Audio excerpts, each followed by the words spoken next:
Barbaro. In his essay on the history of Venice, Abitantori, Audiobook, or Ch. 9, also quotes the same chronicle and a manuscript history, but he does not believe that this deliberation ever took place either for Constantinople or for Candia. The architect Thomas Tamanza, in his topographical, historical, and critical dissertation on the ancient city of Venice, reports the speeches attributed to Doge Pierre Ziani, who proposed the transfer, and to Procurator Ange Falier, who opposed it.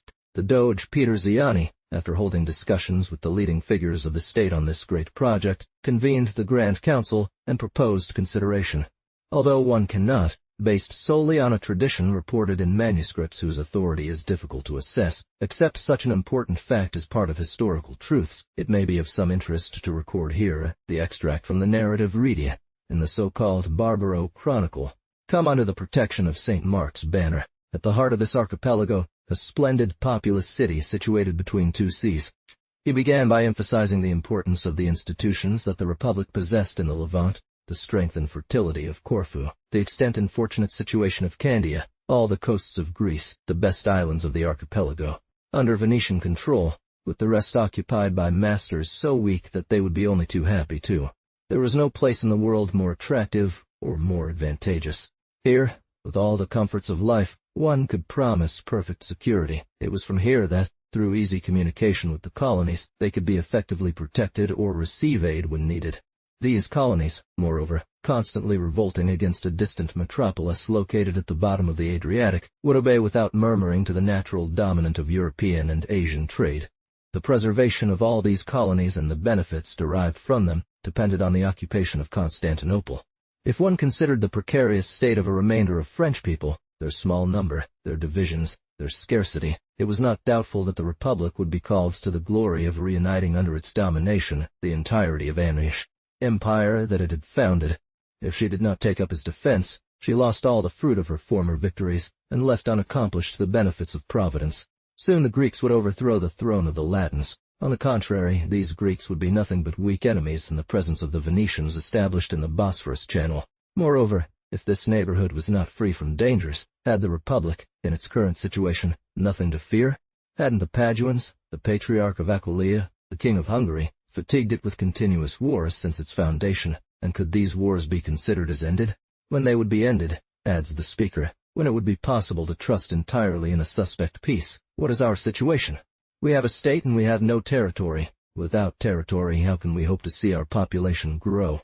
And without a population, how can we maintain our power? How fulfill the destinies we must believe ourselves called to? Uteries and obedience. We have nothing to offer our islands that they cannot obtain elsewhere at a better price. For them to be profitable to us, we must seize their productions, and our trade must be a monopoly. But this monopoly breeds despair among the colonists, and continuous revolts bear witness to this. As long as we remain confined within these lagoons, at the bottom of a stormy gulf, the peoples we have subjugated, and for whom our domination offers no advantage, will not be able to consider themselves part of our nation. We shall extract some tribute from them, but it will be absorbed by the continuous efforts we must make to keep the trib. They have already destroyed Malamaco, which had to be abandoned. I want you to repulse your neighbors, contain your subjects, make your flourishing trade procure new riches. How will you enjoy them in this marsh where you lack all the necessary things for life? Where the air is impure when the waters fall, and these same waters, when they rise, threaten your city? In vain do you strive to strengthen your dwellings on this quivering platform. Earthquakes from time to time overturn them. Everything tells you that you are on a soil against which the elements are conspired. It is not the seat of a powerful empire. Your dikes overturned every year by storms, your islands submerged, your ports choked with sand, foretell that sooner or later these lagoons will be invaded by the sea. And when you would believe this danger more distant than it is, isn't there another of which you have often been warned? It is up to you to transform this arid coast, this stormy sea, the Pisans and Genoans, and thus dominate the islands of the archipelago, all Greece, and the coast. S of Asia, happy to obey you, and where you will call upon the world's commerce without effort or rivals. The council was agitated. A confused murmur of voices announced the diversity of opinions, when a venerable figure, the prosecutor Angelo Falier, rose to the tribune.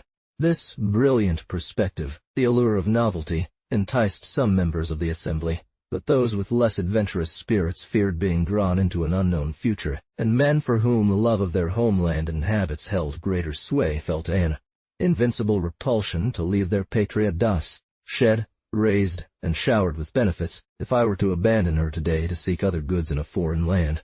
And what are these goods? With some reluctance, he said, do I find myself opposing the sentiment of the prince to whom I owe obedience and respect, but this time I do so with confidence, for I come before you to plead the cause of my country. It would be ingratitude on my country. It would be ingratitude on my country. Part towards her, towards this native land where my ancestors were honored, where I myself was Nuri. A purer air, a more cheerful sight, a richer soil, wealth, wider and easier trade, and greater dominion. When the inhabitants of Padua fled from the fairest country on earth to seek asylum in the lagoons, they were grateful for these beaches being sterile, uncultivated and deserted, situated amidst the waters. Did our fathers consider leaving when they no longer needed asylum? If they had been rich, or not hidden by the sea that surrounds them, our fathers would not have found safety there. Our republic and homeland would not exist. We would be subjects of one of the small princes of Italy, and we would not be discussing today whether it is fitting to betray our common mother to go and dominate in the East. They attached themselves to these sad beaches in recognition of the great benefit they had received. We reproach our native land for its unhealthiness, and, blind as we are, we forget that the most dreadful contagions come from the East, where they want to lead us. They speak to us of earthquakes. They worked for 800 years to purify them, fortify themselves against their enemies and against storms. They covered them with splendid buildings. They brought all the conveniences of life there. They suspended in the temples the trophies of their victories, and we who enjoy all these goods want to neglect them to seek new ones. We complain about the barrenness of our soil, as if something was missing to our needs, our caprices, as if the waters surrounding us do not provide at the same time both an abundant food and a means of industry. Well, what country is more exposed than Constantinople? Floods. Did the Romans leave their city because the Tiber threatened to overrun its walls? Certainly, for safety and wealth. Isn't this where you found your safety? Where you acquired these riches that make you ambitious? Of colonies, and on whom have we conquered the most beautiful of those we possess? On the masters of this empire to whom these colonies are said to be indissolubly attached. Our Greek colonies are certainly important, but are they the only ones we must preserve? Istria, Dalmatia, would they no longer hold value in our eyes?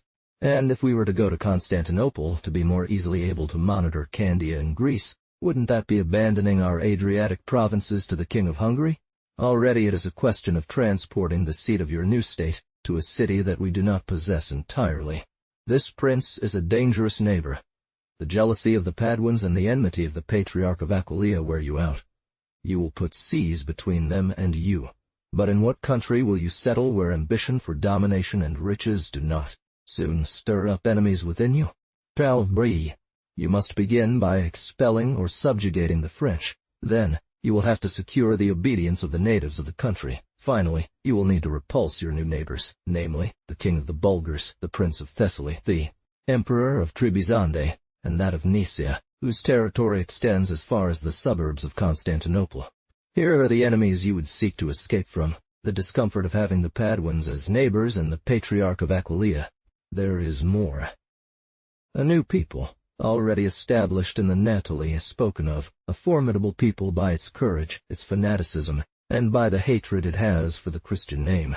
Have you formed the plan to live in peace with all these peoples you will be approaching? Where will our security be in such an establishment? But Greek friendship is always suspicious. French friendship is powerless and expensive. Finally, I suppose you maintain peace with them all. What means do you have to maintain it with the infidels? What will be the condition of our fellow citizens transplanted to this new land? Of two things, either you leave to make conquests, and then your political projects are subordinated to events, or else you settle peacefully in the district of Constantinople. But is it conceivable for two governments to exist within the walls of the same city? What will be the fate of our elders, our parents, everything we leave behind? Abandoned at the bottom of this bay, it is then that they will realize that these beaches are sad and barren. Trade, wealth, power will fade away. An ambitious neighbor will not take long to show his enterprising spirit. We will learn from afar that our homeland has become subject, religion devoid of pomp, and a magistrate from some neighboring town dictating laws within this palace where we deliberate. Those of us who can still approach it will find the city deserted, its canals choked with sand, dikes breached, lagoons infected, our buildings in ruins, their precious remnants transported elsewhere, our trophies scattered abroad, a few wandering religious figures among the ruins of once beautiful monasteries, the people without work or bread. And history will record that, in deference to an uncertain and unconsidered ambition, we have abandoned the most remarkable benefits of Providence and destroyed one of the most admirable monuments of human industry. "No," cried the speaker, throwing himself at the feet of a Christ who was crossing the hall. "No, you will not permit us to abandon the homeland that you had assigned to us. It is you who laid its foundations on the abyss of the seas. It is you who defended and governed it." Failure then descended from the podium, his eyes filled with tears. The votes were taken, and a few balls decided Venice's fate. "Deign to touch the heart of this people that has always been faithful to you. Let it not be ungrateful to you, and let it fulfill, under a protection of which it has received so many signs, the destinies that you reserve for it." Under countless circumstances, Constantinople's position was certainly preferable. But such advantages are only relative, and if the Venetians indeed deliberated on the choice, they wisely preferred a less prominent position where they found their security, and where their maritime forces sufficed to defend them. But differences in religion, language, and interests were obstacles to this fusion.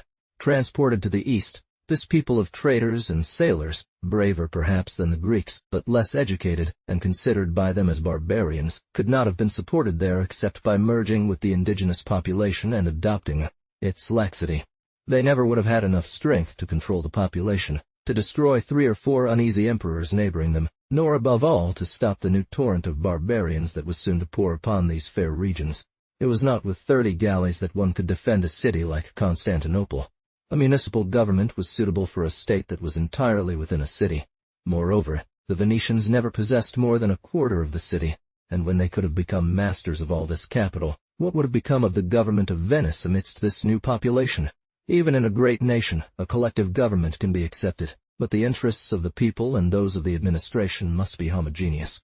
Those who exercise the rights of all must be vested with their magistracy through trust, and patricians, if there are any, should have been surrounded by respect for a long time.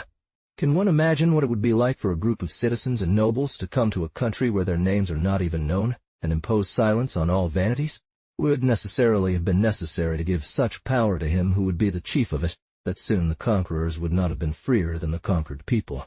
Of 2 things, one, either we would have called the inhabitants of the country to sit on councils vested with sovereignty, and then the Venetians would have been no more than Greeks, and the Eastern Empire a republic, or else the Venetians would have claimed to govern without share, and to support such a government assuming the thing possible. Power, freedom, the conservation of the republic depended on its insular position. Like Athens, it dominated the sea.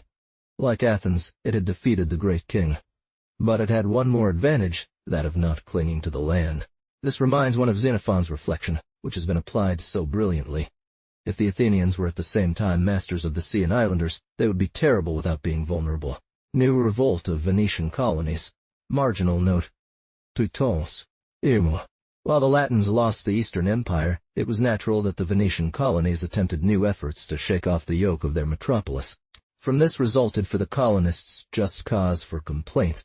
One of the disadvantages attached to republican government is this declared suspicion against all depositaries of power, which causes it to pass quickly into a multitude of hands, among which there are necessarily some that are unskillful. The Senate of Venice continually changing its governors of its provinces, these necessarily administered without experience. The most capable dared not risk anything. It seemed that no one was left time to correct their mistakes, or complete what their mistakes had happily begun. The cities of Pola and Zara drove out the Venetian podestat, and placed themselves, as was customary, under the protection of the King of Hungary. Marginal note, 1241. It was necessary to arm a fleet, and reduce these 2 places by siege. Sometimes the administrator was tempted to abuse a power that was about to escape him, and often the peoples felt no less vivid a temptation to take advantage, in order to regain their freedom, of the favorable opportunity offered by a bad choice. The Candians, who had a safer asylum in their mountains, continually fatigued the Republic with their insurrections. The governor, Marangino, was killed in the conflict. They gathered enough forces for this uprising to turn into a war. 2 brothers, George and Theodore Cortasi, took the lead in the rebellion that broke out in 1241. Marginal note, 1243. The Senate, warned of his activities, suspected his intentions, and sought to have him arrested. His successors, particularly Marin Gradenigo, achieved some victories and restored peace, sealed with the blood of several obscure rebels. Another inhabitant of the island, Alexis Colerge, a man of considerable birth, feared for his prudence and tenacity, was preparing not a temporary rebellion but a stubborn resistance. Colerge, also well served by his spies, escaped immediately, and the insurrection broke out on the very night of his escape. Europe witnessed for the first time a maritime power fighting against a great colony. The metropolis always succeeded in attacking the coasts. It was a general uprising, a war that, over 18 years, with varying degrees of success, exhausted and depleted the Republic's troops. The colonists always found assured asylum on land. The Venetians, after a first victory, were too weak to reap its benefits. When the Candians became victorious in turn, their enemy escaped. They could not follow them at sea and bring war onto their territory. These two peoples were powerless to destroy each other. They felt the futility of their efforts. Negotiations ensued, and through negotiation, the Venetian government regained its superiority. It only cost them winning the leader of the insurrection. To confirm this peace, the metropolis sent a new colony to the island, which founded the city of Chania on the ruins of the ancient Sidon. Marginal note: new families from Venice are sent to Candia. By granting Colerge honors, privileges, exemption from all taxes, one raised him to the rank of Venetian noble, and, contrary to the usual practice in such treaties between a master wronged and a rebel subject, no sentiment of vengeance or project of vengeance. Treachery was retained. Lands assigned to them. They found the city of Chania. The colonization system adopted by the Venetians deserves attention. They divided the island into 3 parts. Ancient Crete could recognize in this division an imitation of the Greek and Roman method. The first for the Republic, the second for the Church, and the third for the colonists. This last was divided into 132 plots for knights or nobles, and 405 for infantrymen. The land plots were not equal. The more considerable ones were obliged to provide, in case of war, a horseman and 2 squires with their arms and horses, while the others had to provide 10-foot soldiers. Later, the colony had a government modeled on that of the metropolis, a duke or vice-doge, a grand council, and a golden book. Note 264. Thucydides reports several examples of such partitions ordered by the Greeks after the submission of a rebellious colony. The Athenians returned to Mytilene, which had been unfaithful to their alliance. They ordered the death of all inhabitants, except women and children. Platae, a dependency of Thebes, which had become an ally of the Athenians, is forced to surrender. A solemn sentence condemns all the inhabitants to death. Women are reduced to servitude. The Thebans send a colony of Megarian to repopulate the city, and the lands become public treasury property. Note 265. Historical critical research on the opportuneness of the Venetian lagoon for trade, arts, and the navy of this state by Count Filiassi. The ship, bearer of the counter-order, arrives a few moments before the execution, but at the same time it brings a decree that divides the lands of the island into 3,000 lots, 300 to be dedicated to the gods, and the rest to be dedicated to the gods, distributed by lot among the citizens of Athens sent to take possession. Marginal note: disputes between Pope and Emperor Frederick II Portmo. At that time, temporal interests clouded the Emperor Frederick II at Pope. The emperor had pledged to make the journey abroad, already heir to the kingdom of Naples. He had demanded from John of Brienne, his father-in-law, the cession of the crown of Jerusalem, but for 7 years he had deferred fulfilling his vow. Aimed to strip sovereign princes, Gregory IX wrote to him, "The Lord has placed us in this world like a cherubim armed with a whirling sword, to show those who are lost the way to the tree of life." He sent excommunication, trying to get rid of a dangerous neighbor by sending him beyond the seas. Frederick said that if God had known the kingdom of Naples, he would not have chosen the barren land of Judea, and he answered the Pope, the Roman Church burns with such avarice that its ecclesiastical property is no longer sufficient. It does not sufficient. I am not speaking of simonies, of the exactions it exercises on the clergy, or the manifest or veiled usury with which it infects the world.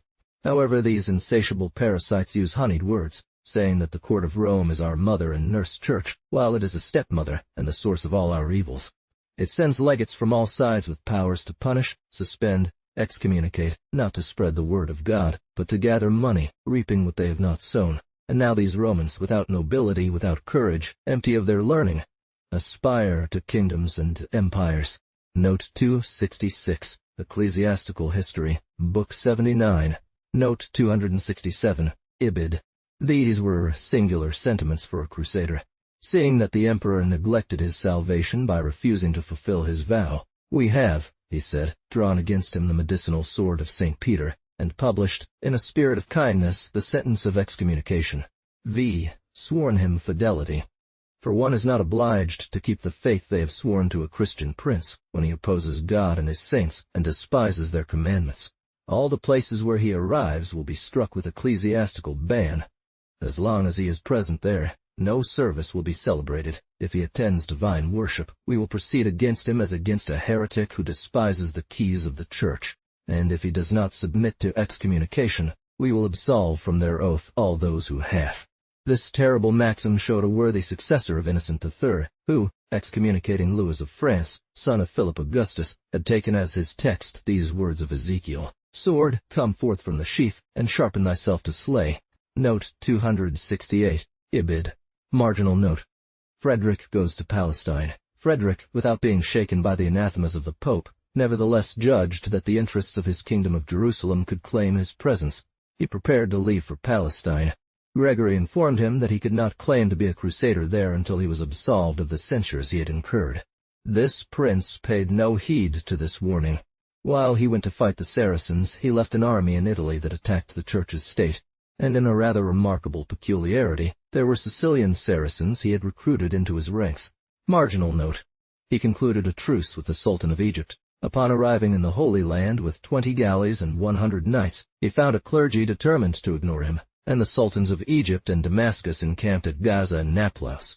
Frederick wisely judged that the difficulty of conquering these holy places by force of arms, which had already cost so much blood, was to render a great service to Christianity, by securing, at least for some time, through negotiation the undisputed possession of the kingdom of Jerusalem, ports. He had the good fortune or skill to conclude with the Sultan of Egypt a truce for 10 years, by which he ceded Jerusalem, Bethlehem, Nazareth, and Sidon, together with the right to fortify these places, but the Sultan reserved to himself. In Jerusalem, a mosque that the Muslims had built on the site of the old temple, destroyed by Titus, and which had been changed into a church after the conquest of Godfrey of Bouillon. This restriction roused the anger of the patriarch. Marginal note. He arrived in Italy. He complained of the impiety that left Solomon's temple in the hands of the infidels, and carried his indignation to the extent of prohibiting the reconciliation of holy places, any pilgrimage thereto, or the performance of divine service there. The clergy did not forgive him for having signed the truce. In contempt of all these censures, the emperor had the religious ceremonies performed in the Church of the Holy Sepulchre, and as there was no bishop to crown him, he took the crown himself from the altar and placed it on his head. 2 days after he set out for Ptolemais, monks having dared to preach against him, he had them lashed by his soldiers. The patriarch put the holy places under interdict. Frederick re-embarked and sailed for Italy, where the successes of the Pope's army demanded his presence. His arrival changed the state of affairs, and brought upon him a third excommunication. The Pope released all the subjects of the emperor from their oath of loyalty. "There is," said the Pope, "more merit in fighting Frederick, enemy of the faith, than in retrieving the Holy Land from the hands of infidels." 269. This great uproar was followed by a fairly prompt reconciliation. But soon after the wars of the emperor against the rebellious cities of Lombardy, and his claims on Sardinia, new anathemas were pronounced against him, and a crusade proclaimed. The emperor marched on Rome. Gregory deposed Frederick and gave the empire to Robert, brother of St. Louis, but the king made him a very handsome reply, which contrasted with the fury of the pontiff. "I have learned only that there is a great dispute between him and the Pope. I cannot say which side is right." Note 269. Letter of Gregory IX to St. Louis, a curate of Paris, having received orders to publish this excommunication, said from the pulpit, "I have orders to denounce the emperor as excommunicated. I know not why. Consequently, as far as I am concerned, I excommunicate the one of the two who is in the wrong." Margin note, 14ths. The Pope did not fail to punish this audacity, and the emperor rewarded it. War in Italy. This violent pontiff, who had been fighting for 14 years against the most powerful prince of Christianity, was nearly 100. He died. His successor reigned for only a few days. The cardinals took nearly 2 years to agree on a choice. When this choice became known, Frederick was congratulated. "The Cardinal of Fiesque was one of my friends," he answered. you will see that Innocent IV will be my most relentless enemy. Indeed, the new pope showed no more willingness than his predecessor to give up the Church's claims. Hostilities resumed, along with excommunications. The pope pushed violence so far in the exercise of his spiritual authority that at the same time he depunched the emperor and proclaimed a crusade against him. He excommunicated 2 other kings, James of Aragon and Sancho of Portugal. Frederick hanged his physician for having presented him with poison. There were conspiracies against the emperor's life 271. There were also ones to kill the pope. While he offered the crown of Sicily to a French prince, he proposed it to a son of the King of England 270. Finally, he negotiated with the Sultan of Egypt to persuade him to break the truce he had sworn with Frederick as King of Jerusalem. Note 270. 2. Tas Anvi. This bull of Innocent IV for the King of England was first printed by the learned and judicious author of an essay on the temporal power of the popes, Vol du Dori. Letters of Pierre Desvignes, Book 2. Note 271. Nearly all the conspirators condemned to death, after the discovery of the plot by the minor brothers to assassinate Frederick, declared that the Pope was aware of it. Marginal note. Beginning of the 2 factions known as the Guelphs and Ghibellines. Such animosity could not fail to give rise to factions. 2 formed in Italy, known as the Guelphs and Ghibellines, the origin of whose names is unknown, but which gained deplorable fame through long misfortunes, the fruit of so much discord. Taking advantage of these troubles, Azon, Marquis of Este, claimed the assistance of the Pope and the Venetians to regain his states, from which he had been deprived by the emperor, and laid siege to Ferrara, which held for the Ghibelline faction. These privileges later became the cause of a war dart.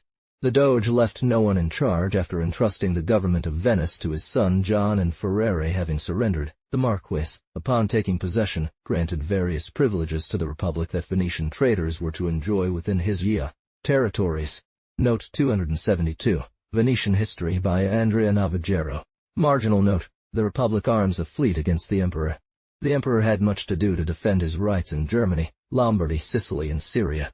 The Pope, who incited enemies on all sides, did not hesitate to appeal to the Venetians, whose constant policy was to oppose the expansion of emperors in Italy. Note. The son of the Doge is about to fight against the emperor. He is captured and beheaded. To repair the shame of this retreat, young Theopolo went to fight at the head of the Milanese. The Republic armed a fleet, which, under the command of Pierre Theopolo, son of the Doge, went to cruise in the seas of Naples, causing some damage on the coasts, and retired without having engaged in battle before the imperial fleet. Marginal note. Defeated by Ursuline, one of the emperor's partisans, he was taken prisoner and sent to Frederick, who, in violation of all laws of war and humanity, had his head cut off to avenge himself on the Doge and insult the Venetian government. The vengeance of the Senate of Venice fell upon Ursuline. Not only did the Republic show no resentment for this outrage, but after the death of the emperor, which occurred in 1250, she provided her son Conrad with a fleet to go to Naples, despite being pursued with the same hostility and receiving the same anathemas as his father. He was a man of low birth, who, taking advantage of the turmoil that devastated Italy, became the leader of the Ghibellines, that is, the imperial party in Lombardy. He established his residence in Padua, which he had become the tyrant of, and spread even more terror through his cruelties than through his weapons. In the treaty concluded on this occasion with the Pope, the Doge did not stipulate in his own name, as his predecessors had often done, but on behalf of the council and the community of the Venetians 274. The Pope, to rid himself of such a dangerous enemy, declared a crusade against this son of perdition, this man of blood, condemned by the faithful 73, in which the Venetians engaged with the fervor inspired by the desire for just vengeance and the anxiety that a neighbor's tyranny always brings. They armed troops, ships. Padua, the armory of Ursuline, was taken by assault and pillaged for 7 days by those who claimed to be its liberators.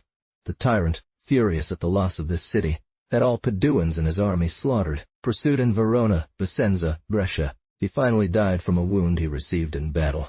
It was in recognition of this service rendered to the church party that the Pope granted the dean of the chapter of St. Mark the right to wear the mitre and pastoral staff. Note 273. These are the expressions of the bull. Rinaldi Annalis, 1255. Note 274.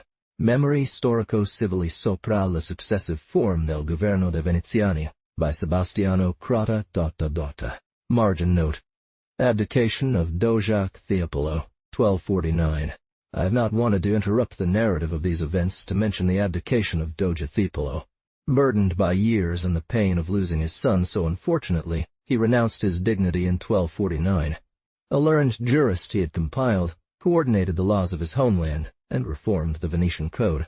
It was roughly a century since the Justinian Code had been rediscovered. The bright light that this collection of laws shed was one of the main causes of civilization's return. These are the names of those cited by public recognition as collaborators of James Theopolo in this useful work. What the Tribonians had done for the empire's legislation, Pantaleon Justiniani, Patriarch of Constantinople, Thomas Centronigo, John Micheli, and Etienne Badour carried out for their homeland. The national pride of Siena's inhabitants, and perhaps jealousy, led them to believe that the Venetians had requested access to their statutes and had taken them as a model. It would be very difficult to verify this fact, of which the Venetians would certainly not agree. Note 275. In Amalfi, in 1137 or 1135, according to Tiraboschi.aa, the looting of Amalfi, only to be stripped of it themselves by the Florentines. Now, this historian claims, moreover, that the manuscript found in Amalfi was either the original or at least a very ancient copy of the Pandects, but that the existence of this collection was known before that time, and he cites several jurists who had already explained it in support of his opinion. In any case, the Pisans took away this trophy from. Note 276. Here is what I read in a note by Mr. the librarian of the city of Siena, on a manuscript titled Collezione di leggi venete e costante tradizione che da Siena fossero mandati ai nostri statuti a Venezia. It is said that under the reign of James Theopolo in 1446, construction began on the Rialto Bridge and the embellishment of St. Mark's Square. Manuscript from St. Mark Library, No. 21. Marginal note. Marin Morosini, Doge, 1249. Note 277. Cronaca di Venezia. E com lo fu edificata e in cetime, ed aci fino all'anno 1446. Mertor. Theopolo was replaced by Marin Morosini, for whose election the number of electors was raised to 41, to avoid the disadvantages of a divided vote. Note 278. The messages were in Acre. They could not in any way bend the Genoese, nor the Venetians, except that they saw fit to take reasonable prices for their ships. It is under his reign that we must place the First Crusade of St. Louis, which I mention only because an old historian reproaches the Venetians for not having wanted to be swayed to provide this prince with ships at a reasonable price. Annals of the Reign of St. Louis, by Guillaume de Nangy, Tot. Bor. Morosini reigned for only 3 years. Marginal note. Renier Zeno, Doge, 1252. After his death, the 41 electors chose Renier Zeno and announced this election to the people. I quote here the words of the historian Dandolo. Note 279. They announced the creation of the Duke to the people. 279, because they reveal what remains to the Venetian people of their former right to elect the Doge. Chronicon IB 10, K. 7. Marginal note. Ethi or Thyne. War against Genoa, 1256. Zeno's reign was marked by an uninterrupted war of 11 years that Venice had to wage against Genoa. It was around the year 1256 that hostility broke out between the two peoples, born of commercial jealousy, a hostility so disastrous in its effects that it alternately threatened the existence of both states. Genoa, without territory like Venice, drew all its power from navigation.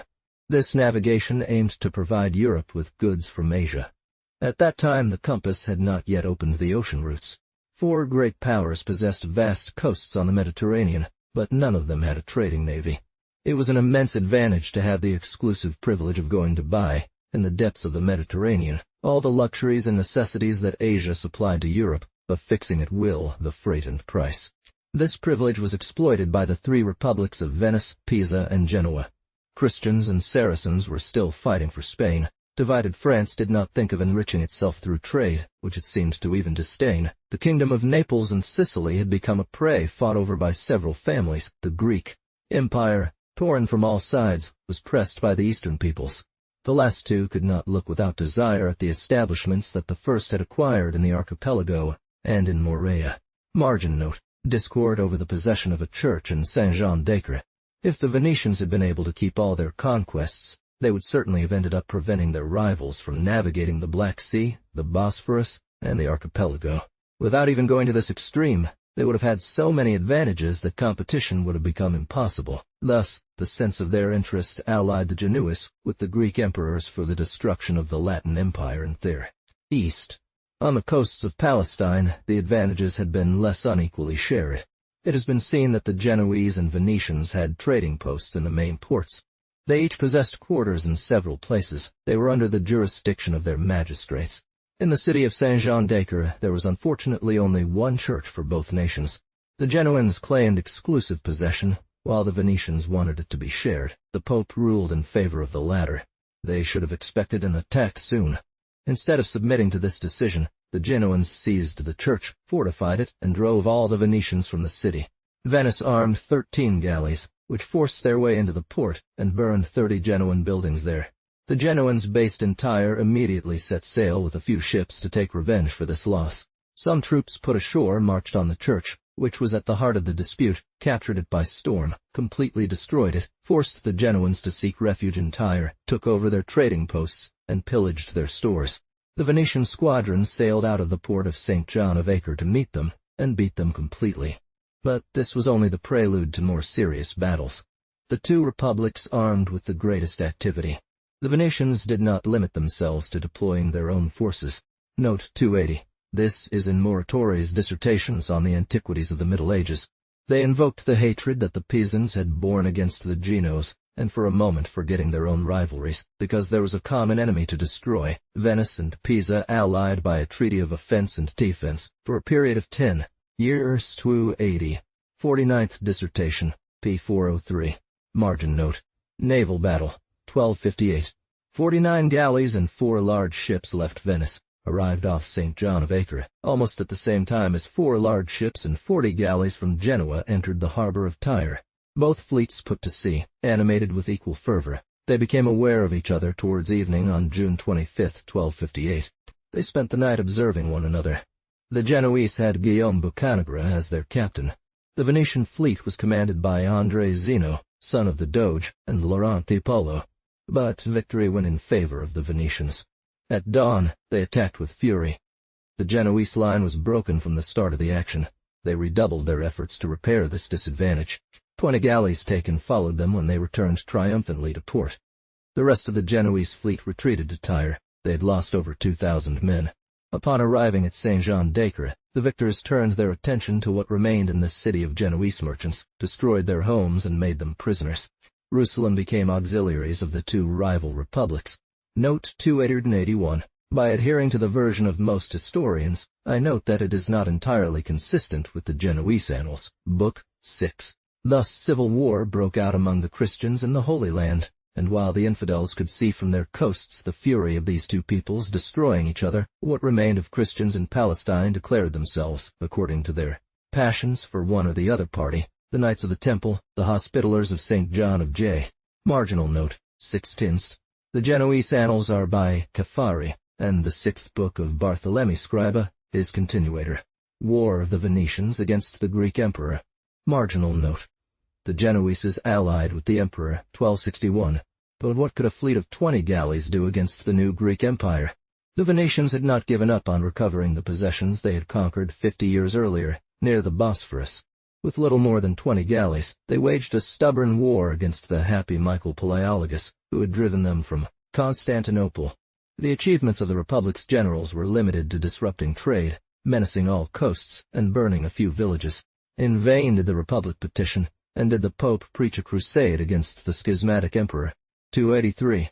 No Western prince wanted to take up arms against him.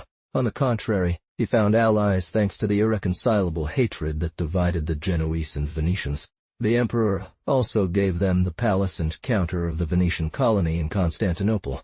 The Genoese, instead of arming themselves to earn indulgences, incurred excommunication by allying with Michael Palaiologos, who offered them privileges and establishments at the expense of their rivals. 282, notably the possession of the island Aide-Fe, Schio, where they maintained themselves for over 3 centuries. 284. These implacable enemies demolished it and transported the stones to Genoa. Note 282. See the treaty in the Byzantine collection following the history of Constantinople under the French emperors by Decange. It is dated March 13, 1261. Note 283. Until 1566.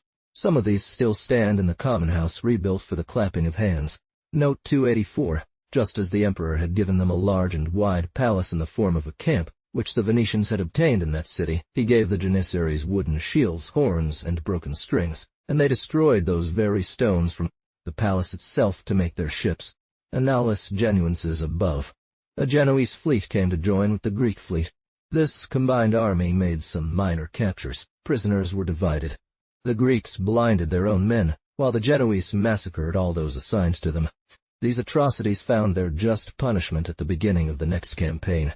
Venice's fleet attacked and completely defeated the Genoese fleet on the coasts of Morea.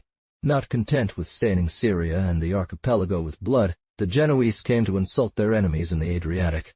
These, to prevent access to their coasts, sent 37 galleys into the Channel of Malta. By intercepting this passage, they cut off all communication between Genoa and Constantinople. The Genoese, with that diligence only animosity can give, equipped 32. They immediately set sail to break through this barrier that separated all the Levant from the western part of the Mediterranean. Marginal note: Battle of Trapani. Note 285. The Genoese historian reports only half of this fact. The emperor, however, had his nose cut off by all Venetians, and his eyes gouged out, except for some who, under the entreaties of the Janissaries, escaped the said punishment. It was off Trapani, a port in Sicily, that the Genoese finally spotted the flag of St. Mark. Fortune had not yet abandoned them, but victory was bought at the cost of a horrible slaughter. The victors were not in a position to vigorously pursue their successes after a victory so long contested. Nevertheless, they reaped the rewards. The Genoese fought with such fury that their defeat was disastrous. Not a single one of their ships sought safety through flight. All were taken, burned, or swallowed up by the sea. Only 2,000 few hundred prisoners remained from their army. The emperor, despairing of the Genoese cause, underestimated what commerce, patriotism, and hatred could provide in terms of resources.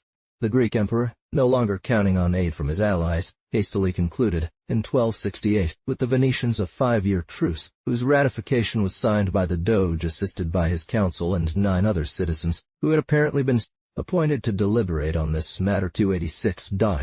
Note 286. Fully reconciled by the Doge with his councillors and 9 other citizens, who were to be honored with the most distinguished dignities.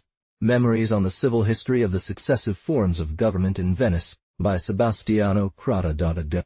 This treaty is reported verbatim in the History of Venice by André Navaget, but he places it under the year 1265. 4 consecutive defeats, a large fleet destroyed, had not shaken the resolve of these relentless rivals. While in Constantinople, Michael Palaiologos signed a truce without fighting. In Genoa, all fortunes and all hands were employed to prepare a new armament. Still too weak to seize victory, the Genoese refused to abandon the battlefield and sought to console themselves for their misfortunes through ravaging. The fleets of both nations met the following year off the coast of Tyre. The Genoese were again defeated, but not discouraged. Sudden news reached Venice that an expedition from Genoa had landed troops on the island of Candy, suddenly attacking and storming it, pillaging, setting fire to, and completely destroying the city of Chania, a new foundation of the Venetian colony. Unable to gather armies, they waged a war of corsairs. Marginal note: Truce, 1269.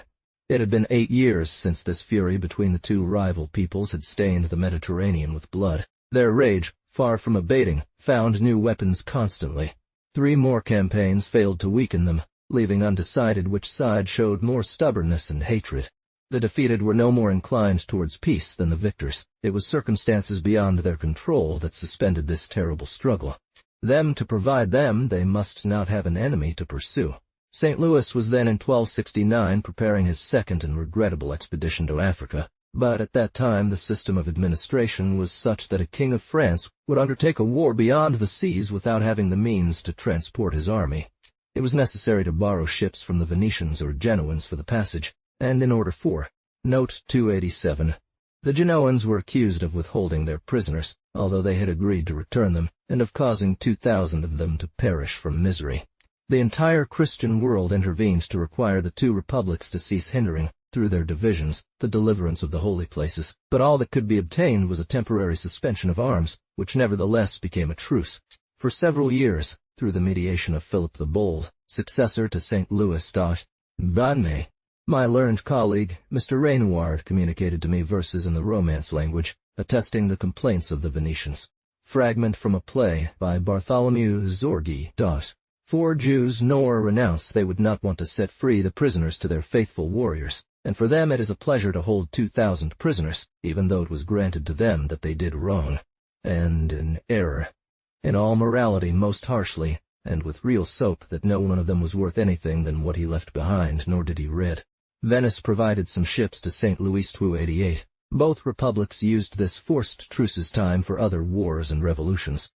As much as to make it seem that he had them for a debt of prisoners as they had agreed, they let so many people die. Manuscript from the Vatican Library, 3204, f81.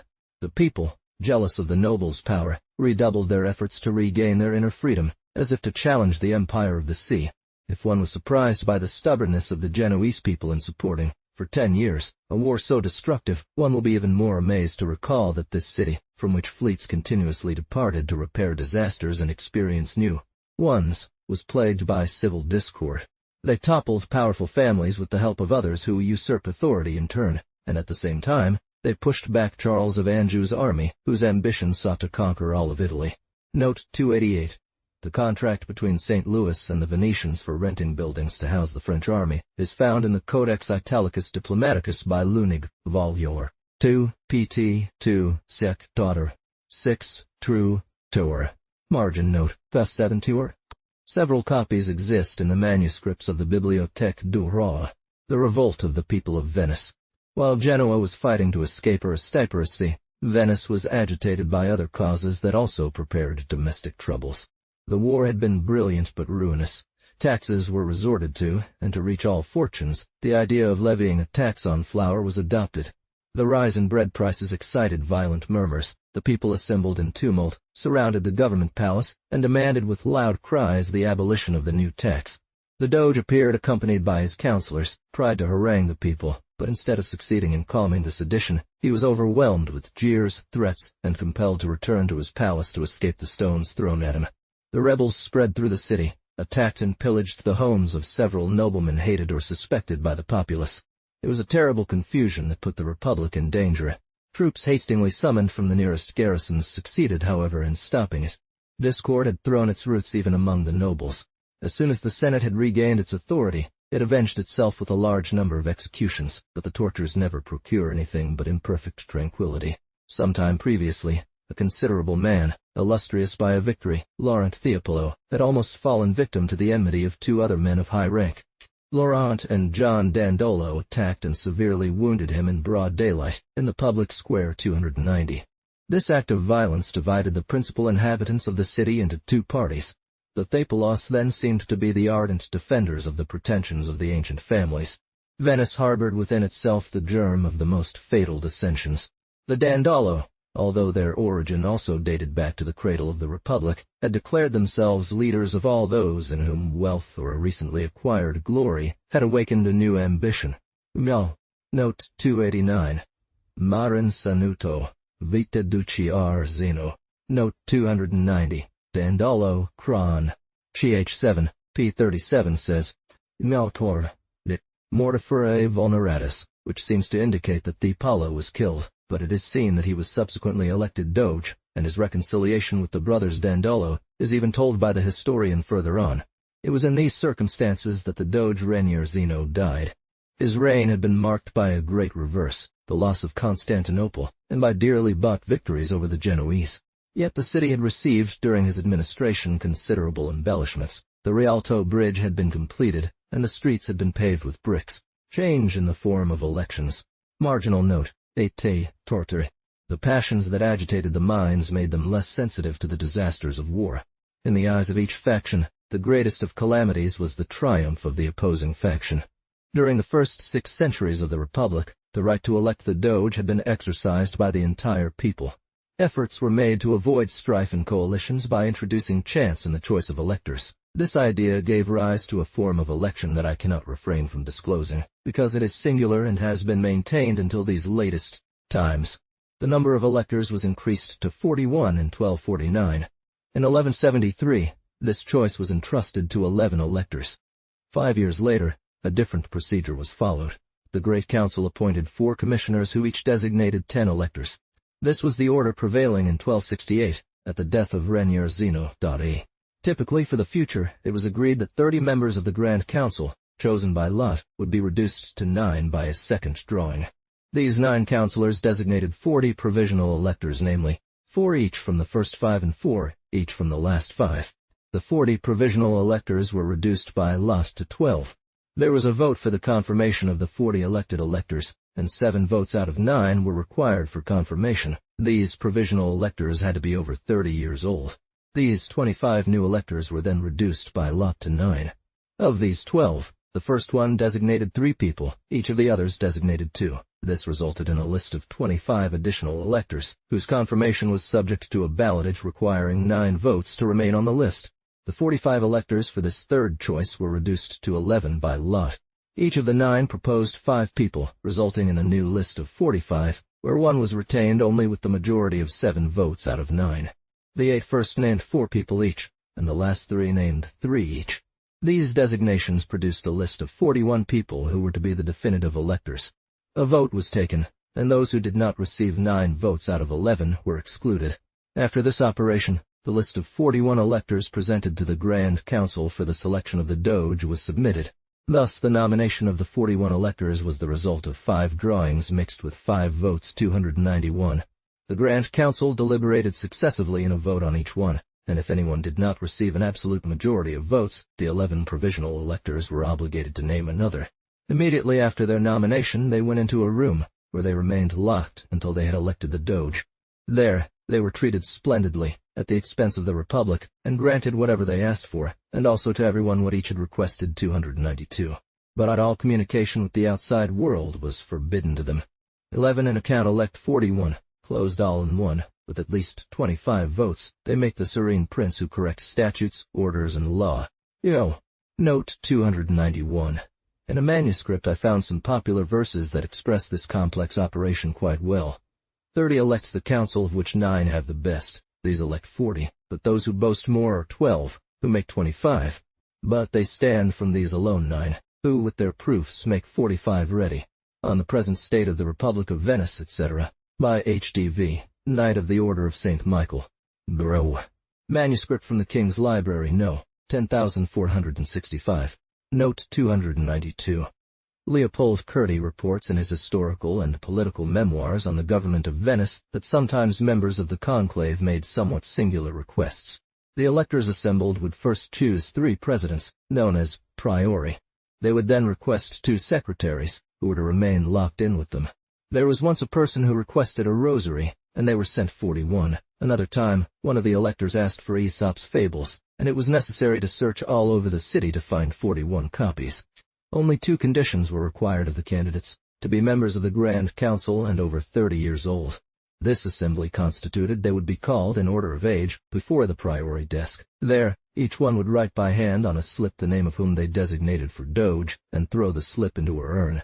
After counting the slips, one of the secretaries would draw one and read the name on it. Then each of the electors could freely state the criticisms they believed they should make about the proposed candidate. If the name drawn from the urn was that of one of the voters, he was obliged to go into a separate room to allow full freedom for accusations. After all the charges made against him had been presented in his absence, he was recalled.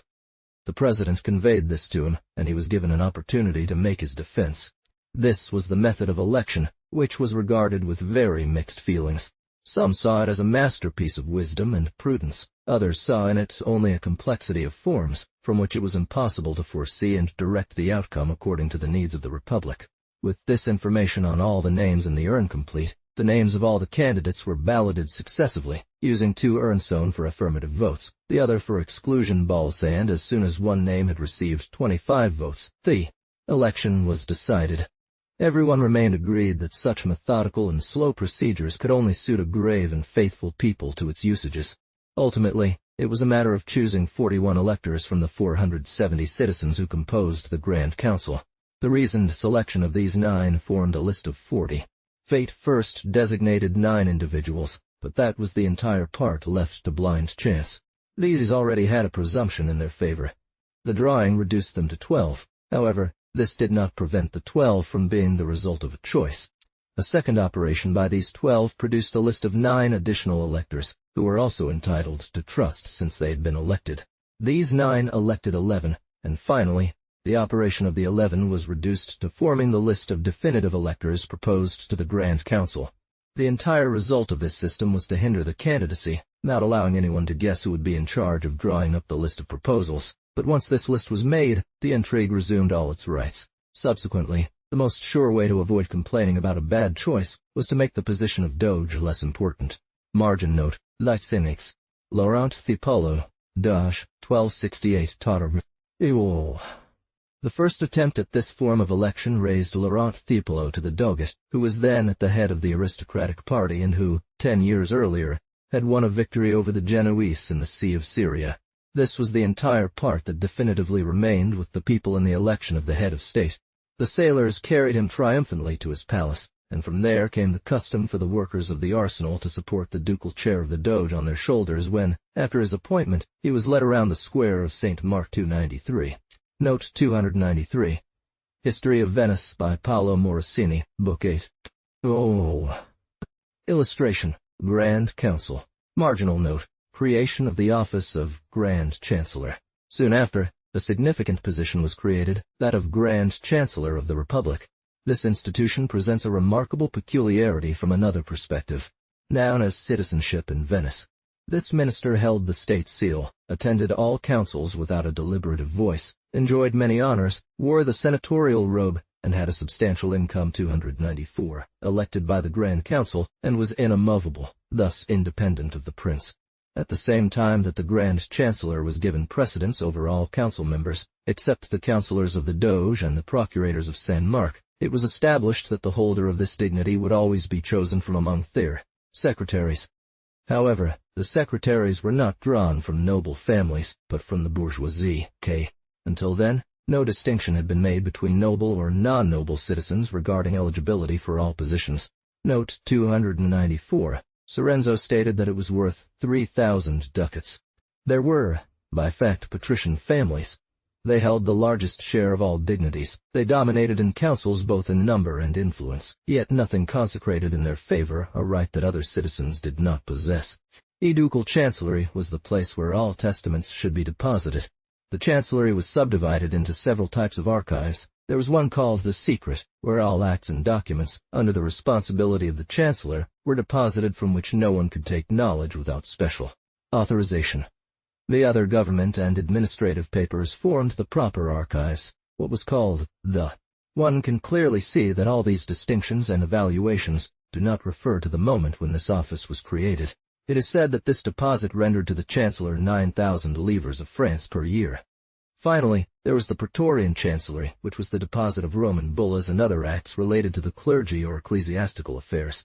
The chancellor's rights over these acts amounted to 1,800 livres. It was a mark of aristocracy's skill to concede a privilege to citizens. It assumed that privileges could exist, and that nobility already had theirs. Assuring them the possession of the second place was to declare they were excluded from the first. Margin note: Sex. Famine in Venice, 1269. Margin note: Venice's neighbors refuse her grain. For merchant peoples, harvests spring from the water's breast. The same city had no territory and possessed only colonies less flourishing in agriculture than in trade. A city like Venice, filled with an immense population, which sometimes grew rapidly through the influx of foreigners, or the arming or return of a fleet, must make a considerable consumption of all objects necessary for life. But the coasts of Greece were never fertile. Africa had been in a state of perpetual war with Europe for several centuries. The eastern coast of Spain was still occupied by the Saracens, so only the kingdom of Naples and Sicily could offer Venice the bread that its inhabitants should consume. These letters recalled the services that the Republic had rendered to these cities, notably in the destruction of the tyrant of Padua. The Venetian government, which had only enough for a month, immediately sent messengers throughout Lombardy. It wrote to the magistrates of Padua, Ferrara, and Treviso, asking to share in their abundance. Such was the security of government, such its excessive confidence in the resources of trade, that this capital found itself without supplies when a bad harvest in Sicily and Puglia led to the prohibition of the export of grain from these two provinces. But the Venetians experienced what one should expect in distress from neighbors whose jealousy was aroused by their prosperity. This famine lasted throughout the winter of 1269. Venice itself had already earned enmity. since all the nearby coastal cities refused to grant recognition to what humanity had a right to demand. It took great pains, dangers, and sacrifices to bring late, uncertain, and always insufficient aid from Dalmatia and some other distant points. A magistracy was created on this occasion to prevent such misfortune in the future. But the care of this magistracy would have been without effect if Venice had not known how to use its influence to secure the right to draw freely on all sources that could provide it with abundant supplies. The island of Candia was a fertile land, but rebellions in this colony often interrupted trade and did not allow the metropolis to rely on this resource. It had no territory in Italy. That which it possessed on the Dalmatian coast was rugged with rocks. Therefore, the Venetian population on both banks of the Adriatic Sea could often be exposed to famine. Marginal note. Measures to prevent the return of this scourge. E. and Asia 295. Note 295. The document follows Volume 4 of It obtained permission from the Sultan of Tunis to export grain from this coast, up to a total equivalent to 12 ships at once, as long as wheat prices did not exceed 3 bisons and a half per measure. 296. When the Republic renewed its treaties with the Greek Emperor Michael Palaeologue, after the expulsion of the Latins from the throne of Constantinople, it ensured that a specific condition was included. It could withdraw, without any opposition, as much grain as desired from Crimea, and all the territories still held by the Greek Empire in Europe. The History of Venice's Commerce, by Marin. Note 296. Ibid. Volume V, Book 1, Chapter 3. It secured similar concessions from the other Barbary regencies and the kingdoms of Naples and Sicily, where it paid lower export duties than the local inhabitants. 297. Note 297. Ibid. She submitted her neighbors, the Patriarch of Aquileia, the Count of Goris, and the Lord of Ferrara, to endure these extortions, sometimes even gratuitously. Manuscript at the King's Library, N. 221-92. They transport such large quantities of flour that their ships are often filled with it in that city's ports. Note 298. Relation del Illustrissimo Signore di Francesco de Bera, Cavaliere di Estiago, ritornato di ambasciatore dalla Serenissima Repubblica di Venezia al Invitissimo. Thanks to all these privileges and the activity of trade, abundance was assured. Even England, then rich in grain, supplied Venice's ports when crops failed on the Mediterranean coast. 298. And not only was this capital supplied, but it became the granary of all northern Italy and the regulator of food prices. Note on the margin. CQ1. The Republic establishes a navigation right in the Adriatic. 9. So, if the Venetian administration had made a mistake of imprudence, it knew how to repair it skillfully. A government that feels its strength sometimes takes advantage of adversity, which always provides ungrateful ones to punish. This claim was a novelty in public law. The Republic, impatient to make its neighbors feel its resentment for their procedures, established a considerable tax on all ships and all goods that would navigate in the Adriatic, north of Cape Ravenna on one side and the Gulf of Fiume on the other. Once this tax was established, it had to be supported, and as every tax necessarily derives from sovereignty, the Republic found itself engaged, perhaps without having conceived the project, to declare itself master of the Adriatic, that is, a sea of fowl, which it did not even possess all the coasts. It is difficult to conceive a right of property over an open and common sea shared by neighbors from various nations. The Genoans, Pisans, Sicilians, and Levantines had grounds for complaint, but the first were in a state of hostility with the Republic. Neither possessed the shores of this sea, of which she claimed ownership. It required great determination to use one's power to draw, from one shore to the other, a line that foreigners could not pass without becoming subjects, and great strength to subject them to come to Venice itself to submit to inspection and pay tribute. Marginal note. The Bolognese armed to oppose this innovation. It was much worse for the peoples who, as neighbors, had exactly the same rights as Venice, for Treviso, Padua, Ferrara, Bologna, Ravenna, and Ancona, who, they did not repel this usurpation, could no longer put a ship to sea, nor communicate with one, another, nor receive or send goods without paying tribute to the Venetians. The first ones to support their just claims with weapons were the Bolognese. Marginal note. They are forced to submit. They received aid from some cities in Lombardy, and what was a miracle for that time and for a state of such extent, they managed to put an army of 40,000 men into the field, composed undoubtedly of militias, but such an effort proves up to what point the Republic had incurred the hatred of its neighbors. A few setbacks which she sent against the Bolognese insulted or futilely ravaged the banks of the Po. The Venetians, though they had a doge at their head, were repelled everywhere during the first campaign. At the beginning of the second, Marc Gradenigo was sent to command the small army that Venice opposed to the Bolognese. He gave them a general battle, whose complete success opened up all the enemy territory to him and forced Bologna to ask for peace. The first condition was the maintenance of the right demanded by Venice on everything that would cross the sea surrounding it. However, she only agreed, in favor of the Bolognese, to some modifications in the tariff. The Senate well understood that a tariff is, by its nature, a variable thing. The essential thing was to give an arbitrary tax the character of a recognized right. Marginal note. Ancona begs for the protection of the Pope, 1275. Marginal note. The Venetians besiege Ancona and force it to surrender. Ancona, seeing the poor success of the Bolognese arms, implored the authority of the Pope against the claims of the Venetians, whom they treated as pirates and brigands. The Pope, who could not have asked for a better role than to be chosen arbiter of this dispute, wrote to the Republic. They tried to evade it. But the Senate, without departing from the forms of respect that they always maintained with the head of the Church, showed such firmness in its resolution that the mediator did not dare to compromise his authority, and the Anconians were forced to accept the law imposed on them. The Senate sent a fleet to force entry into their port. This fleet was driven back. A storm scattered it. The Anconians seized some ships. The Pope, believing the circumstances favorable for speaking with more authority, sharply reproached the ambassadors of the Republic for the violences their government was permitting against a city that the Holy See had placed under its protection. That government remained unshaken. A second army set out to lay siege to Ancona, and the city was forced to recognize that sovereignty over the Gulf belonged exclusively to the Venetians. 299. It is reported from the time of this war against the Anconians, the creation of a small number of councillors to strengthen the Doge's intimate council, who subsequently became known as the Grand Sages, and served as directors of foreign policy and ministers of state for the Republic.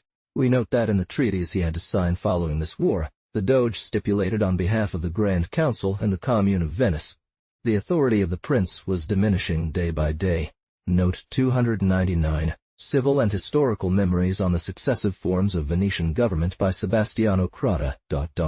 A right that the Republic had founded through force, it wished to defend through reason. Thus was this singular right of sovereignty over something that, by its very nature, did not seem capable of being an exclusive property, sustained, contested, and finally established forever. Marginal note. Examination of the Republic's right over this sea. When the first Venetians settled in islands more or less deserted, they were not seeking a territory. Their city had its lagoons as fortifications and its ships as forward positions. Gradually, they became settled. They built there. They populated and enriched these uncultivated shores, covered them with buildings, and nothing more legitimate than the ownership of this creation. They were able to fight, subjugate, and destroy those who disturbed their navigation. There was nothing to conclude against peaceful neighbors, unless these came of their own accord to seek protection under St. Mark.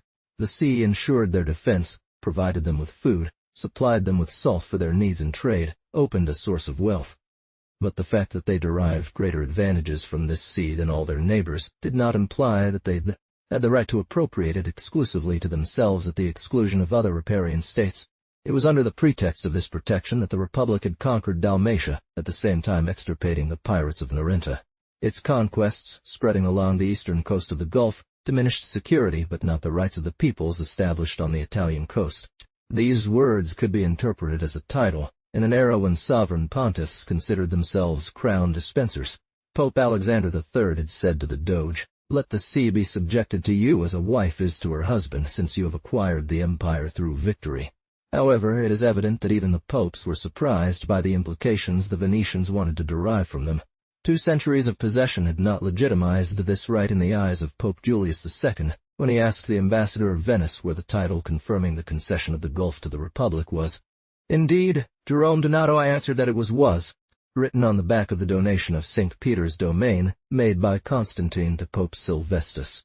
Later, the court in Rome recognized this right more formally, granting Venetian government permission to collect a tithe from clergy revenues in exchange for defending the Gulf, the rights of all others, and in the end, when Pope Paul V said, "I do not know why the Venetians claim sovereignty over the Gulf," I have a bull read every year that excommunicates pirates. Speaking of this sea, in all my acts I use this formula. This permission was periodically renewed by a bull. It was, so to speak, a subsidy that the Pope, as sovereign of a part of the Adriatic coast, granted to the Venetians for the protection he gave to the commerce of his subjects. But he exacted this tribute from them with their own goods. Moreover, this concession from a prince could not prejudice our Adriatic Sea. He was arguing from a title that had no greater value than that of the Venetians. Conservation. It is evident that, according to the rules of natural justice, the claims of the Venetians to sovereignty over the Gulf could not be justified. This is not the case if we consider the question from another perspective and start from the maxim of political law that a nation has, when it can, the right to demand from others what is necessary for its nest, full enough to enforce it. The question thus reduces to a matter of fact, whether Venice, to enjoy full security at the bottom of the Gulf, needed to prohibit other nations' ships from entering, but one defends oneself against enemies with weapons and not by alleging rights. Therefore, the alleged sovereignty of the Venetians would have been illusory if they had not been POW. Moreover, even assuming that, for their security, they could prohibit the navigation of the Gulf to ships armed by other nations, this security did not require them to levy a tribute on merchant vessels or goods. Therefore, we must recognize that this right had no basis other than force. However, due to the influence of habits and the authority of old institutions, all powers had become accustomed, even in a time when they could have successfully contested it, to recognizing Venice's sovereignty over the Adriatic. Who would be responsible for this guard? Perhaps Vittorio Siri's 300 reflections on this claim are what is most reasonable to say. He acknowledges that if the Venetians do not guard the Gulf, it will soon be infested with pirates.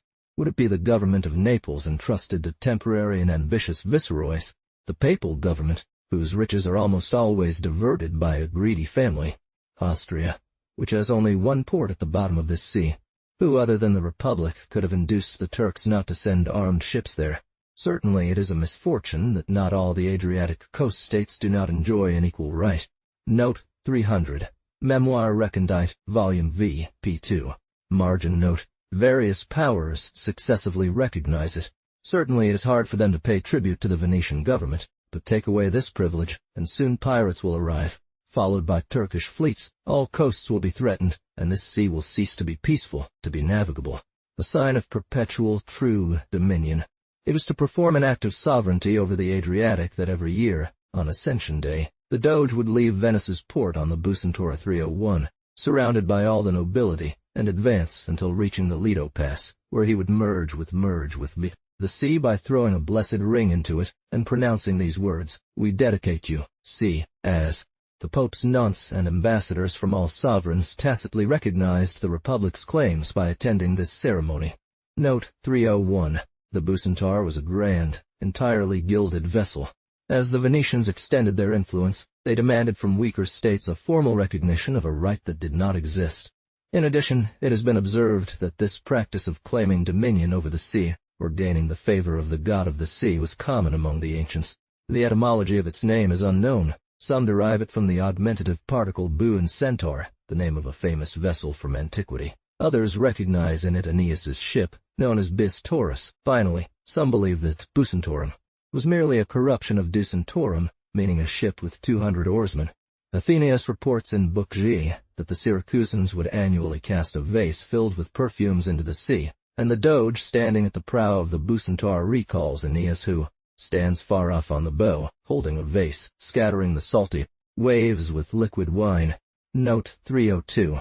When smaller powers established along the coasts of this sea went to war against each other, they sought Venetian aid, and to be more certain of obtaining it, they solicited their protection as sovereigns of the Gulf.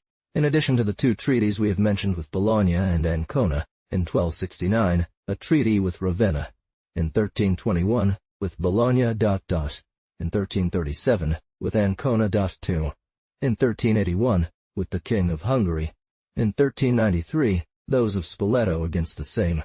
Note 303. In 1377, the inhabitants of Fermo and Ascoli against the Anconitans.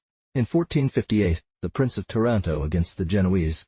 In 1464, Ferdinand, King of Sicily, against pirates. In 1483, the King of Hungary against pirates. In 1486, the papal legate against the Turks, who infested the Adriatic and threatened Ancona.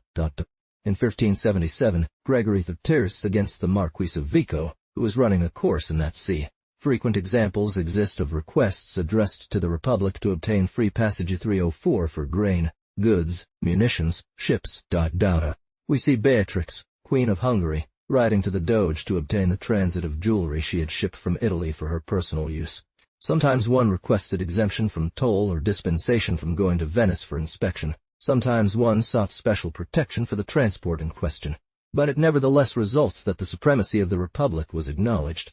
Note 304. In 1399, William, Archduke of Austria, for the passage of his wife with 12 ships. In 1457, the King of Hungary for wood. In 1478, Emperor Frederick for grain coming from Puglia. In 1481, Beatrix, Queen of Hungary, for her jewelry. In 1482 and 1502, the King of Hungary, for grain. In 1505, Pope Julius II for grain. The Republic was particularly jealous to forbid navigation in the Adriatic to all foreign warships. It never missed an opportunity to observe and uphold its privilege in this regard. With the Turks it negotiated. With Naples, it used the route of demands to request King Ferdinand to remove several galleys he had sent along the coasts of Puglia. 305 she refused Pope Pius II's. She would not permit the Emperor and the King of France. 306, the liberty to send 2 galleys to Ancona, alleging that it was acknowledged by all princes that the defense of the Gulf belonged to Venice. Note 305. 307 to send armed ships there. In 1460. Das Mori, Kirazadas. Note 306. In 1463. Note 307. In 1542 and 1543. Even at a time when she was already greatly diminished in power and other nations had a navy far more respectable than hers, in 1630, the Senate did not relax its claims, despite an unhappy war that it then had to sustain.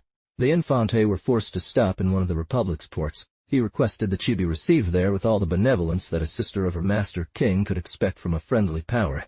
The ambassador of Spain warned the Republic that the Infante Marie was to travel from Naples to Trieste on the naval army of her brother, the king, in order to marry the King of Hungary, son of the Emperor, and since the Spanish court wanted this advice to appear merely as an unofficial and inconsequential communication, the minister added that, if the Venetian government, seeing in this communication a claim contrary to its rights, promptly offered its fleet for the infant's journey, adding that it would not permit any foreign war vessel to enter the Gulf.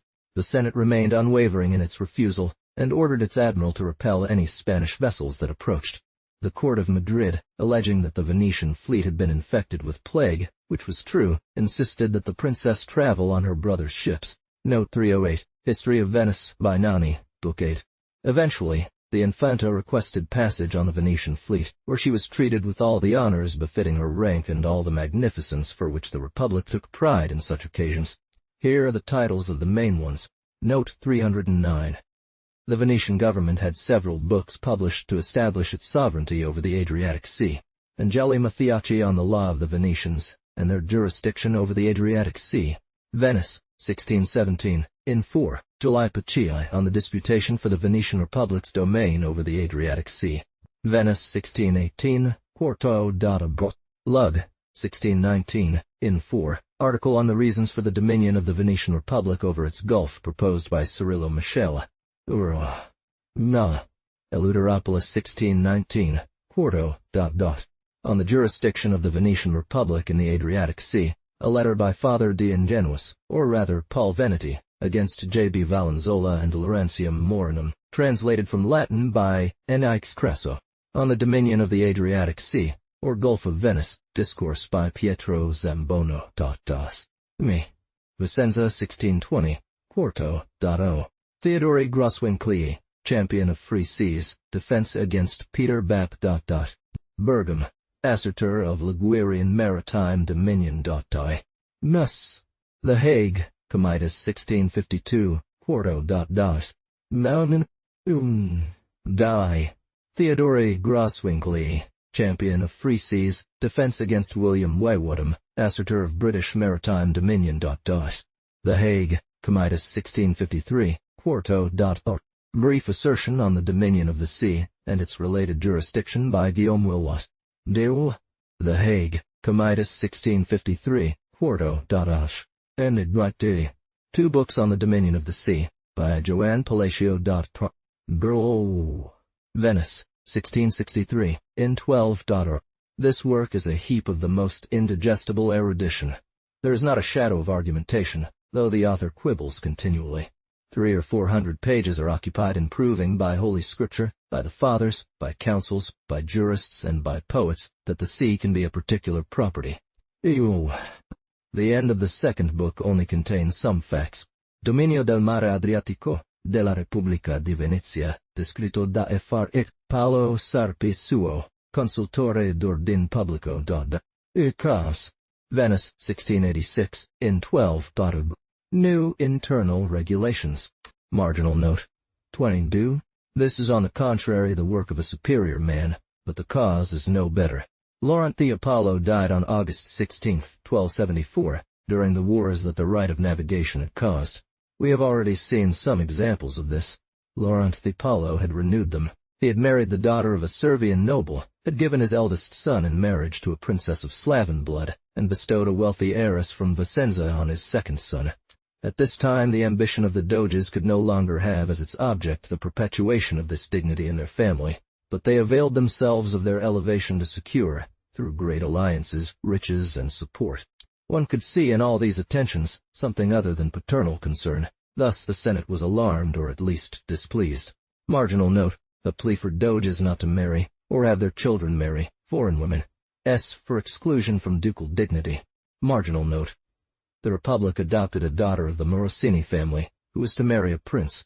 As soon as Theopolo's death left the throne vacant, this institution of the correctors, so happily conceived, which provided a means of reforming laws during each interregnum, was seized upon, and one law was enacted prohibiting Doges from marrying, or having their children marry, foreign women, adding that such marriages would henceforth be ground. The Republic adopted this young woman and gave her, as a princess, to the prince who sought her hand. The Republic went even further in its precautions to prevent its citizens from seeking help from foreign protectors. For a few years later, Stephen, Prince of Hungary, having asked for the hand of a daughter of the Morosini family, the Senate refused to allow this family to gain honor or pride from this illustrious alliance. As a result of this system, which aimed to prevent wealthy citizens from acquiring credit or wealth abroad, they were forbidden to accept any public office in foreign countries. Marginal note. Venetians are prohibited from accepting public offices abroad. A peculiar custom had become established at that time in the various republics of Italy. It seemed that these republics had nothing so much to fear as the triumph of one of the parties which divided them. Jealous of their citizens, delivered to endless dissensions, fearing above all the ambition or influence of an indigenous person, they often called on a foreigner, for his reputation of courage or ability, to exercise for a determined period the authority of government. 310. This magistrate borrowed from was required to resign his power at the time which was to mark its end, and he was assured of advantages proportionate to his dignity. Note 310. Muratori, Dissertation 45. Several members of the great Venetian families had been invited to fill these high functions among their neighbors, a Quirini, a Badur in Padua, 311, a Tepolo in Milan, a Morosini in Pisa. But before these cities felt the full danger of relying on foreign hands for their governance, Venice realized there was an opportunity for itself to allow some of its citizens to get accustomed to great authority. Note 311. Padua had a custom, since the 12th century, of electing an annual chief magistrate, who, under the title of podestat or consul, presided over its councils and government. It sometimes chose them from among its own citizens, often from the most prominent men of neighboring towns. Here is the list of Venetians who were called to this magistracy. I extract it from the general lists printed by Muratori Rerum Metallicorum Scriptores, Vol. Old V.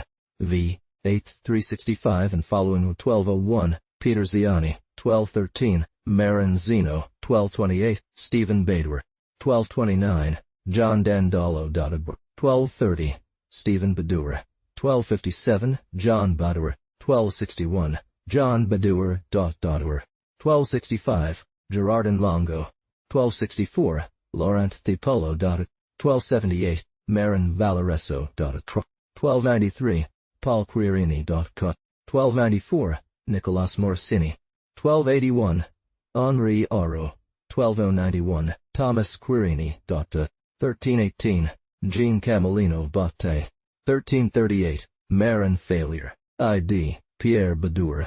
1319, Marc Gradenigo. 1327, Gerard Morosini. 1342, Jean Gradenigo d'Adamo.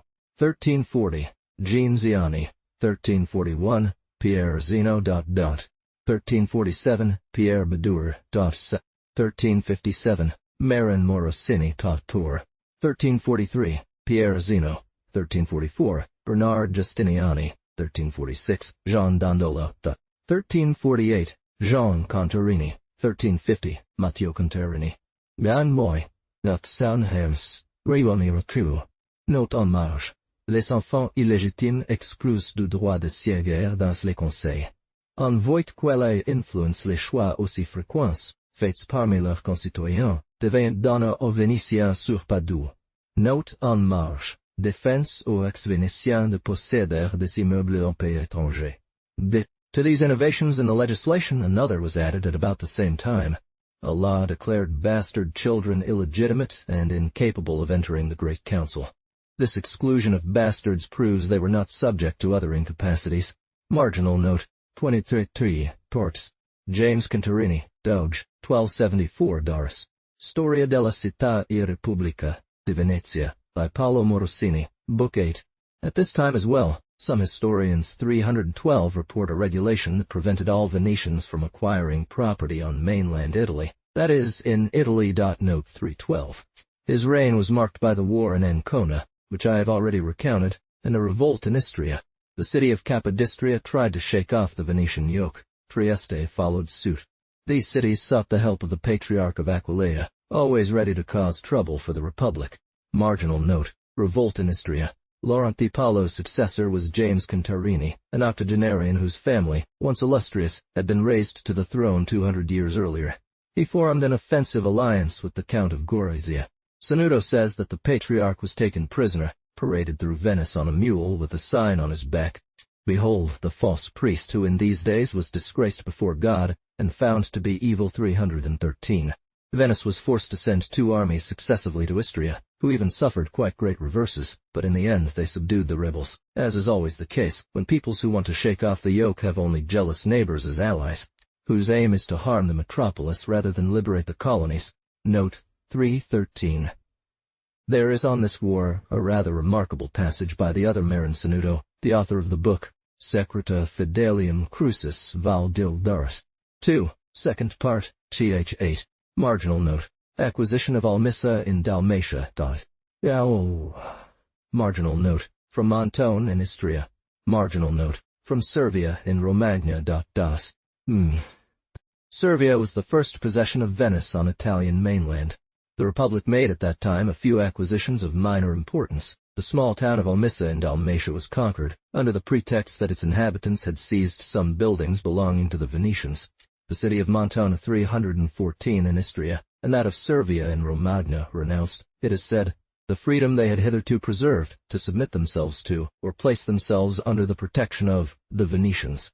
We know quite well how much we must doubt these accounts where a people voluntarily sacrifice their independence. Indeed, the city of Montone soon revolted, and more than once. Note 314. Some historians say that it willingly gave itself to the Republic, but Dandolo explicitly states Cron. Ch. 9, Part 3. Marginal note, 24 Thier. 5. That it was besieged and conquered. John Dandolo, Dodge, 1280. This election was a triumph for the party opposed to aristocracy. Under this new reign, an earthquake toppled several houses in Venice in 1280. Marginal note, earthquake. Jacques Contarini occupied the throne for approximately 6 years. Burdened by old age, he requested and obtained permission to abdicate his dignity, which was conferred upon John Dandolo. Note 315. The following year, the waves of the Adriatic, driven back by the southern winds, rose to a threatening height, inundated the lower parts of the houses, destroyed stores and goods, and made it feared that all the buildings would collapse. 315. In the year 10,000 on the feast day of St. Thomas the Apostle, in the 5th Feria Fair and the following night at dawn, there were flashes of lightning and loud thunder, which was unusual, as thunder is usually heard at such times. Then, in Venice, great inundations of the sea and tidal waves occurred, which had not been seen before, according to the ancients, from which that city was founded on water until our own days. Ships were submerged, and people drowned, and the markets, which were not under cover, were severely destroyed. A similar misfortune befell the city of Clugen, namely Clusa, which is in the marine lakes where salt is produced. Memorial Potestatum Regientium, Testorumque sis temporibus, ab anno 1154 USK AD, annum 1290. Anonimo octore. And he said, the Cardinal Lord Bernard, legate of the Roman Curia who dwelt in Bologna, that this misfortune befall Venice because they were excommunicated from him, so that they wished to give succor against Peter, King of Aragon, in the time of Martin the Pope. Collection de Moratori, Rerum Italicarum Scriptoris, Tommy 8, p. 1166, margin note. Interdict thrown on Venice by the Pope's legate. The Pope, who favored Charles of Anjou, King of Naples, proclaimed a crusade against his competitor. The Republic refused to arm for a cause foreign to it, and would not permit its citizens to take part in it. The Pope's legate was so incensed by this refusal that he confounded, in his anger, the Venetians with excommunicated princes, and threw an interdict on their city. But the government proved in this affair all the strength of a resistance accompanied by moderation. It did not permit its subjects to wage war without its consent. The interdiction was endured without reproach against the sovereign pontiff. No attempt was made to force the clergy to violate the Pope's defense, which suspended the celebration of the sacred mysteries. For 3 years, people submitted to the deprivation of spiritual assistance and contented themselves with respectfully addressing petitions to the Holy See. Note on the margin, Sexy 5. Meanwhile, circumstances changed. The tiara passed to another head, and the new pontiff, seeing that nothing had been gained by prohibiting the Venetians, reconciled them with the Church in 1286. One of the fruits of this reconciliation was the establishment of the Saint Office in Venice. Establishment of the Saint Office in Venice, 1286, Tartar. E. There had been approximately a century since the popes had contemplated establishing this sort of tribunal against heretics. At first, only missionaries were sent against them. When it was found that zeal and eloquence were insufficient to convert them, it was decided to terrify them. Missionaries were authorized to seek assistance from temporal power and to secure obedience through the threat of excommunication. As a result, priests who were originally sent to enlighten those who erred in faith found themselves armed with the sword, believing they were charged with discovering, pursuing, and punishing those in error, instead of converting them, and became a commission for inquiries, a bloody tribunal. Governments hoped that this tribunal would protect them from heresy, which has always been so detrimental to the tranquility of states. The government of Venice was strongly urged by the court of Rome to permit the introduction of the Inquisition into its territory. By the middle of the 13th century, he agreed to take measures against heretics, but without relinquishing, in favor of the ecclesiastical authorities, the inalienable authority that belongs to temporal princes, punishments. This was certainly the wisest thing one could do in the 13th century. It was established that there would be secular judges charged with receiving reactions against heresy, that these magistrates would refer the examination of suspected heretical doctrine to ecclesiastical doctors, that the latter would make their report, and then the civil magistrates would rule on the guilt of the accused and on the application of p. The court in Rome was far from being satisfied. It wanted ecclesiastical judges to have full jurisdiction, and for the civil magistrate not to intervene in matters that are not within the temporal order. This doctrine could have been sustained had the punishments only been spiritual, as with the crimes. But its punishments went as far as confiscating goods, depriving of liberty, and even life. F. Magistrates.org. The Venetian government negotiated for a long time to get the Church to relinquish its claims, resisting the bulls of 10 popes 316. Finally, a compromise was found that left the judges of the Holy Office with the full jurisdiction they claimed, while preventing abuse, as they were only permitted to exercise this authority under the supervision. Marginal note. Concordat of 1289, with the Pope. Note 3016. Alexander IV, Urban IV, Clement IV, Gregory X, Innocent V, Adrian V, John Knight VI, Nicholas III, Martin IV, Honorius IV. Marginal note. Limits of the Inquisition's powers. 317. This is what was agreed upon by the Concordat of August 28, 1289.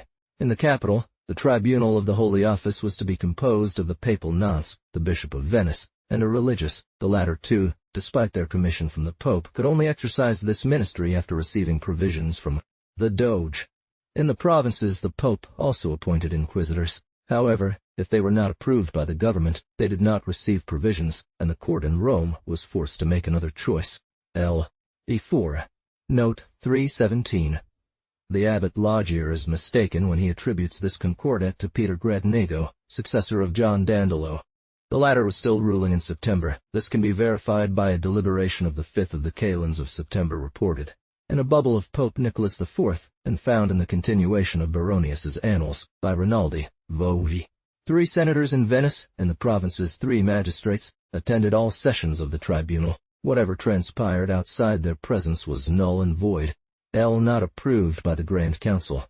They could suspend deliberations, prevent the enforcement of sentences when they deemed them contrary to law or the interest of the Republic. They vowed to disclose nothing to the Senate regarding what occurred within the saint's office. They were required to oppose the publication, even the inscription in the records of the Inquisition, of any bull. Never could the magistrates assisting the tribunal of the Inquisition be chosen from those who had, either personally or through their close relatives, interests in the papal court. Never could trials be transferred to Rome or elsewhere. At this topic, an example is cited of a heretic from Padua, against whom the Grand Inquisitor of Rome had informed and demanded for 5 years. Margin note. His jurisdiction. The Venetian government never allowed the extradition of the accused, who was eventually released without judgment, apparently because the errors for which he was accused could not be considered heresy in the eyes of the secular power. The jurisdiction of the Holy Office was strictly limited to the crime of heresy. Jews settled on the territories of the Republic were not subject to this court, and the reason given was that ecclesiastical authority could not extend over those who were not part of the Church. They had abused the sacraments. The property of the condemned remained to their natural heirs. This jurisdiction did not extend to the Greeks, because it was not just that the Roman court should judge in its own cause, nor to bigames, for, as the second marriage was null, there could be no abuse of the sacrament but only a violation of civil order, nor to blasphemers, and still less to usurers, nor finally to sorcerers or magicians, unless, as for writings, their danger could not be foreseen at that time. Printing was not yet invented. Later, the Inquisition had the right to examine books, but only those which might affect faith. The permission and defense of printing were exclusively reserved to magistrates. One might rely on their vigilance. Aristocracy is, in this respect, the least tolerant of governments. Finally, the temporal offenses of the clergy, without exception, remained within the jurisdiction of the secular authority. The funds allocated for the court's service were entrusted to a Venetian treasurer, who was accountable for their use to the civil authority. Marginal note. The clergy's efforts to expand the power of the Inquisition. Such were the limits that the government managed to impose on an authority so often abused. The inquisitors constantly sought to overcome these restrictions. However, neither subtlety nor threats could secure any concessions in this regard. The church historian reports that the Inquisitor of Venice, having permitted the imprisonment of some converted Jews suspected of heresy, the magistrates arrested the inquisitory staff. In 1518, the Inquisition relentlessly pursued alleged sorcerers from the province of Brescia. The revolt grew from the number of convictions and the severity of the sentences. The Council of Ten annulled the proceedings, summoned the inquisitors and sent the accused before other judges. Note 318. One can consult the regulations that were enacted at this time regarding the Inquisition, as well as those added since, in The History of Inquisitions by Abbé Marsolier.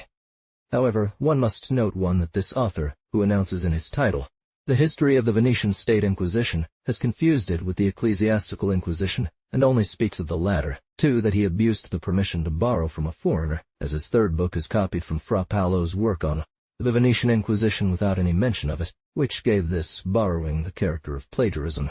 Man. De la Bible. Du Roi. No. 1125-745. Correspondence of the Archbishop of Embrun. Dispatch of August 23, 1659. Note 319. One can see in the correspondence of the Archbishop of Embrun, the French ambassador to Venice, that the Inquisition had devised a subtlety to get rid of the surveillance of secular magistrates by claiming that their presence was only necessary for the judgment of cases, not for preliminary inquiries. This claim was rejected. Note 320. Abbé Fleury, Book 96. There was a Capuchin in Brescia who had the misfortune of wandering in opinions regarding the Antichrist. The examples are countless of the attempts that inquisitors have made, throughout history, to expand their power and to bypass the supervision of magistrates. The Inquisition wanted to judge him as a heretic and, on the basis that both the offense and the accused were subject to ecclesiastical jurisdiction, It claimed that secular assistants should not intervene in the trial. The government maintained its trial rights through its firmness. Marginal note.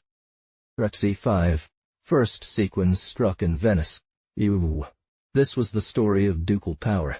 It was said that, under the reign of John Dandolo, these gold ducats, so well known by the name of sequins, were struck for the first time in Venetian coinage, a name derived from zecca, which designates the minting workshop.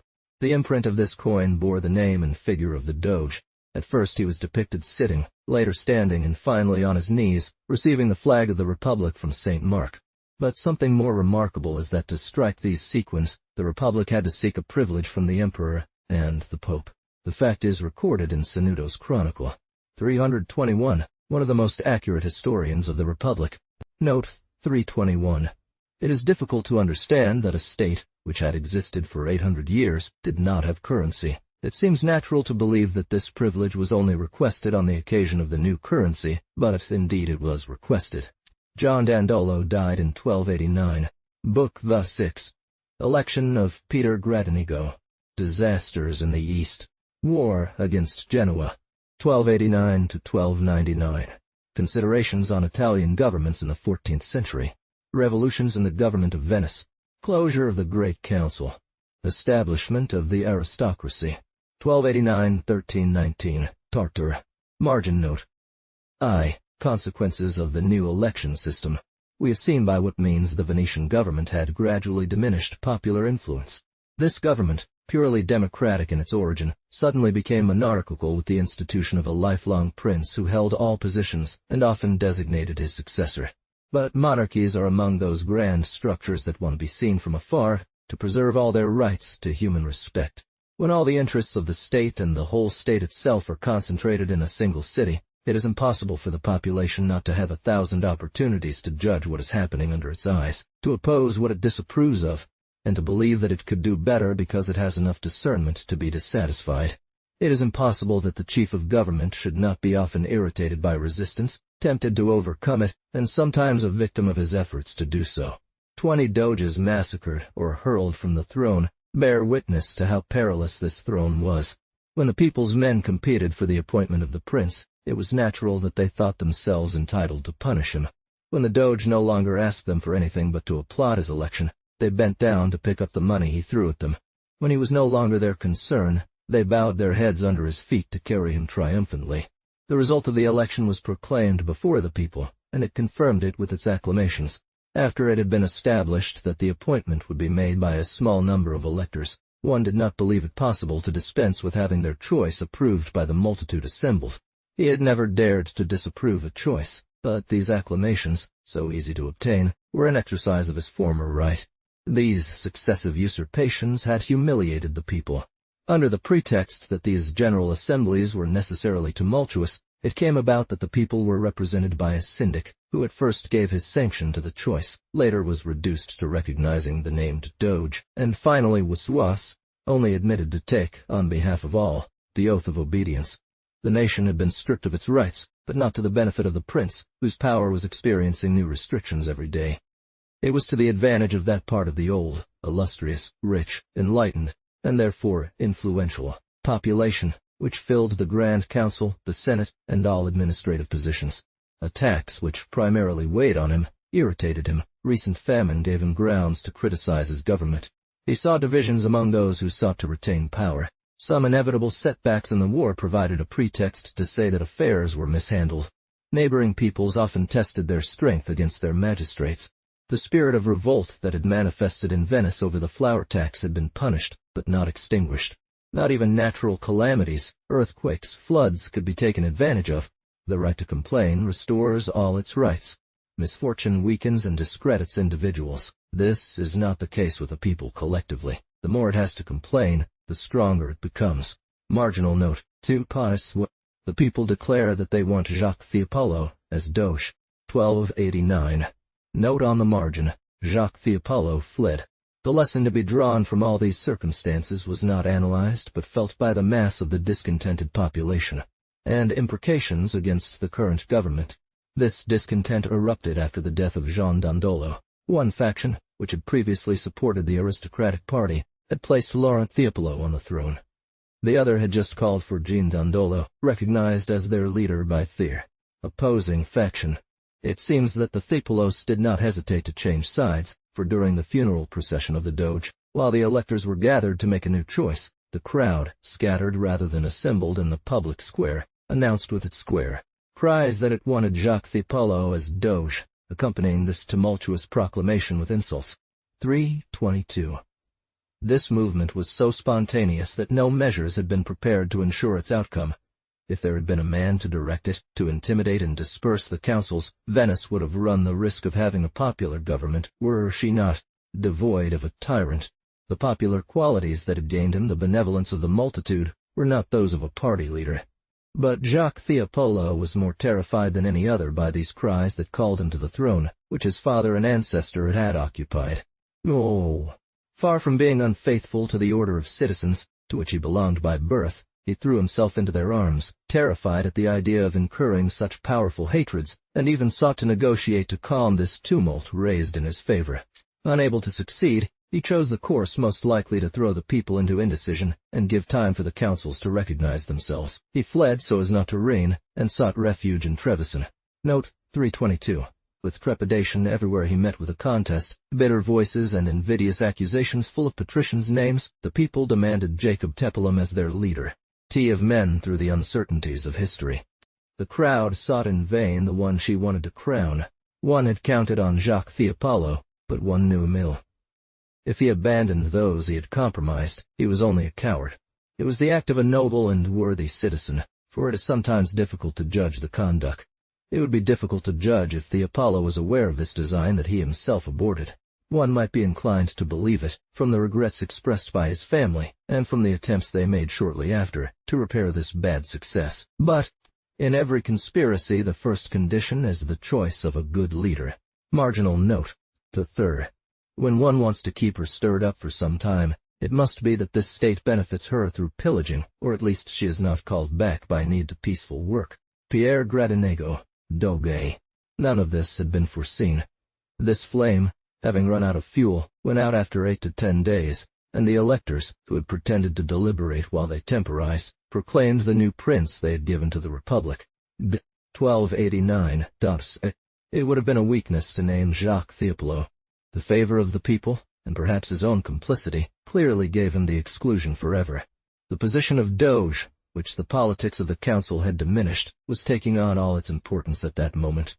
One could not either, as often happens in elections where one is embarrassed by rival ambitions, risk only a provisional choice, making it fall on an old man. A leader of proven capacity, full of courage and vigor, and above all imbued since his youth with all the maxims of the patriciate, was needed. This man was found in Pierre Gradinago, then governor of the colony of Capodistria, who was not yet 40 years old. It is always beautiful, in the eyes of a brave man, to be chosen to head the affairs of his homeland in a time of storm. Marginal note. Insults from the Patriarch of Aquileia. 10 galleys, sent ahead to meet Gradinago, brought him back to Venice, where his entrance was a triumph, but an incomplete one, for the somber silence of the people condemned this election. This reign began under dark omens, his ports without pursuit. It was a meager glory for an archbishop to wage a piratical war, but it was a shame for the Republic to be braved by such a neighbor. The Patriarch of Aquileia completely defeated the army tasked with defending Trieste. He pursued his victory, sacked Caorlo, and reached Malamaco, where he set everything ablaze and bloodied it, insulting the Republic as far as its suburbs, and, after displaying his banners in view of the capital, he peacefully embarked his loot and retired too. Marginal note. 4. The state of Christian affairs in the East. The affairs of Christians in the East were ruined. A fleet of 20 galleys, sent by the Venetians to Syria to relieve the city of Tripoli, was unable to prevent its fall. Note in margin. Discord in Ptolemais. The Sultan of Egypt, after taking it by assault, reduced it to ashes, and the Christians only retained, through an uncertain truce, a precarious foothold on the coast of Palestine. They had lost Antioch. They were confined to the cities of Sidon, Beirut, and Ptolemais. The last-named city was divided among Europeans from various nations, not only insubordinate and indisciplined, but split up among themselves, with differing interests and opposing passions. The Genoese, the Pisans, the Venetians, took advantage of a temporary truce to risk their commercial speculations, and each of these three colonies sought above all to harm its rivals. The kings of Cyprus and Jerusalem, the Prince of Antioch, the counts of Tyre and Tripoli, had come to seek asylum and present their claims to Ptolemy, a legate of the Pope, further complicated matters by claiming authority. The Knights Templar, the Hospitallers of St. John, adventurers from all nations, not much concerned with the interests of merchants, only sought to acquire possessions where they could rule. Some were nothing but turbulence, others fanatics. They had come only to enrich themselves by killing infidels, and claimed to fulfill their vow, atone for their sins, by committing horrible disorders, ravaging the lands of the Saracens in contempt of the truce, to which they owed a remainder of security. The counsels and prayers of those who had something to lose availed not to stay them. Marginal note. See the Sudan of Egypt attack in this place. These imprudent ones, relying on the then public law that one was not obligated to observe a truce that the Pope had disapproved of, spread into the countryside, intercepted caravans, devastated neighboring villages, and signaled their zeal through pillaging and massacre. 1290. Now, Anga, Pri, Oris, Tani, Kagrana, Victim.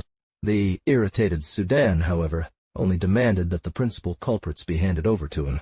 Note 323. Marin Sanudo states only 20,000 horses and 30,000 infantry. No matter the strength of this army, Ptolemais would not have been unable to resist if its defenders had been able to agree. They wanted him to content himself with some explanations or poor excuses, but he paid them no heed and marched into Syria at the end of the year 1290 with an army, which, according to likely exaggerated accounts, numbered more than 150 1,000 infantrymen and 60,000 horses.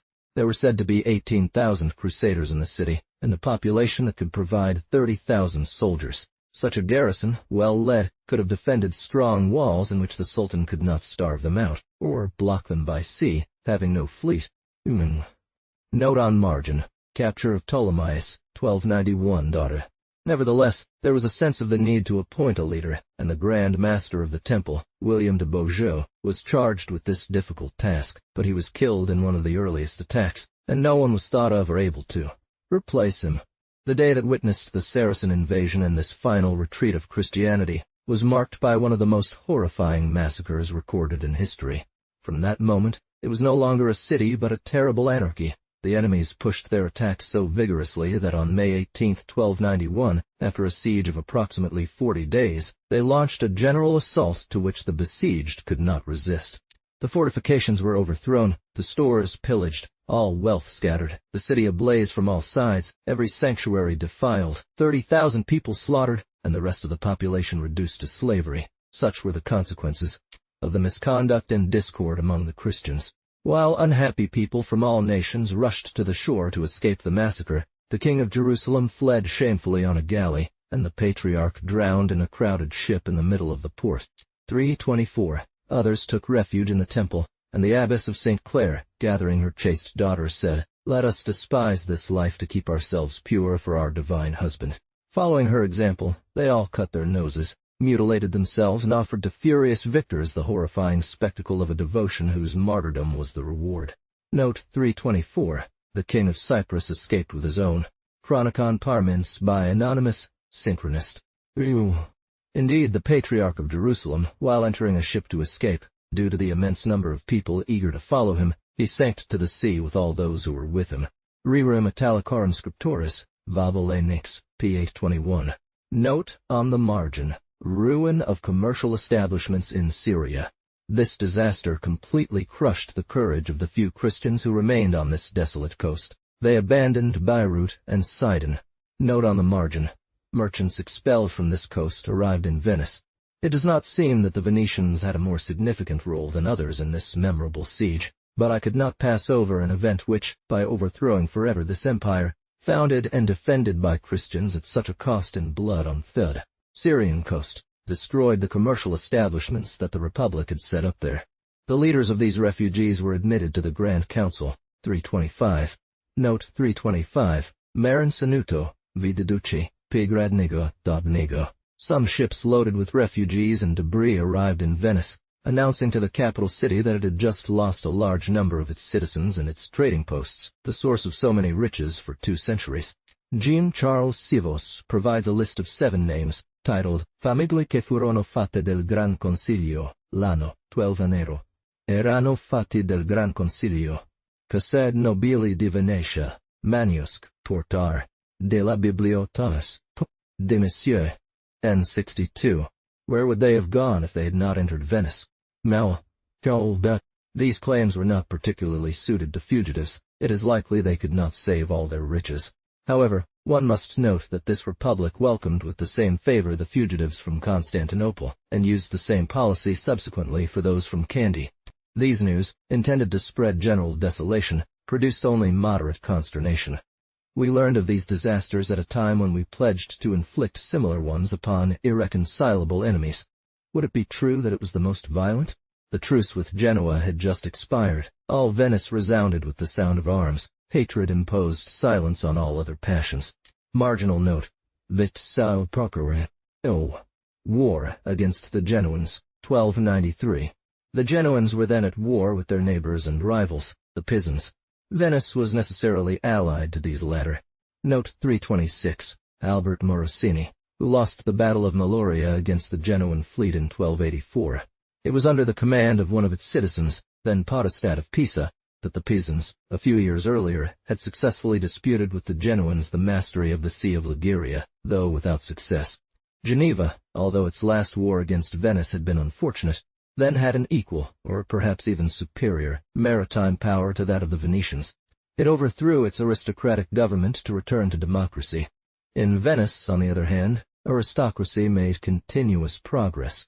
The 2 republics had extensive colonies far and wide. The Venetians controlled the eastern coast of the Adriatic, the entire island of Crete, part of Negroponte, and several ports in the Peloponnese. They had, as we see, succeeded to all the power of the Venetians in the seas beyond the Bosphorus. Years from the Tartars, or bought 327 the city of Theodosius, today Caffa, at the entrance to the channel that communicates from the Black Sea to the Palus Meotides. The Genoese had completely defeated the Pisans and filled the passage of the port of Livorno. They were allies with the Greek emperor, masters of the island of Chios, established in the neighborhood of Pera, on the other side of Constantinople's harbor. They possessed several trading posts on the coasts of the Black Sea, and had conquered for Thurt. Denied by him the right to put a single ship to sea. Note 327. They only possessed Pera as a fiefdom 328. They did not have the title of masters of a quarter of the Roman Empire, but they had managed to make exclusive trade in it, and these daring merchants eventually became the masters of starving or supplying Constantinople, appropriating its fishing, customs, waging war against the Greek emperor, and being Nicephorus Gregoras, Byzantine History, Book 13, Chapter 2, Note 328. History of the Decline and Fall of the Roman Empire by Gibbon, Chapter 63. This torn-apart capital by civil and religious wars needed grain, wood, and cattle. The most populous city in Europe was located at the mouth of this sea. It had a right to be the capital of world trade, but there is no commerce where doctrines and the uncreated light of Mount Tabor are disputed. To have a just idea of the trade in the Black Sea, one must consider that the rivers flowing into it, the Tanais, Borysthenes, Dniester, Danube, cross vast fertile lands which then had very few outlets for the disposal of their products. Its inhabitants practiced a cult that, in certain times, makes fish an essential food. The mouth of the Tanais provided an inexhaustible quantity. These ships belonged to the Genoese. The port of Theodosius was their warehouse. The luxury of Constantinople called for all goods from Asia. Persia supplied them to ships that came to receive them at the bottom of the Black Sea. It was due to such extensive trade that a small republic, perched on barren rocks by the Mediterranean, maintained an innumerable fleet of sailors, covered the seas with its ships, promised 100 to the Greek emperor, supplied 200 to the Greek emperor, St. Louis, and all this after a 10-year war in which several of its fleets had been destroyed. Margin note, Venetian pillage of Pera. This power of trade, which continually renews capital and multiplies men, developed during the war that the Genoese renewed against the Venetians in 1293. The 2 republics armed fleets that their contemporaries could not equal, with equipment no less costly or less formidable, except for the differences resulting from the state of the art compared to the fleets of today's most powerful nations. The Venetians took the offensive. 60 galleys sailed from their ports, under the command of Roger Morosini, and made for the archipelago. In contempt of the Greek Empire, this fleet passed through the Dardanelles, crossed the Propontis, and anchored in the Bay of Constantinople to attack the suburb of Pera. Michael Palaiologos lacked the energy to express his resentment at this insult other than through the complaints of his ambassadors. This establishment was not fortified. The Genoese poured into Constantinople, abandoning their trading posts and stores to the enemy, who, after pillaging, marked their departure with a fire. The Genoese knew how to derive great advantage from their disaster. Theodosius. This city was no more in a state of defense than Pera. The too easy conquest of Pera provided them with a pretext to request and obtain permission from the Greek emperor to fortify it, and this post, sheltered from all attack with remarkable diligence, became the avenue of their power, the key to the Bosphorus, and soon after the terror of Constantinople. Marginal note. They destroy the Genoese trading posts in the Black Sea. However, the Venetian fleet entered the Black Sea, overturned the establishments that the Genoese had on these coasts, and then took the route to the archipelago, after detaching, under the orders of John Soranzo, a squadron of 25 galleys, charged with destroying the.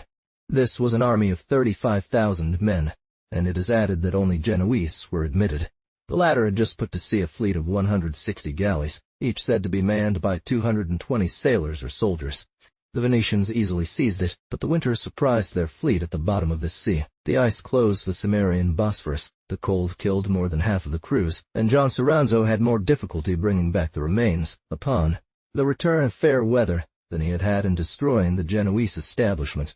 But this formidable armament had needlessly sought the enemy in the seas of Sicily. Note on margin. Charles and Andrea Dandolo went to meet him with a fleet of 85 ships. A Genoese fleet enters the Adriatic and defeats the Venetian fleet at Curzola. 66 galleys from this army, under the command of Lambo Doria, came to attack Venice in this sea of which it claimed sovereignty. The two armies fought in front of Corcira-la-Noire, or Curzola, one of the islands of Dalmatia. Despite the inferiority in number of his ships, Lambo Doria detached 15, which were to take the wind of the Venetian fleet and attack it during the battle. With the rest he did not hesitate to engage in combat, which was long and fiercely contested. The impact of the 15 galleys that had taken the wind decided the victory. There was never a more complete one. The unfortunate general, seated on the bench of a galleon with his hands chained, was being conducted to Genoa. Note 329. There is a very detailed account of this battle in a work titled, "Fire engulfed and devoured the entire Venetian fleet in an instant. Only 12 ships managed to escape, 65 were burned, and 18 fell into the hands of the victor, along with 7,000 prisoners, among them a famous Venetian traveler named Marc Polo, who had traveled across Asia for many years, and Admiral Andrea Dandolo himself. But he refused to serve in the triumph of his enemy, and demonstrating that a man of heart always has resources against shame, he struck his head against the edge of the ship, and deprived the people of Genoa of the cruel pleasure of seeing a Venetian admiral bound in chains. Rerum Italicarum Scriptores, Volume Ferretti Vicentini Historia Rerum in Italia, Distarum, Abbiano, 1250, AD. Usca 1318. Rexp 987 Workor. According to this historian, the Genoese had only 62 galleons, and the Venetians 96, but the first were reinforced towards the end of the battle by 13 of their vessels that they had left behind. Andrew Dandolo was not taken prisoner, but killed in battle, embracing his flag. 14 Venetian galleys escaped, 82 fell into the hands of the victor with 6,654 men. André Navagier positively states, the general of the Signory, desperate before reaching Genoa, refusing to take food, and striking his head against a bench on the galley, took his own life. When the 12 ships that had escaped from this battle entered Venice, there was fear that the Genoese fleet would appear almost immediately, but it was not in a condition to go to sea. 2 of their galleys dared to come alone as far as Malamocco and challenge the fleet of the Republic. An inquiry was opened against the officers accused of not having fulfilled their duty at the Battle of Curzola. The historians do not agree on the outcome of this procedure. Some say that several culprits were punished with the severest penalty. Others claim that all the accused were acquitted. The first version would be more in line with the maxims of republics, maxims that should never be more inflexible than in adversity. Note 330. See the additions to Danlo's Chronicle, Vol. I. 2, reported in the edition of Muratori, from a manuscript copy in the Ambrosian Library. Marginal note. The Venetian fleet defeated at Gallipoli, 1294, Dartzamius. Uri. In the following campaign, fortune continued to be adverse to the Venetians. Mark Basio, their admiral, encountered and fought the enemy fleet off Gallipoli, at the entrance to the Dardanelles. They took advantage of this to launch a raid on Candia, and once again pillaged the city of La Cannae. Of the 25 galleys he commanded, 16 were taken or destroyed. The others spread consternation among their ports and left the sea free for the Genoese. Even in this war, Venice had already lost over 100 ships, and necessarily a great number of sailors and soldiers. The Ghibellines had expelled the Guelphs. This city, which had been supporting such a terrible war for 6 years, was then torn apart by factions. Its main colony was devastated, the others could follow. However, merchants still sailed armed vessels on the seas, disrupting enemy trade, insulting their coasts, and there is mention of a Captain Sclavoni who, with 4 galleys, had the audacity to burn a ship in the very port of Genoa. Venice was no less agitated by rival passions. The two republics, under the mediation of Matteo Visconti, Duke of Milan, agreed in 1299 to a peace that was only a suspension of arms, to prepare for a new war. By this treaty, the Black Sea and the Sea of Syria were prohibited for 13 years to armed ships of Venice. 331. Note, 331, Jean Villani, Hist. De Florence, Liv. 8, 8th 27. Marginal note, another Venetian fleet ravaged the coasts of the archipelago. The Greek Emperor Andronicos Palaiologos owed a considerable sum to the Republic, which he had been evading for a long time under various pretexts. This prince was rightfully annoyed with the Venetians, who had attacked his allies, the Genoese, right up to the suburbs of his capital. The Venetian government considered him weak or timid enough not to be spared. The author of this abominable execution was Belat, and he belonged to the illustrious family of the Justiniani. One of his parents, who wrote the history of Venice, testifies to this crime, relating it with the utmost cold indifference. A fleet of 37 galleys came to block the Straits of Dardanelles, desolating Greek trade, spreading chaos from Pera to Argyre, and capturing a large number of ships, all crews being ruthlessly massacred. He states that Belat Justiniani returned victorious to Venice, meaning that he came back with the sum that Emperor Palaeolog hurriedly had transported on this destructive fleet. 332. He sacked and burned everything on the coast.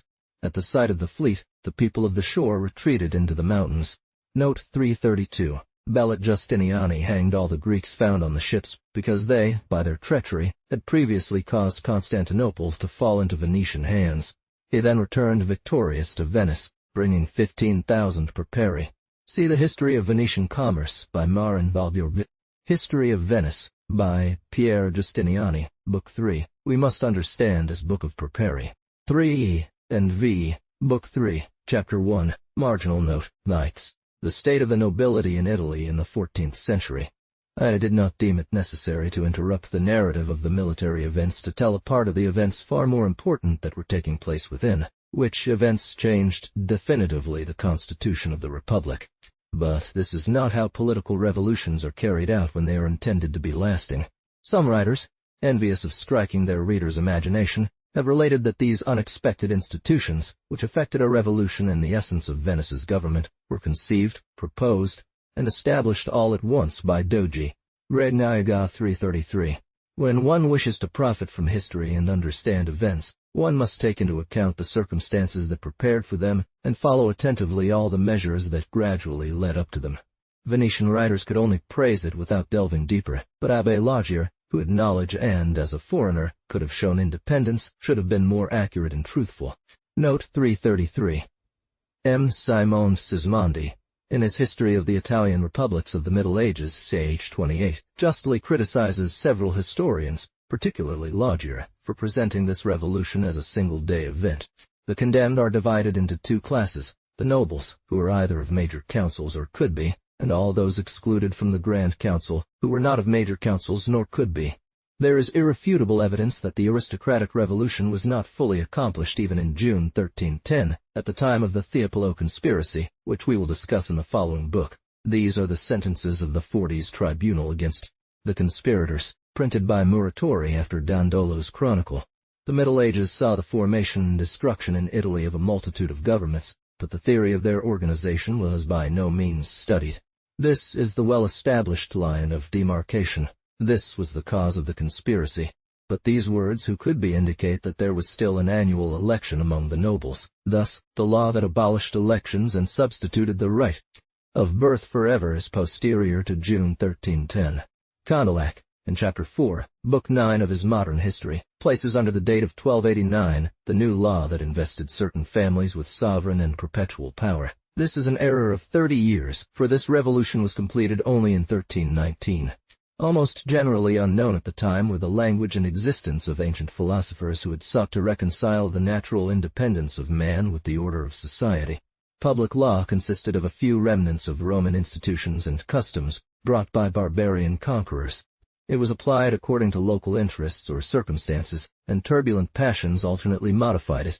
When the theory of societal organization was almost unknown, the practice of governance would have been extremely difficult. One can imagine that in an era when roads were more or less impassable, when posts, letters of exchange, printing presses had not yet been invented, and even few people could read and write, governing, let alone administering a state of any extent, would have been impossible. Lacking the ability to exploit it themselves, they sublet it to vassals. The ignorance of the great and the people brought fortune to the clergy. The inability to respond quickly and to command obedience from afar was one of the causes of feudal anarchy. Rapid communications are the best means of government. Easy gatherings are the surest guarantee of the freedom of peoples. The domination of the strong, of the clever, is only a fact. It is in the right to enjoy representation that privilege consists. This right, which is not within us, can therefore have reality only in proportion to the more or less general assent given by others. Force always tended to seize power, or at least privileges. Force, superiority, and talents had to ensure social supremacy everywhere and always. But these circumstances are transient by their nature, and there would never have been privileged classes, if one could not find outside themselves the origin of their right to be admitted or maintain them. Marginal note. Its origin. Marginal note. Conquest. All the circumstances from which one may deduce the possession of privileges reduced to these: conquest, territorial property, wealth, and former distinction through public office. Conquest is merely the right of force. This right has as its limit what is required for the conservation and just interest of the conqueror, and as its term the duration of force. Marginal note. Property. Territorial property confers two types of rights, one resulting from the owner's interest in administering general affairs, and another derived from their relations either with the sovereign or with the colonizer of the land. If it must serve one and protect another, it is necessary that it command the former to serve the latter. One must perform the services rendered to it through privileges, while the other pays for the protection it receives through submissions. This state of affairs is the intermediate between slavery and freedom. This condition was that of a part of the peoples of Europe when they received Christianity, which is not much compatible with slavery as the ancients knew it. One saw serfs more or less subject, lords more or less privileged, but on one hand vassals tended to become free, and on the other, the maxim established that there could be no land without a lord. Men gathered together are always tempted to take advantage of the moment when their forces are united, to demand concessions that they believe are due to them. The application of this maxim and the exercise of feudal rights encountered greater difficulties in cities, especially when they became rich and populous. From this liberation of the communes came the first step towards freedom for modern Europe. Marginal note. Wealth. From the middle of the 12th century, almost all the cities in northern Italy had shaken off the yoke of the emperors. It is evident that the right arising from wealth is less extensive than that derived from territorial property. Wealth became a title to participate in authority, because the rich had a greater interest in preserving and maintaining social order. Towards the end of the 13th century, Emperor Rudolf, instead of trying to dispute their independence, agreed to sell it to them for money 334. Note 334, Machiavel, History of Florence, Book 1. In these liberated communes, one could no longer claim the right to enslave one's fellow citizens, but one could still claim the right to govern them. Yet, in cities, there can be no proper territorial ownership. Thus, the privileged ones in cities distinguish themselves from those in the countryside by the moderation of their claims. One occupies a roof, but cannot retain such domains which, by their extent, location, and the number of men who cultivate them, confer power on their possessor. The latter appeared on horseback, clad in armor, with a helmet on their heads, wielding weapons they had reserved for themselves. They constantly reminded people that their right was founded on their strength and courage. Marginal note. Public functions. In cities, this display could be of no use. It was through wealth that one acquired clients and through charm that one gained friends. It is of all these things that the idea of what has been called nobility is composed. Little by little, the exercise of authority, as it was prolonged, happy and applauded, became a right to new marks of confidence, because it implied a debt from the administered to the administrator, and in him an increase in experience, a transmission of lights, good maxims, and the just ambition to add to the illustration of his name. If this circumstance does not conciliate the respective peoples, it is no longer than tyranny. But notice that whether it derives from territorial property or wealth, or has been acquired through functions, nobility cannot be separated from the idea of services rendered to the society of which one is a member. In Rome, nobles were those who could display portraits of their ancestors dressed in curule offices. One of the follies of men is to seek to bind their new institutions to old ones, and to demand that the latter obtain, from the start, all the respect that centuries had bestowed upon them. No account is taken of the difference in times. They seek to conciliate all possible rights to consideration, old and new, to the dignity they possess. Once in possession of certain advantages, men who had learned to seize them sought to invade all privileges enjoyed in past times, under diverse governments, those which they thought similar to themselves. They wanted to combine in their persons the honors of the ancient patriciate, feudal power, aristocratic sovereignty, and even the favor of courtiers. True greatness is that which does not need the humiliation of others. They did not see that all these claims were contradictory, that one cannot be both subject, sovereign, courtier, and magistrate, that there is no nobility at the court of despots, that nobility arising from force, conquest is the least pure, the least legitimate of all. Their power, uncomfortable to what was above it, became even more odious to those below. They did not see that feudal domination is power, but not nobility, that it is the nature of power to reside in fact more than in right, and that the preservation of a greatness that exists only at the expense of others depends on the duration of force. From this arose the league that often existed between the most powerful and the smallest, to rid themselves of all intermediate powers. This league produced very different effects. They threw themselves into the arms of despotism to escape the tyranny of lords. Note 335. In Sweden, Denmark, c. In the heart of Europe, kings eventually liberated the communes to reduce the power of feudal nobility. In the northern states 335, people, to bring nobles down to their level, conjured the sovereign to take absolute power into his own hands. The History of the Last Swedish Revolution by Sheridan. Guns made all the advantages they had reserved for combat obsolete. Shortly after the period of this history to which we have arrived, two great discoveries significantly reduced the means of power for nobility. The printing press, by facilitating education, brought the lower classes closer to the opulent and privileged class. There could be no nobility left except in deeds and memories, but let us not anticipate events. Marginal note: diverse conditions of the nobility. Marginal note: in monarchies. Now. Marginal note: in republics. At the beginning of the 14th century, one could observe in the states of Italy the very diverse condition of the nobility, founded on feudal power, wealth, or magistracies, and find in local circumstances an explanation for the influence to which each of these privileged classes had attained, or the nullity into which they were reduced. In countries that remained monarchic, the nobility supported itself thanks to its natural alliance with the sovereign. It preserved privileges but did not obtain any share in government. There were infinitely subtle nuances to it. In communes that not only freed themselves from servitude, but even shook off the authority of a monarch, the privileged classes accommodated their pretensions as best they could with the will of the rest of the population.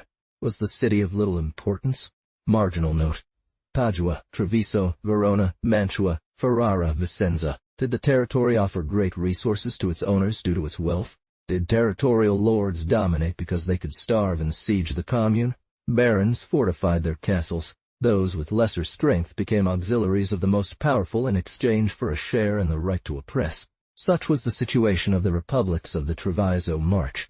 Authority. There was oligarchic, becoming tyrannical at intervals, when one of these small sovereigns found himself strong enough to reduce all the others to the condition of his auxiliaries. They had only masters. It was the story of Padua, Treviso, Verona, Mantua, Ferrara, and Vicenza. All claimed to be republics, but the first three were under the authority of the lords of the Romano family. Last two were oppressed by the Marquis of Este. Most of these countries lacked a government. Marginal note: Milan, Tarbes. The successes of a few lords had aroused the ambition of all. But in the major cities, the majority of the population resisted them fiercely. Milan forced its patricians to content themselves with a share in the magistracy. After having excited, By the occupation of all offices, a general indignation, the Milanese nobles were forced to sign with the plebeians a treaty, whereby the latter were admitted to an equal share in all public functions, from the office of ambassador down to that of trumpet-bearer for the community 336. The inhabitants, dispersed in a country open to the ravages of lords, sought refuge within the walls for their families and property. The proudest retired into their castles, and avenged themselves on their insignificance by devastating the countryside. But these very devastations strengthened the towns, i.e., increased their population.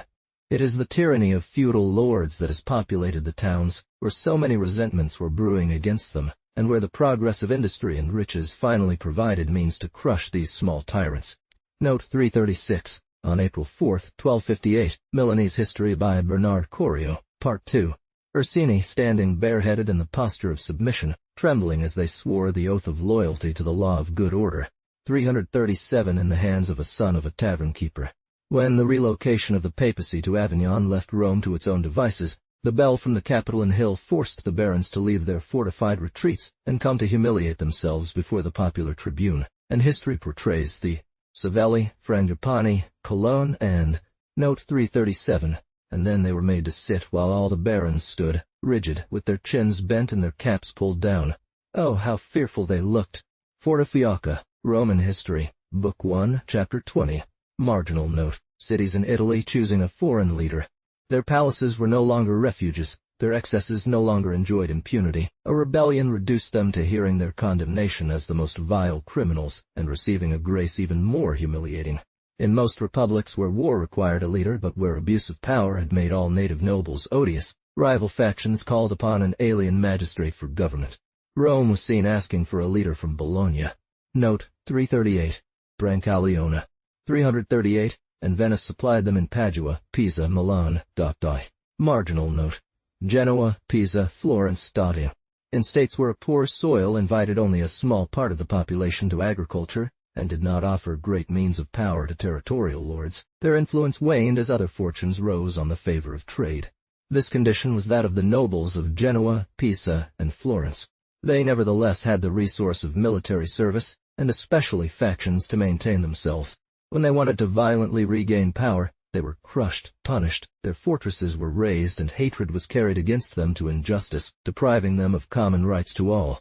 It was in these trading cities that citizens, quickly enriched by happy ventures, began to compare themselves to these former holders of privileges, and to claim a share.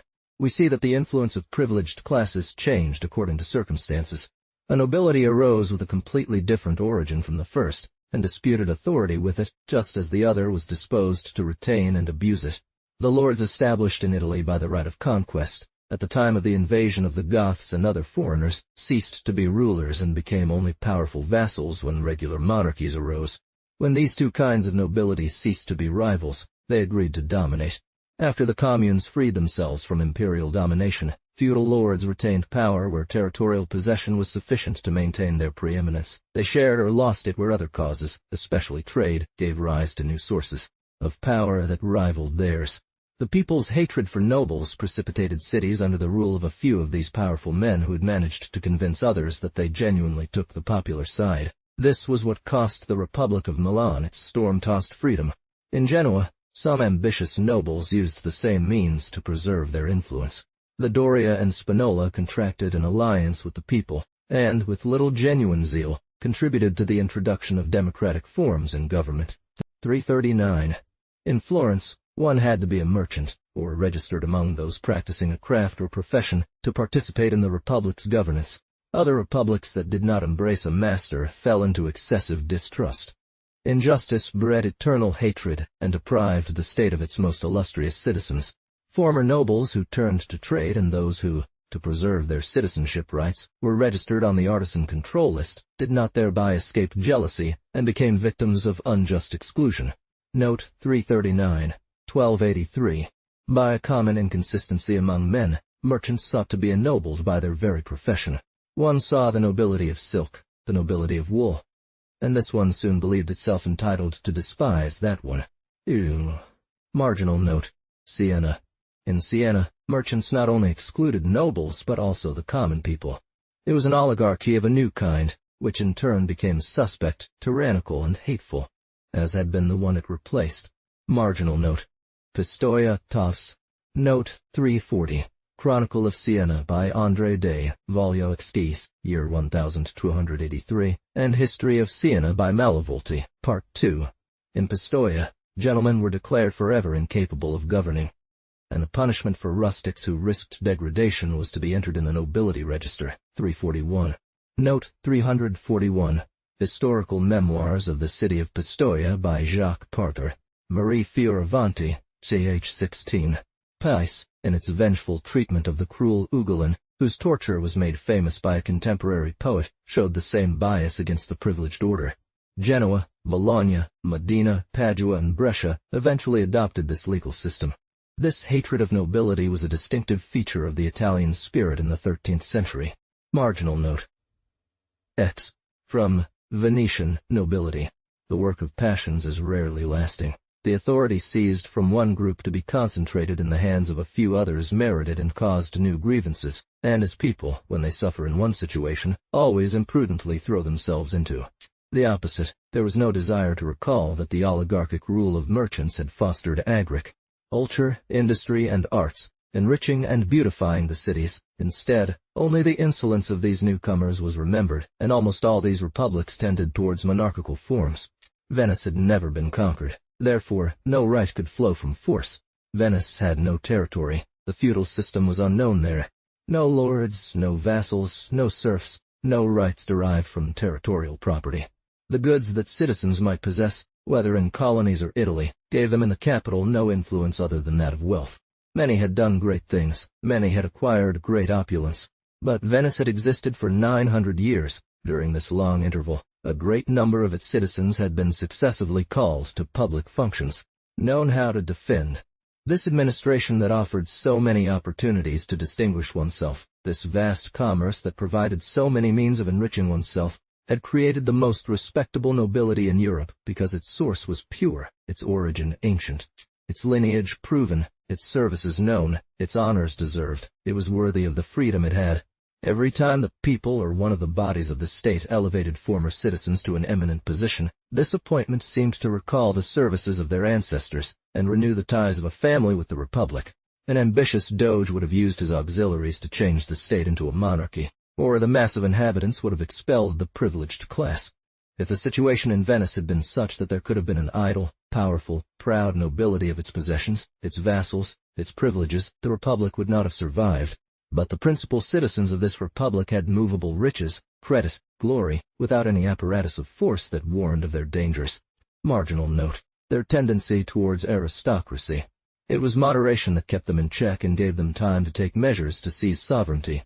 It would have been too much to demand from the illustrious citizens of Venice that they forget the glory and splendor of their house, in order to rise above domestic interests, to see only the greatness of the state, and to make that greatness consist in the equality of all citizens. This type of aristocracy existed for a long time before legal aristocracy.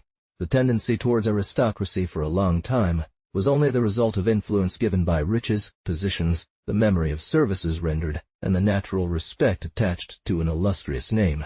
In political order, there was no distinction between citizens as nobles or plebeians, and when a foreigner, even a prince, was admitted to the status of a Venetian, they said, "We make you our citizen." However, the noble Venetians had associated with the high barons of France and adopted some of their opinions. On the other hand, the common people and middle class felt their interests as legitimate as the nobles. If the latter's very justified pride led them to seize power, common sense advised the others to claim a share. It was from the struggle between these opposing interests that a new form of government emerged. A historian went so far as to say that this revolution restored things to their natural order, which dictates that the upper class should dominate the lower. This language has no more meaning or dignity than if it were said to be mere babble. Note 342. Abbé Lagier, History of Venice, Book 10. The Venetian government, which had the work of Amelot de la Houssaye pursued in 1700, always showed great consideration for Abbot Lagier, who indeed deserved it. Estratti della storia veneziana del signor Abate Lagier, e osservazioni sopra gli stessi. Victor Sandy, author of A Civil History of Venice, having noticed a large number of errors in the former Jesuits' work, printed in 1769 a book titled, "The State Inquisitors Had the Book Suppressed."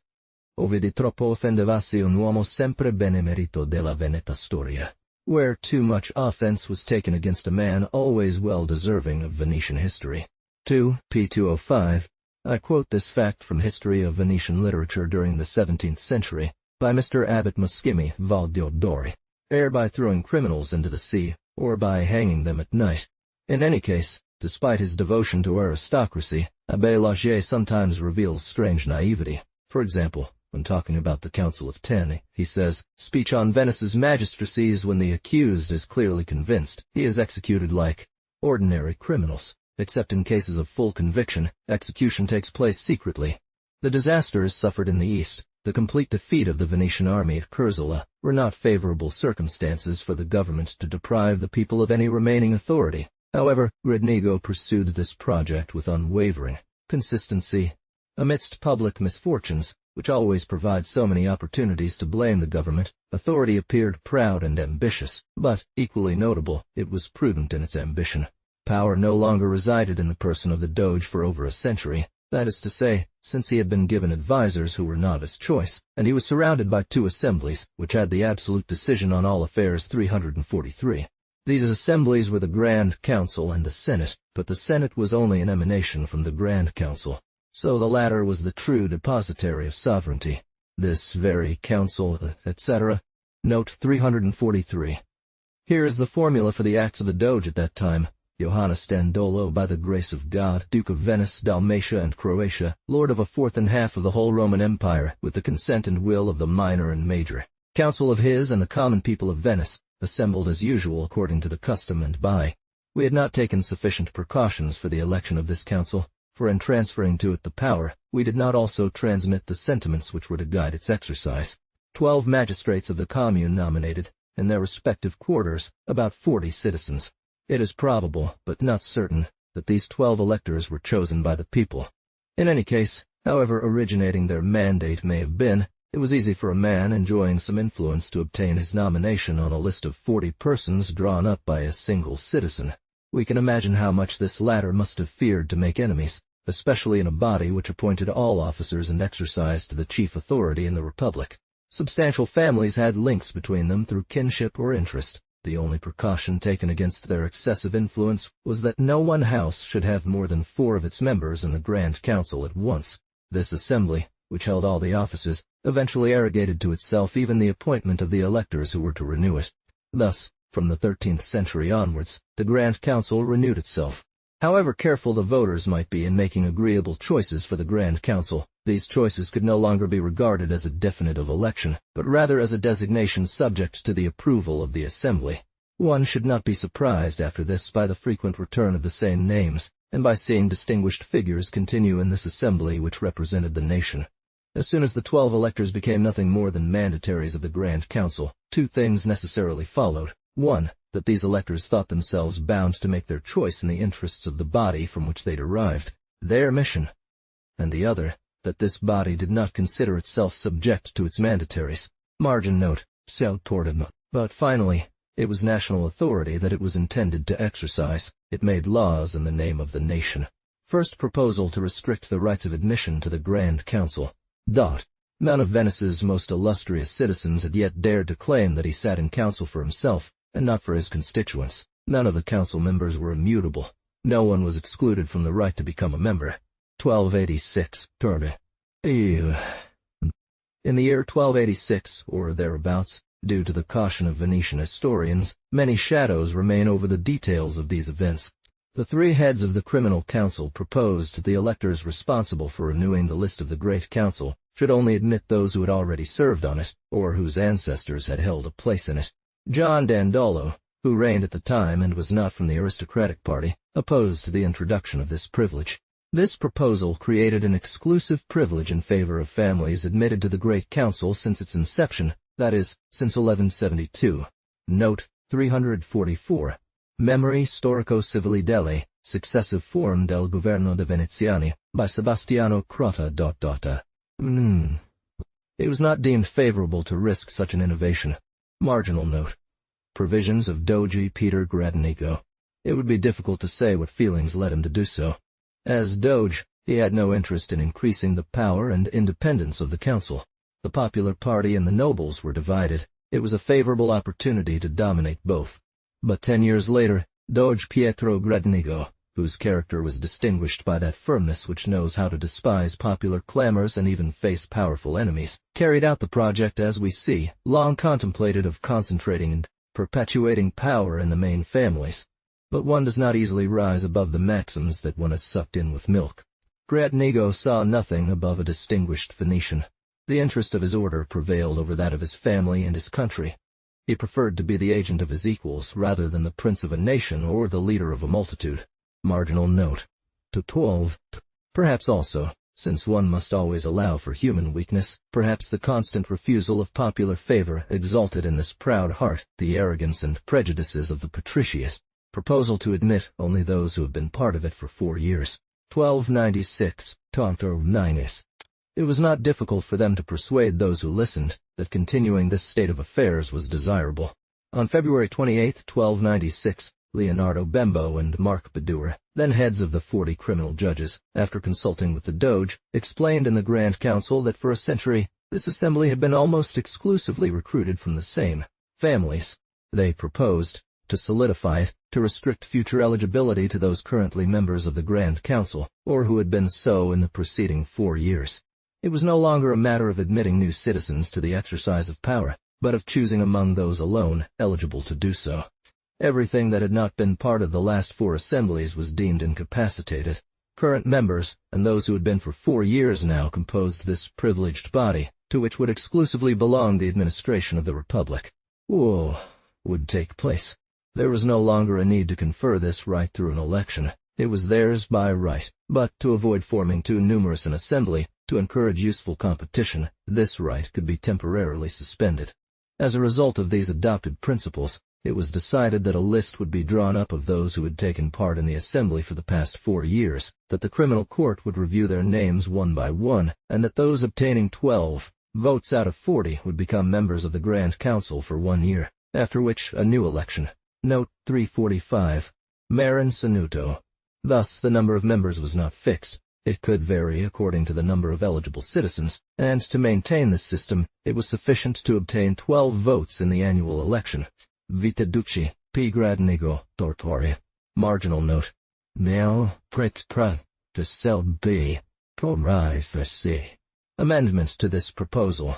However, it was considered rigorous to permanently exclude all other citizens from the assembly, which represented the body of the state. Council.May. It was important to limit the number of those thus granted eligibility.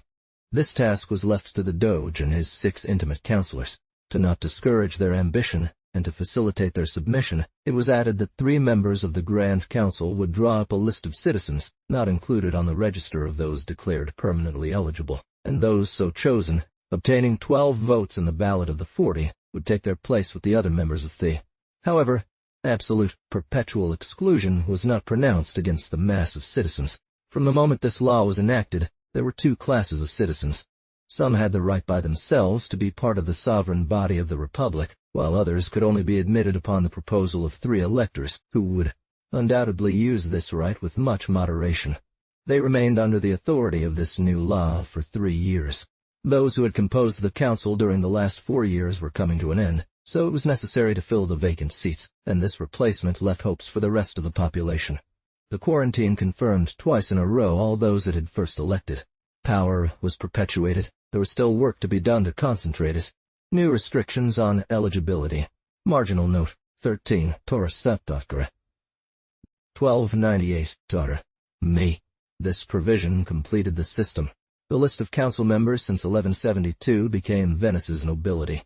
A decree of 1298 instructed the electors tasked with drawing up the supplementary list of eligible individuals to include only those who had previously been part of the Great Council, or whose ancestors had sat there.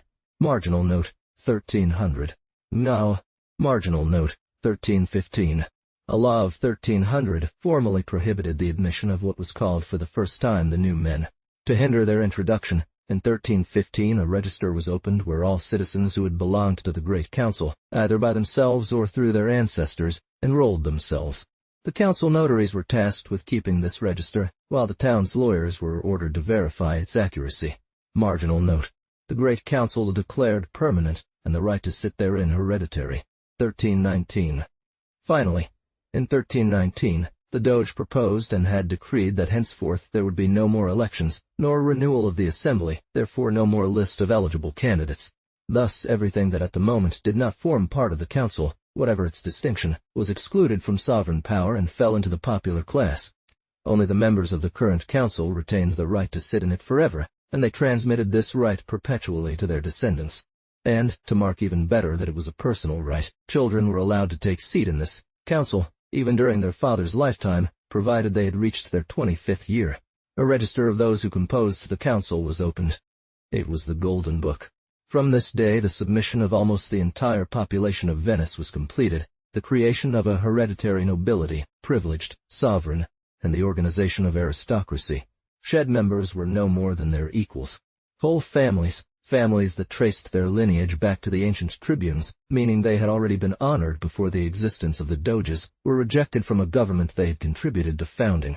If the people had to struggle furiously against such chains, what must not have been the surprise and resentment of the illustrious citizens, who, not being members of the present assembly, were permanently excluded from authority, and therefore from almost all offices, sacrificed to obscure men, and subject to an assembly whose most distinguished.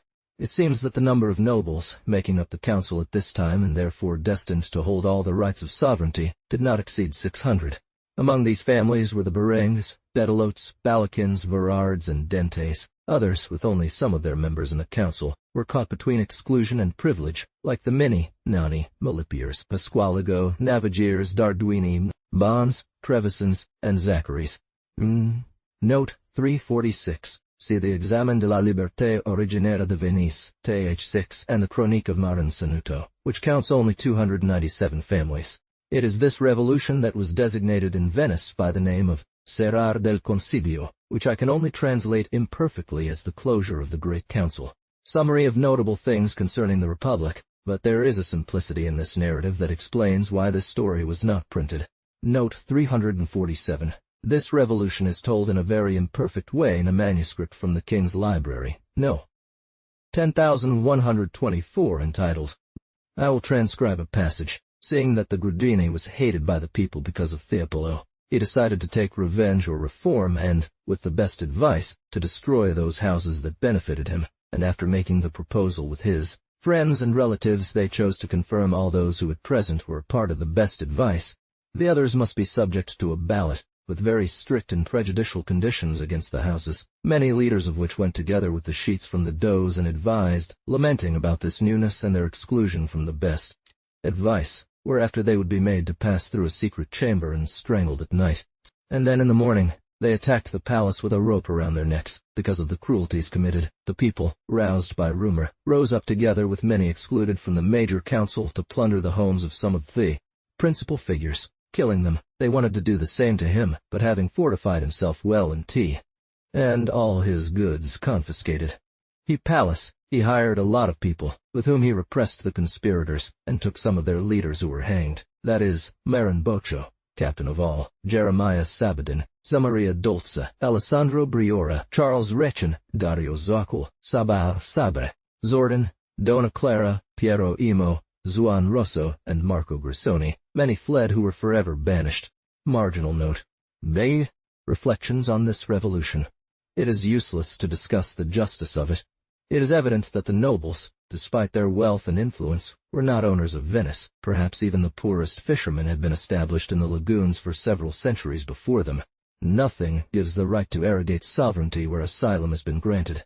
There was no contract, no prior possession, nor any right derived from protection. Everyone had their industry, their property. Everyone had borne their share of public charges, contributed with their blood to the defense and glory of the fatherland.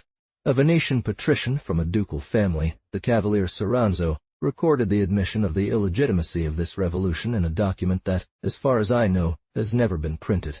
He says 348. This new form of government was not established with unanimous consent or through legitimate and regular deliberation. It was the work of the powerful and the result of corruption. Ancient, wealthy, illustrious families, often honored with high offices, found themselves, because they had surrendered their dignities to the prescribed term, subject to unfaithful mandatees who retained and usurped power, declaring it absolute, perpetual, and hereditary. Just as gold is never entirely pure, so too governments are never free from some form of usurpation. No. Or, The Government of the Venetian State by K.A.V. Soranzo, from manuscript in Monsieur's library, No. 54. Note 348. This shift to a new form of government was not at that time established through common agreement or legitimate deliberation, but rather through corruption and the collusion of the most powerful. Hence, it is well known to be true that as gold is never entirely pure, so too there is no domain without usurpation. It has been said that if success could justify an usurpation, it would be legitimized by its long duration and the effects it produced. We will see in the continuation of this history what were the effects of this revolution. The first was to completely denature the power of the Doge. One could therefore see in this form of government two disadvantages: one, that the power of the patricians was not balanced by any counterweight; the other, that this state of affairs forever prohibited all hope for merit. Previously he was the magistrate of the Republic, the head of a representative government. The next day, when the Grand Council seized sovereignty, the Doge became nothing more than the agent of a hereditary sovereign. Book 7. The second result was to bring about the institution of a terrible, suspicious tribunal, free from all protective formalities for the accused, and which, to ensure the existence of usurpers of authority, reduced them themselves to living in continuous fear. Marin Bocconio's conspiracy. Affairs of Ferrara. This government became, if I may say so, an ideal entity, penetrating into the inner lives of families, into the secrets of hearts, and which, no less formidable for masters than for subjects, did not allow the enjoyment of power, nor any sense of power, dignity, nor that security due to all citizens who do not disturb public order. The Republic usurps this city. Excommunication of the Venetians. 1302-1309. The Apollo's conspiracy. Establishment of the Council of Ten. 1309. Margin note. Venice's resentment against those who had usurped power. One cannot demand that others tolerate that their resistance be labeled as rebellion. One can only recognize in society that a man or several men, by simply acting through their will, have the right to declare themselves masters of others. No matter the reasoning, successes, or even good effects that might justify an usurpation, it does not change its nature. It remains vicious at its core. There can be nothing legitimate in society except what is done for its benefit and by its acknowledgement. Abusing its power gives others the temptation and right to try their own. Giving way to its passion provokes contrary passions. Such was the situation when the reform of the Great Council placed the new government and Venetian population in a delicate position. Marginal note. Some families were called to the Great Council. The most imprudent were those who first expressed their resentment. The nobles, relegated to the rank of subjects, sought to put themselves in a position to claim their rights, and as in these changes they found nothing to regain but the chance that had excluded them from authority, the legitimacy of the current power until they were admitted to share it. Great Nego felt it important not to prevent them from harboring hope. He knew that as long as there were easy ways to achieve what they desired, the most ambitious would delay the use of violent means.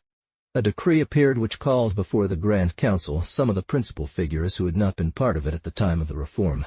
This was enough to give all the others a glimpse of what they could expect from submission. But non-noble families, that is, those who had no access to the Great Council, had nothing to hope for, and far from believing, through the elevation of senescence, that they were compensated for their humiliating condition, they saw in these commoners who had become rulers the most hateful of their tyrants. To calm the resentment of the populace 349, they were granted some privileges. The familiarities of the powerful are rarely without consequence. The Doge even sought to win over the lower classes, who never claim power, by using them as leverage against the citizen class. He forgot his stature to the point of giving a feast for the fishermen and embracing them. Note 349. To swallow a bitter pill, a thing in itself unpleasant. This flattery became a custom, and since then, the Prince of the Republic has been required to host fishermen at his table on specific days, and allow each one to kiss him on the cheek 350. Pesme. The Government of the Venetian State. Manuscript from the Library of Monsieur, No. 54.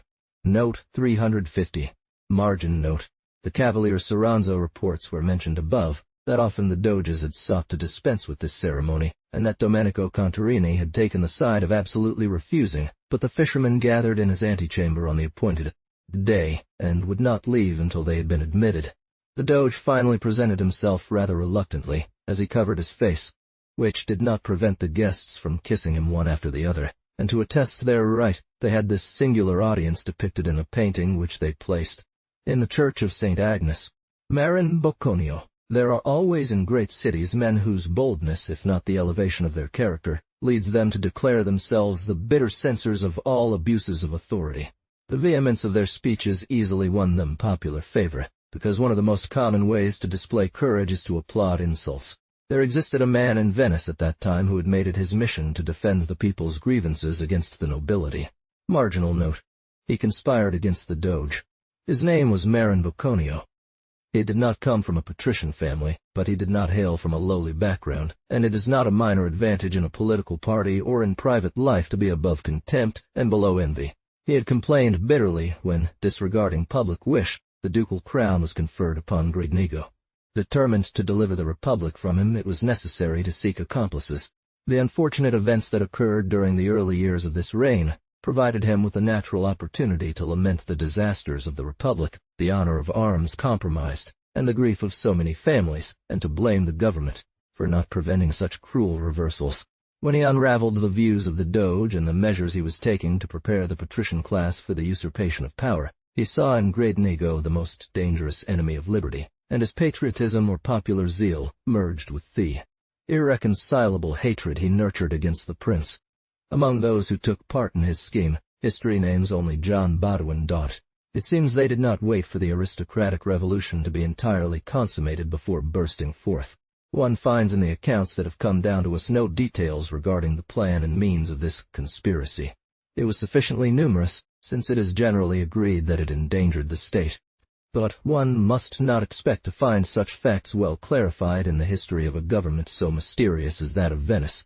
It seems to be this one that the author of an ancient chronicle. It is said that Bocconio wanted to force the doors of the Great Council and massacre the Doge. It would have been to bring back the Republic to those times of violence when the people took justice into their own hands.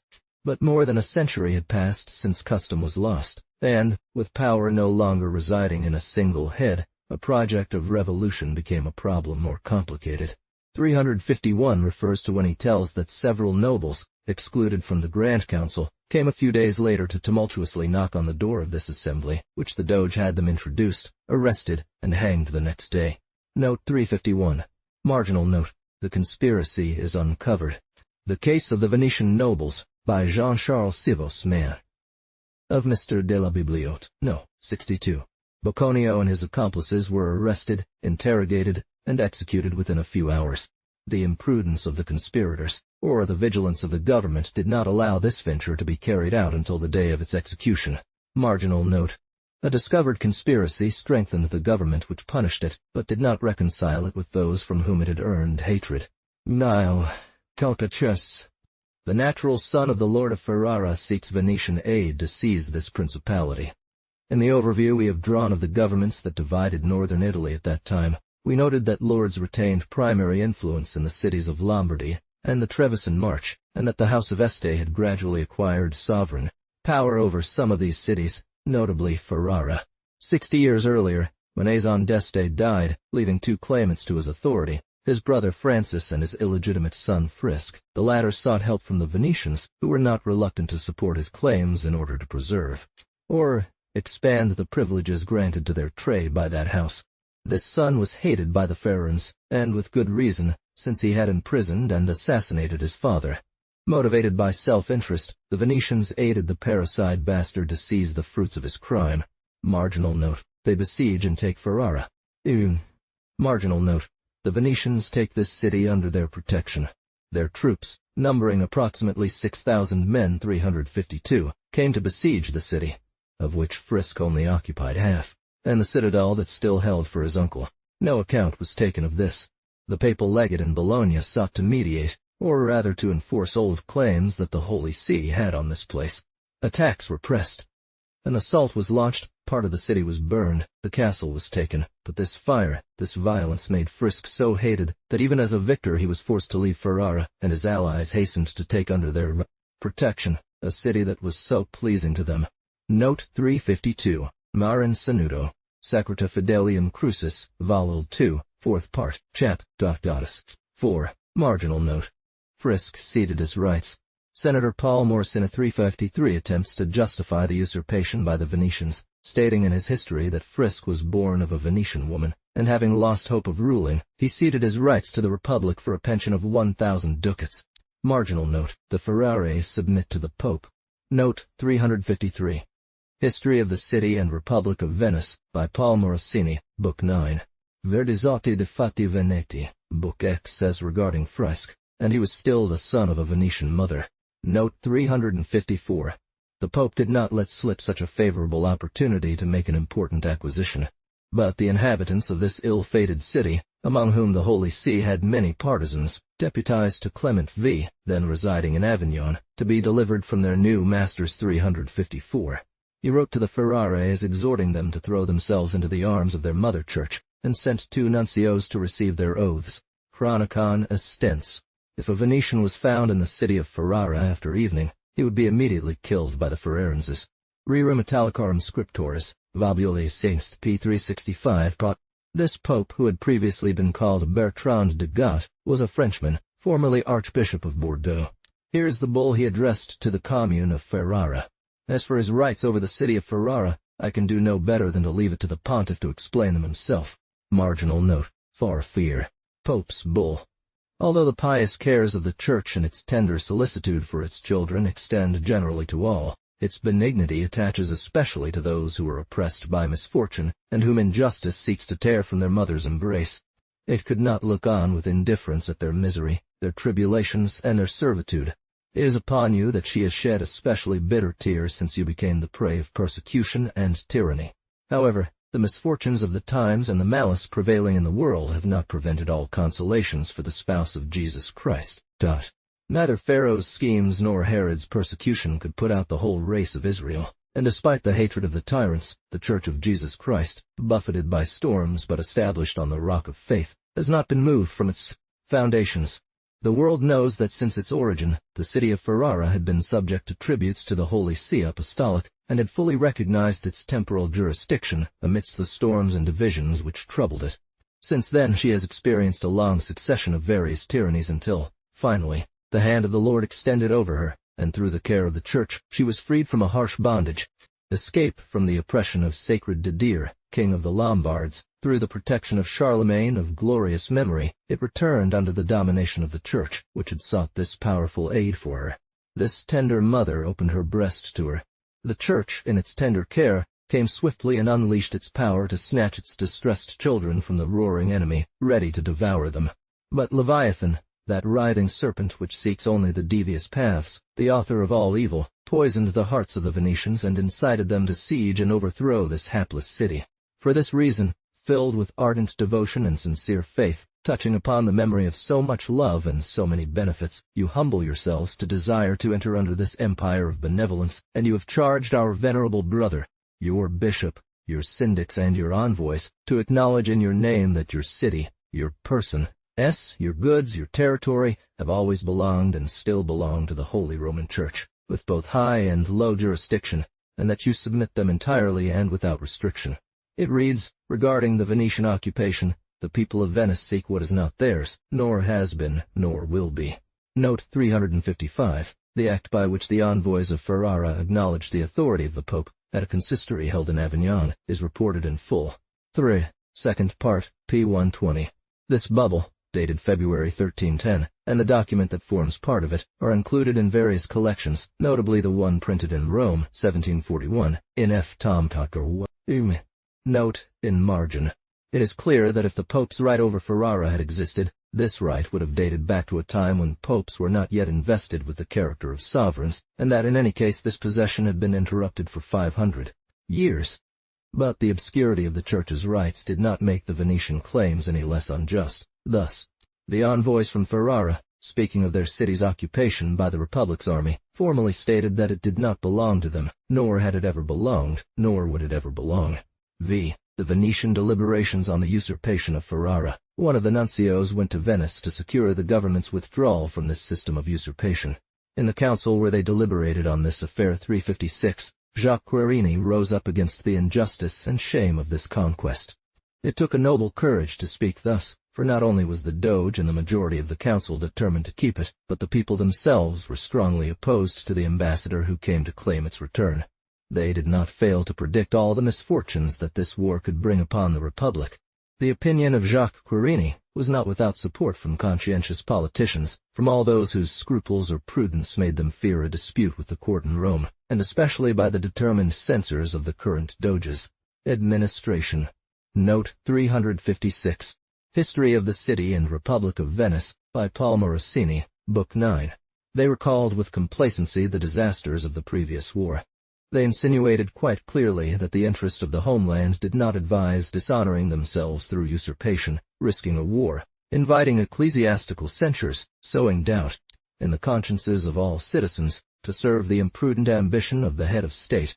These fears were expressed by men of the greatest name, whose ancestors had held the supreme rank several times, by the Badwers, the Thepelos. One could attribute to them as much jealousy as scruple, but they were not mistaken, and their influence led those who feared becoming rebels against the Church. The speech of James Querini and the response of Great Nego are reported in Book 10. I.C. in defending the Church from its fierce enemies. Many of these new men, who owed their political existence to the Doge, supported a leader who was undoubtedly very wise, at least in their eyes, since he was the author of their elevation. Venetian Facts by Verdizzati. In Querini's harangue, there is this phrase: "If we consider that if the French now have the grace of hosting in that kingdom the Pope and the Apostolic Court, we should not be the ones to decide in their favor about that merit, which has been contested for a long time, whether it is greater, the crown or our Republic." It was for the first time that these party names were spoken in Venice. This led to intense altercations between them and the Querini, the Apollo, and Badour families, and, as in discussions where passions exalt and sharpen, one always ends up with insulting designations, reciprocally calling each other papists and anti-papists, that is, Guelphs and Ghibellines. 357. Note 357. They soon became prevalent beyond the council. They testified to the existence of two hostile factions. Men armed gathered under one or the other of these banners, went through the streets and insulted those who declared themselves for the opposite party to theirs. The remaining cities belonged to one or the other faction. Marginal note. Speech by Doge P. Gradnego. Great Nego did not desist from his design to hold on to Ferrara. "God forbid," he said, 358, "that I should propose we ever depart from the regard our fathers have constantly shown to the Holy See. It is not a question of the Church, but of the interests of the homeland, interests which heaven has entrusted to those called to govern. This very city spontaneously placed itself under our protection. It was she who called us. It is about Ferrara. We did not take it away from the Pope, for he did not possess it, nor from the House of Este, for they had already lost it, and it was because they had lost it that they desired us to inherit their rights. Us, his friends, his supporters, his benefactors, rather than an enemy prince. If, immediately afterwards, it showed inconsistency, if it repented, let no one ignore that this change in its affections is due only to the suggestions of Francis d'Este. To submit spontaneously is to abdicate power, even the power to change. It is an irreversible act. What can be the motive for the indignation with which the Pope threatens us? She had given herself. She had submitted. She could no longer believe herself independent. We could no longer vary in our designs at the caprice of popular fickleness. It is not the nature of sovereignty to give and take turnabout. Does he want to see Ferrara in the hands of another sovereign? Has he not long suffered that it should remain under the domination of the House of Este? Are we less powerful? Have we less merit by our services? The comparison would be injurious. Ferrara is far from Rome. He has to expand the domain and strengthen the independence of the Republic. The sovereign pontiff, better informed and more wisely advised, will feel that it is important for this city to remain, at least as a deposit, in the hands of a neighboring nation, powerful and devoted to the Holy See. And we shall have shown that we are incapable of inconsistency and weakness by not seizing the opportunity that Providence offered. Communication with all northern Italy. Note 358. Venetian Facts by Francesco Verdizzati, Libby. Having sought to prove that the Republic owned this city through a cession, that its surrender was voluntary, it was less difficult for Great Nego to demonstrate all the advantages that Venice's trade would gain from possessing a port that assured domination of the Po and opened and easy Note 359. Venetian Facts by Francesco Verdizzati, Book 10. These reasons prevailed. It was stated in the debate that the Republic had only consented to occupy Ferrara as a measure of relief, at the request of its inhabitants, that troops had been sent there to protect it and prevent other princes who coveted it from gaining control. That the urgency of the circumstances had not allowed referral to His Holy. Marginal note. Vit importantness. That the residence of a Venetian magistrate in this city was not a new thing, having occurred after it had been freed from Ursulin's tyranny by the Republic's arms, and that accordingly it would continue to be held, but as a depository place, and a place of safety. The Pope excommunicates the Republic. 13:9. The request of the papal legate was rejected, and he himself, in contempt of his character, was insulted by the people, attacked with stones, and forced to leave Venice, from which, as he fled, he pronounced an excommunication. The Pope immediately issued a bull in which he named the successor of Boniface VIII, who claimed the power to rule kings with an iron rod and break them like pots of clay. All nations were prohibited, under the same penalties, from trading with the Venetians, buying anything from them, or selling them goods or provisions of any kind. After reproaching the Venetians for their ingratitude, the pontiff compared them to Dathan, Abiron, Absalon, and Lucifer, ordered them to evacuate Ferrara within a month, under pain, for the Doge and governor, of excommunication, and for the Republic, of having its entire territory placed under interdict. The Doges and the Republic would be deprived of all privileges and fiefs granted by the Holy See. All their subjects would be released from the oath of loyalty. The Venetians would be declared infamous, incapable of holding any public office, appearing in court as either plaintiffs or defendants, testifying or inheriting. Such was the penalty for disobedience after a 1-month delay. Their children, up to the 4th generation, would be excluded from all ecclesiastical and secular offices. If they persisted for a 2nd month, the Pope removed the Doge and all officers of the Republic from their positions, freed their debtors from their obligations, annulled all contracts, seized the movable and immovable property of all Venetians, and requested all powers to come against them and reduce them to slavery. This delusional monument bears the date of March 27, 1309. 360. Note 360. Ecclesiastical History by Abbot Fleury, Book 91, Darty. Marginal note. Marginal note. Continuation of excommunication. War against the Pope, 1309. Marginal note. Defeat of the Venetians. This scandalous abuse of spiritual authority in a purely secular matter did not shake the Venetians. They persisted in their unjust detention, and the Pope in his fury. A crusade was preached. The treasury of indulgences was opened to those who would dedicate themselves to freeing Ferrara, as if it were a matter of liberating sacred places. The bishop, the clergy, and the monks of Venice abandoned a land cursed. Divine worship was halted throughout the state of the Republic. The faithful were deprived of God's word and all sacraments. Baptism for newborns could only be obtained with great difficulty.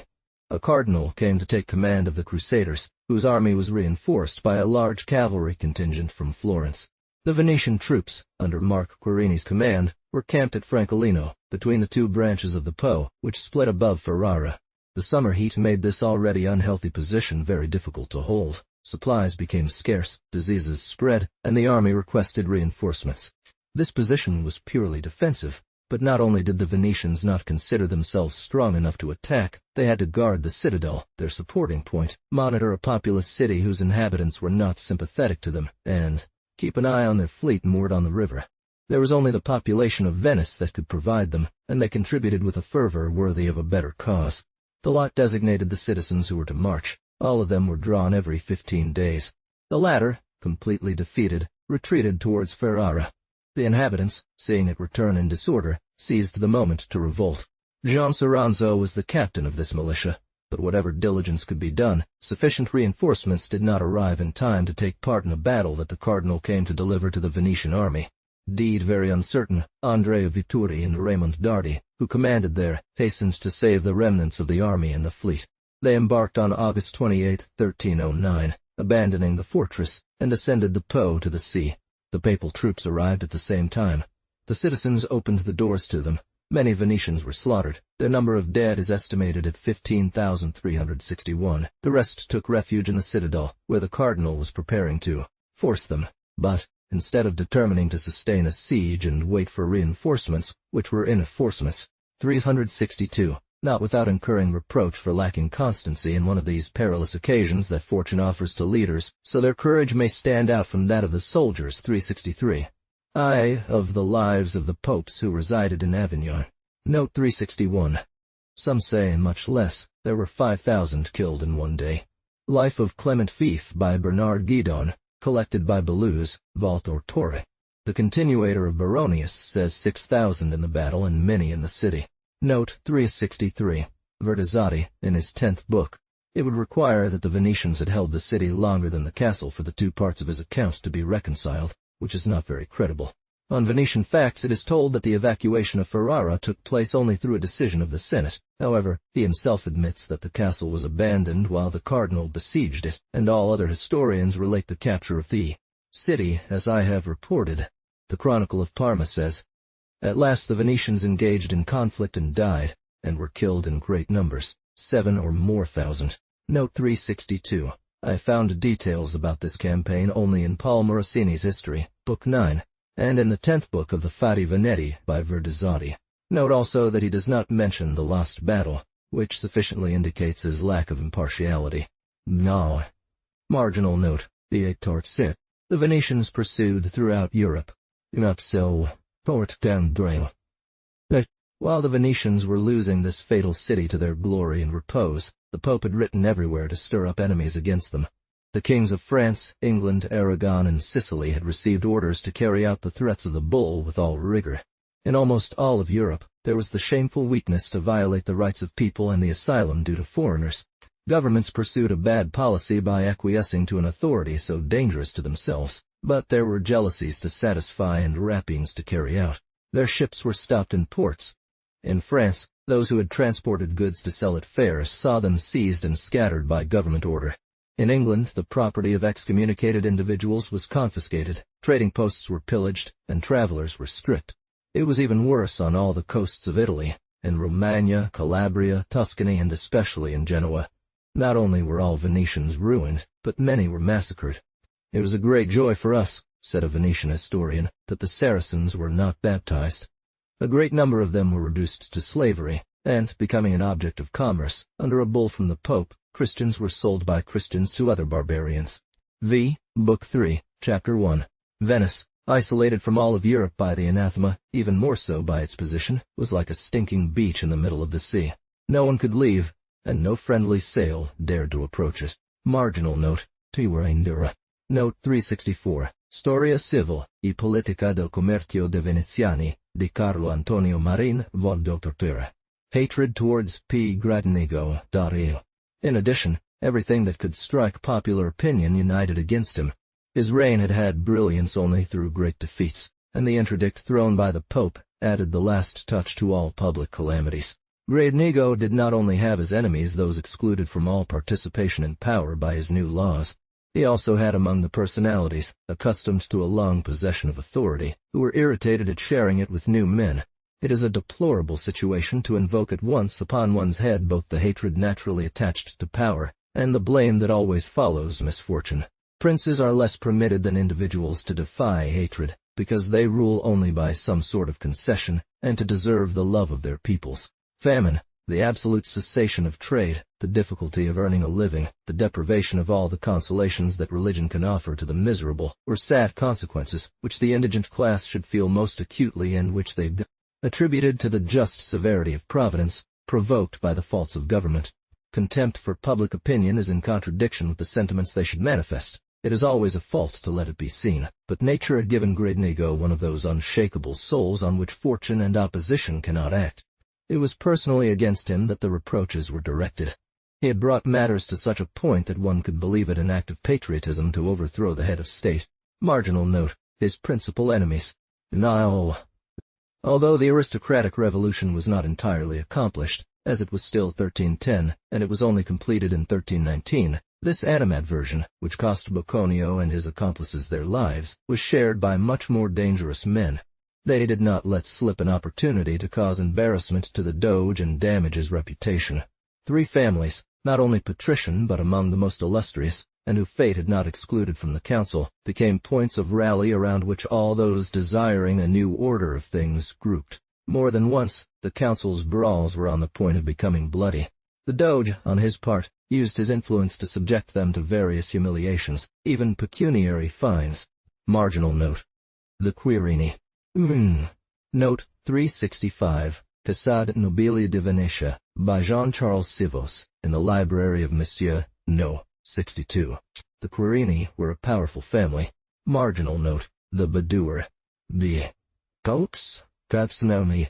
They claimed descent from the illustrious Roman family of the Sulpicians, and, as such, they included among their ancestors Emperor Galba, whose name had been borne by 3 members of this family, elevated to the Doggate as early as the 8th century. Note 366. Maurice Galbayo of Heraclea, Doge in 764, Jean Galbayo, his son in 779, and Maurice Galbayo, son of Jean, associated with the Doggate in 796. Marginal note. The Theopolo. The Badur, who are the same as the Participaio, had been elevated to this supreme dignity 7 times. The elevation of the one filled them with pride, while the exclusion of the other hurt them even more deeply. The Theopolo family had 2 princes who had occupied the throne for part of the century that had just ended, but the strongest claim to their rights, or at least the most just cause for their resentment, came from this Theopolo who had not reigned, although he had been called to the Doggate by popular election. Note in margin, they conspire against the Doge.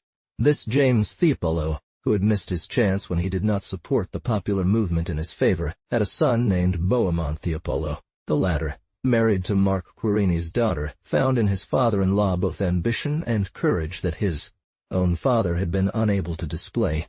Quirini had commanded the Venetian fleet for some time, and though he had done nothing particularly remarkable, he had gained some luster from this command, as it had been taken away from him, and his successor, Andrea Dandolo, had had the misfortune to lose the disastrous battle of Curzula against the Genoans.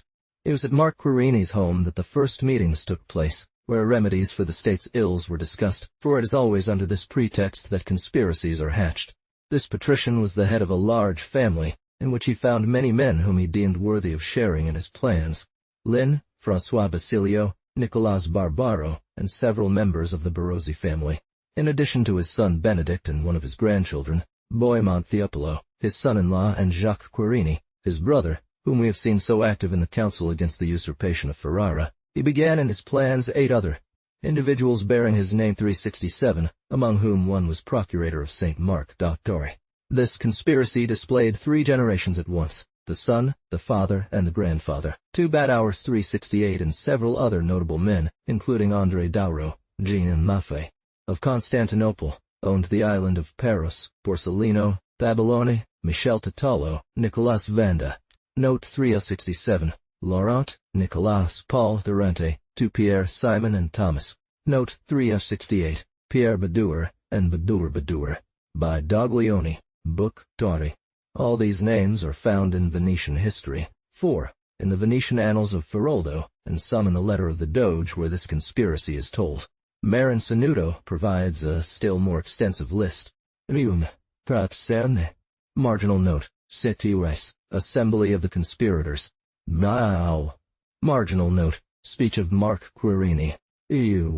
At one of their assemblies, Mark Quirini gave his friends a brief overview of Venice's situation since the election of the reigning Doge. This republic, accustomed to ruling the seas, had seen its army defeated by the troops of Aquileia.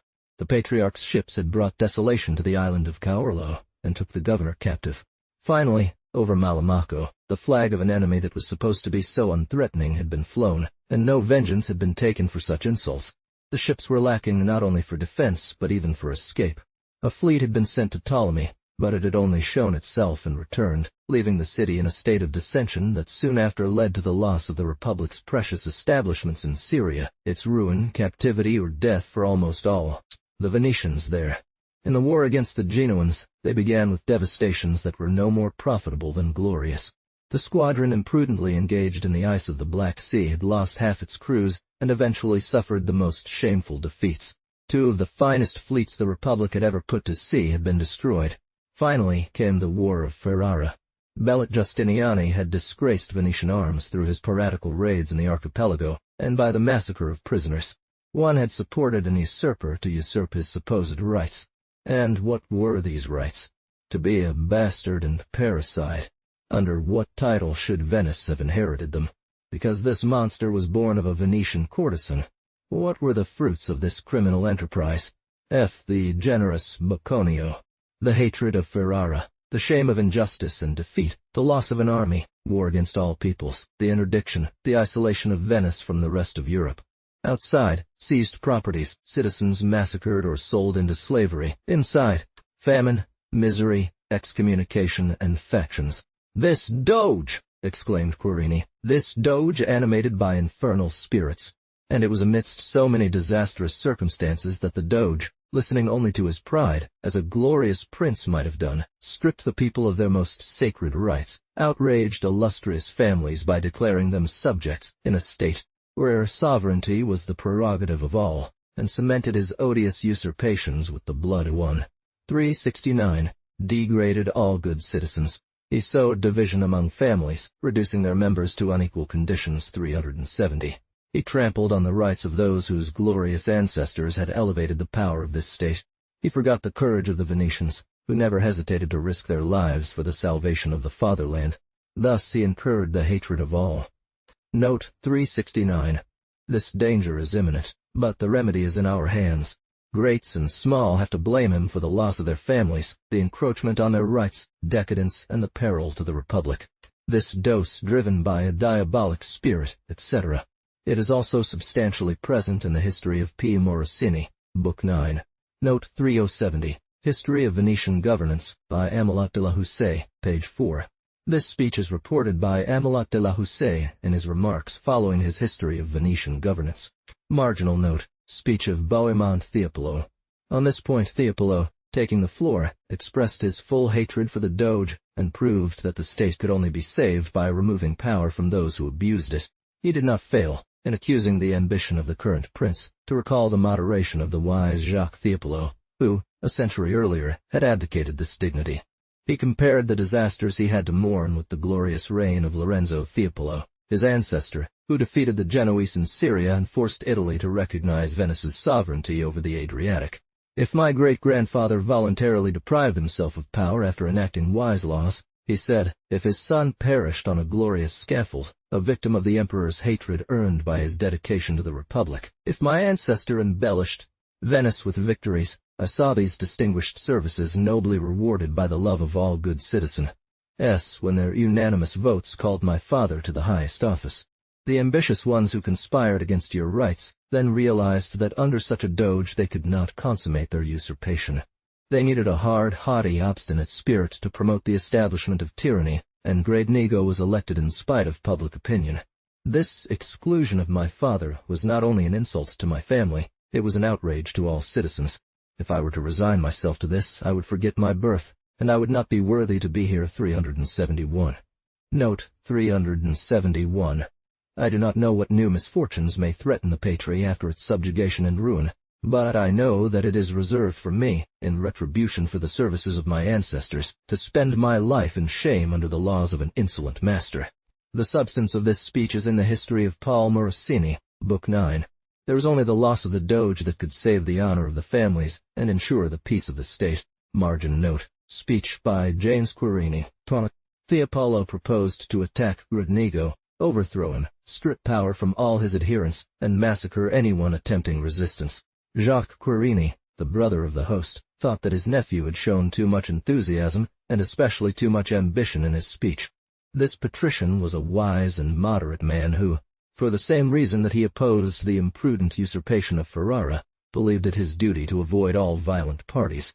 An ancient sage has said that men must revere the past, submit to the present, desire good princes, and bear with their own as they are. It would certainly be desirable, he said, that the leaders of government should show more wisdom, more moderation, and a renunciation of their personal interests. But is it by imitating their excesses that we hope to find a cure? He knew of nothing so harmful to a state as commotions and changes of government. These revolutions did not even leave those who caused them the power to stop their disastrous consequences. I adjure you to control your zeal, not to take passion and vengeance as a nobler sentiment. Trained imprudently by their patriotism, they soon become instruments of the wicked who have allied themselves with them. You wish to save the state. Is there no other way than to tear it apart? Would it not be better to unite in order to prevail in the councils with everything that claims the true interest of the Republic? Note 372. History of Paul Morosini, Book 9. Venice is divided by factions, but if we yield to our resentments, however just they may be, do we not make the return to peace more difficult? I see here men whose names recall the most glorious and useful actions for the homeland. Let them deign to remember what their ancestors did, and let them not expose this illustrious legacy to the whims of a passion that counsels revolt and murder to. Restore order and peace. Note 3073. To wonder further, to follow the present, to expect good emperors to fulfill their vows, whatever they endure. Book 4. Tacitus, Hist. Die. Marginal note. Reply by Mark Quirini. My brother, resumed Mark Quirini, you said that nothing is so fatal to a state as revolutions. Everyone feels it as you do, but it is precisely this that we have to blame the current government of our republic for. It shifts and corrupts power. It fatigues us with its usurpations, plunging us into humiliating concern about the stability of our condition.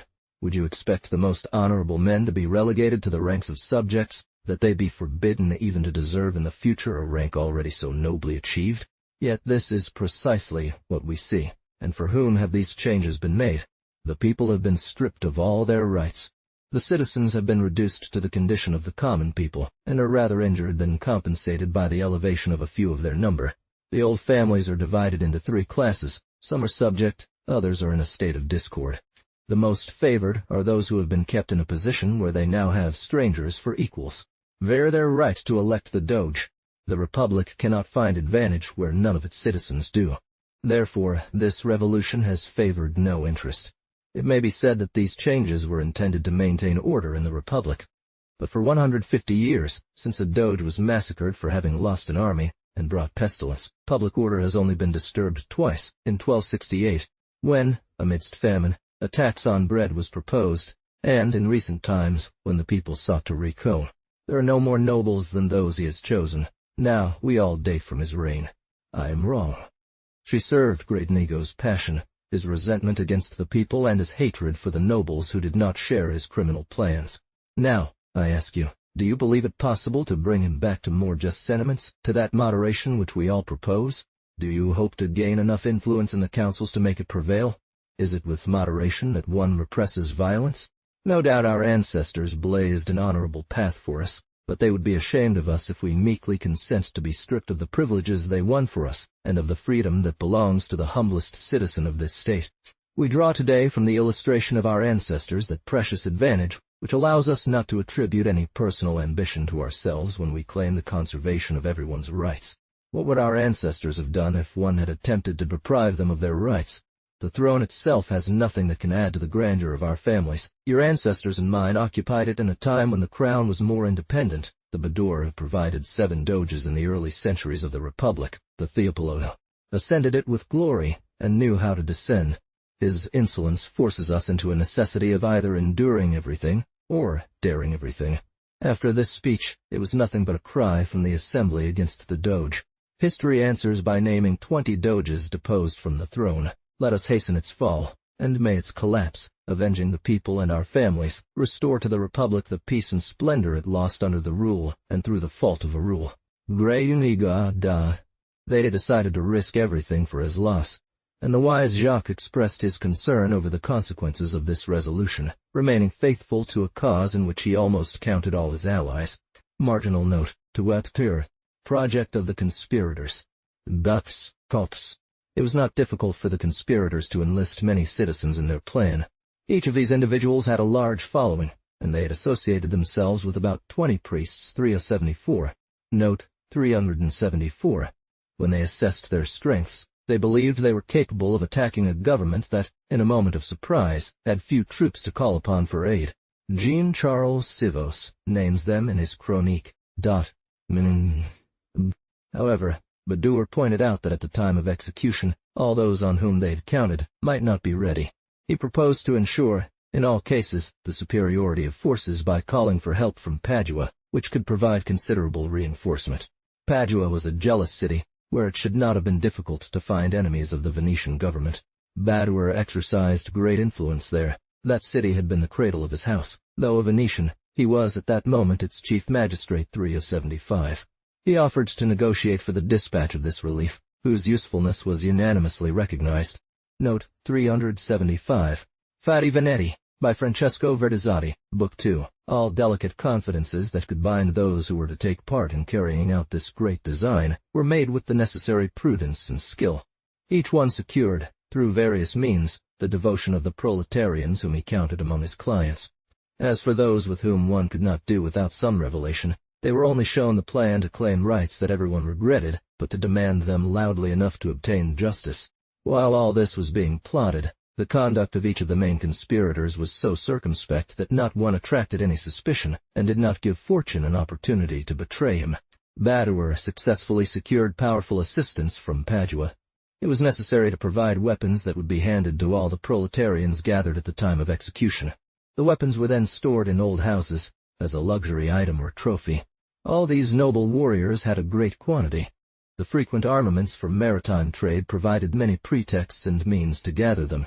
One could enter from the outside, and the palaces of the principal conspirators became arsenals where the loss of the government and the Doge was quietly prepared.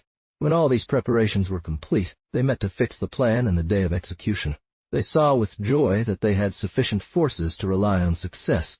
Everything had aided them, nothing had compromised it. Note in margin. Their plan. Venice is divided into two main parts by a great canal, on which there is only one bridge. The Quirini Palace was located on Rialto Square. This bridge joins the small island of Rialto to the quarter called Mercery, a populous district filled with shops, and whose streets lead to St. Mark's Square, where the ducal palace stands. One understood the importance of occupying this bridge that connected the two halves of the city, and what advantage the narrow streets, forming the labyrinth of Venice, offered to conspirators. Masters of the Rialto Bridge, they could move anywhere, and the enemy, assuming he had forces, could only deploy them at a single point, in St. Mark's Square. It was then the month of June 1310. Therefore, it was necessary to prevent him from taking this position, and if he were so prevented, his troops would be unable to gather, exposed to being stopped in every street by a handful of men. Of the Paduan forces led by Badoer.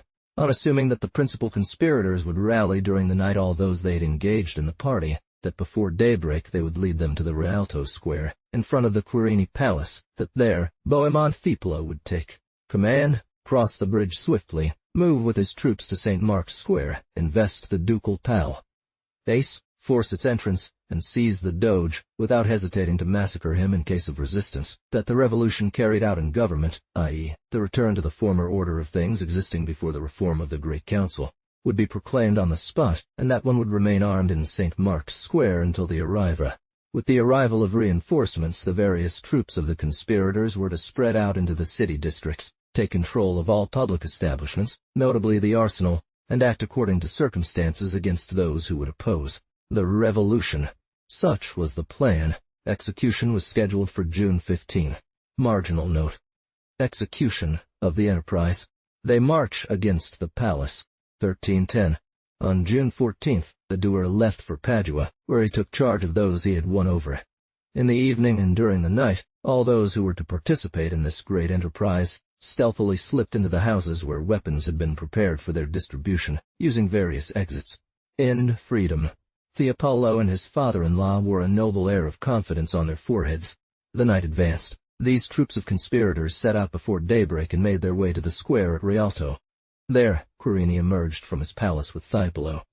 The principal leaders of the enterprise dispersed among the ranks, roused the imagination of their men with everything most powerful over men, booty, glory, vengeance, homeland, all were equally determined to deliver Venice from tyranny. At dawn, one of those violent storms that are quite frequent at this time of year arrived, delaying the day so eagerly awaited, which was to be so terrible. Thunder, darkness, and torrential rain threw some disorder among the troops of the conspirators, or slowed down the dispositions their leaders had planned. The wind blew with impetuosity, the waves in fury besieged Venice, foreboding signs of another storm to come. The conspirators saw in this natural disorder an auspicious omen.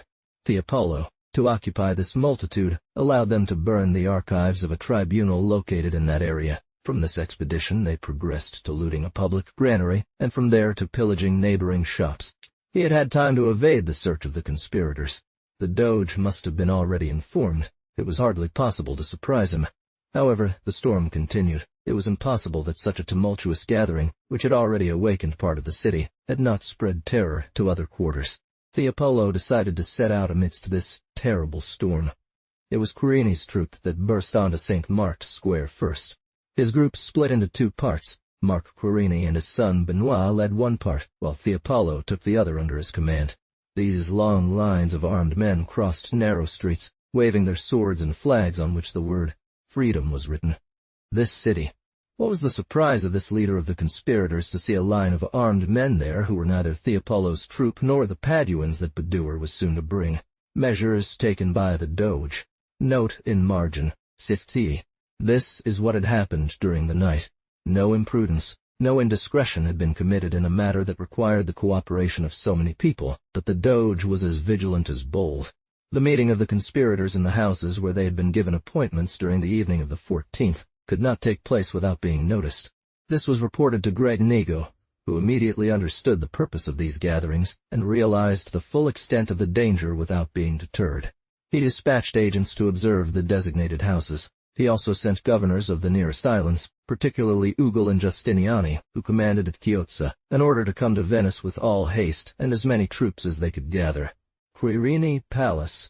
At the same time he summoned his counselors, knight officers, quarrenti chiefs, avogadors, and several nobles whom he knew to be devoted to his cause.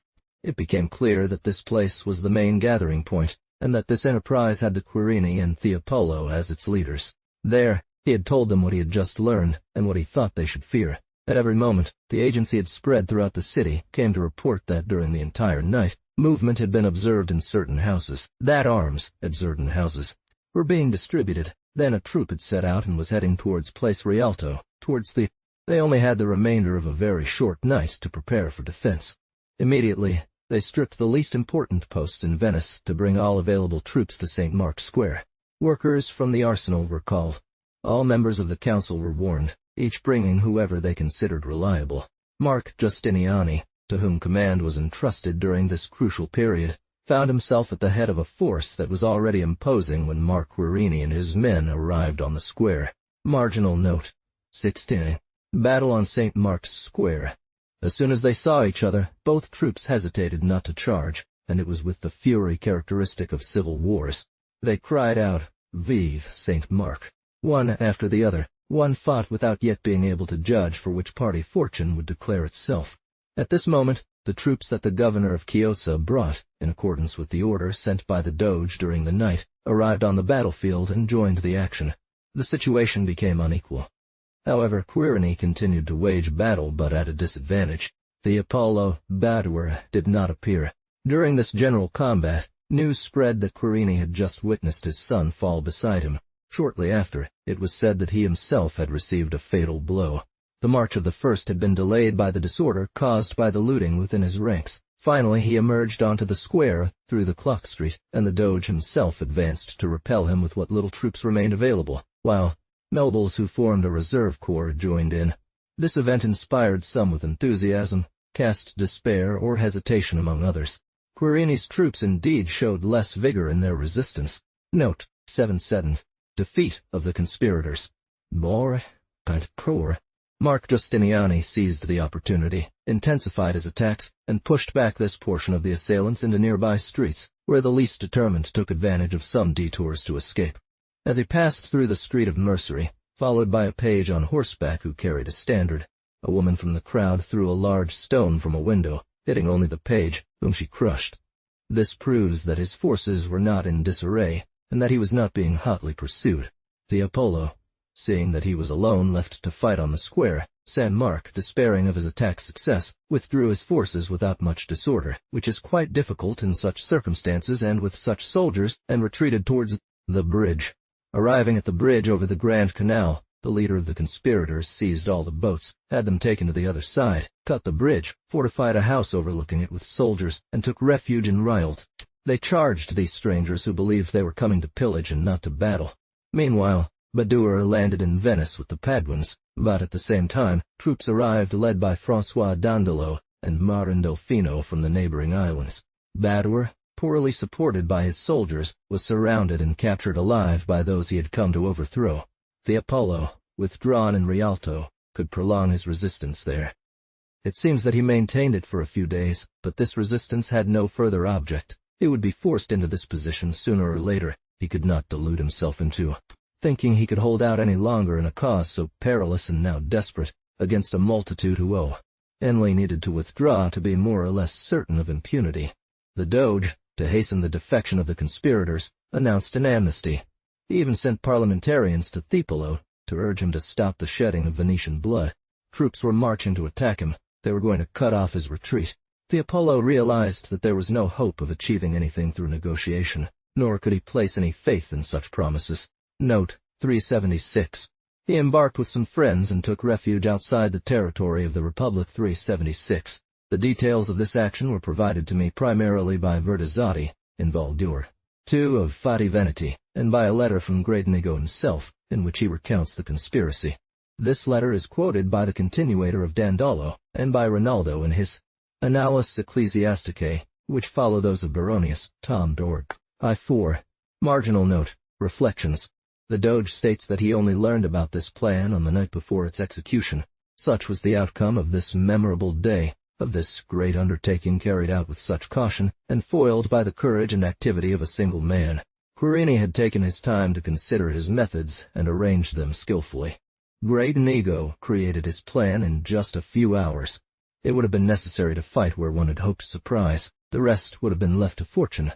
One can only blame the conspirators for one fault. It was the plundering that cost them time. But when Thiepolo arrived at St. Mark's Square as soon as his father-in-law, they would not have found the Doge's troops any less ready to receive them. The governors of the neighboring islands would not have arrived with reinforcements. King advantageously. Margin note. Dictated Selm. Punishment of the conspirators. Conspiracies being generally an enterprise of the weak against the strong. The merit of him who conceives them is not to risk a battle in which success can be hoped for only from courage or chance, but to make arrangements such that the enemy has no time or means to deploy his forces. Skill, above all when one is the weakest, consists in attacks. After the victory, one was no less vigorously occupied with the punishment of the conspirators. Marc Querini, Benoit his son, were found among the dead, as well as Jean Maffei and Pierre Beccario. Badour and Marin Barossi, who had been taken prisoners in the battle, were decapitated. The rope did justice to all the populars who took up arms. Several conspirators who had evaded the torture, and whose heads had been put at a price, were assassinated. The Republic did not know this maxim, which Elizabeth Queen of England recommended to Henry I. 377. After a conspiracy discovered, the surest way to disperse or bring back accomplices is not to seem to know them. Instead, prosecutions force them to know them. Stay united and seek new supporters. The historians add that others were relegated to Milan, Parma, Genoa, Treviso, with a ban on breaking their oaths, under threat of death. I could not understand how the Republic exiled them to countries where its power and surveillance did not reach. This clemency was not in the character of the men who governed then. It is more likely that these conspirators only had life thanks to the asylum they found abroad. Note 377. Jacques Querini brought his head to the gallows, a victim of his loyalty in an enterprise he had fought against. Memory recondite to Vittorio Siri, vol. Arrest, p. 1069. Who could now justifiably be called rebels.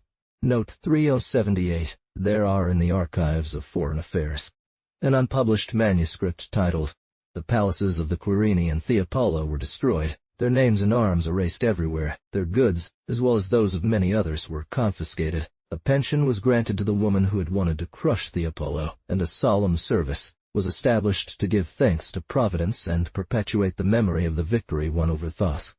For old insults received from the Doge P. Gradenigo Dati. Marginal note, Zik 6, Porto Portoi. Memory intorno al accaduto, per il Consiglio de 1628, in which, regarding a sentence of exile pronounced against Cavalier Zeno, a speech by this patrician is reported where he states that Sabellicus made many false accusations about the conspiracy of Bohemond Thiepolo, and that the man he portrayed as a traitor had only sought vengeance. Appointment of a commission to uncover all ramifications of the conspiracy.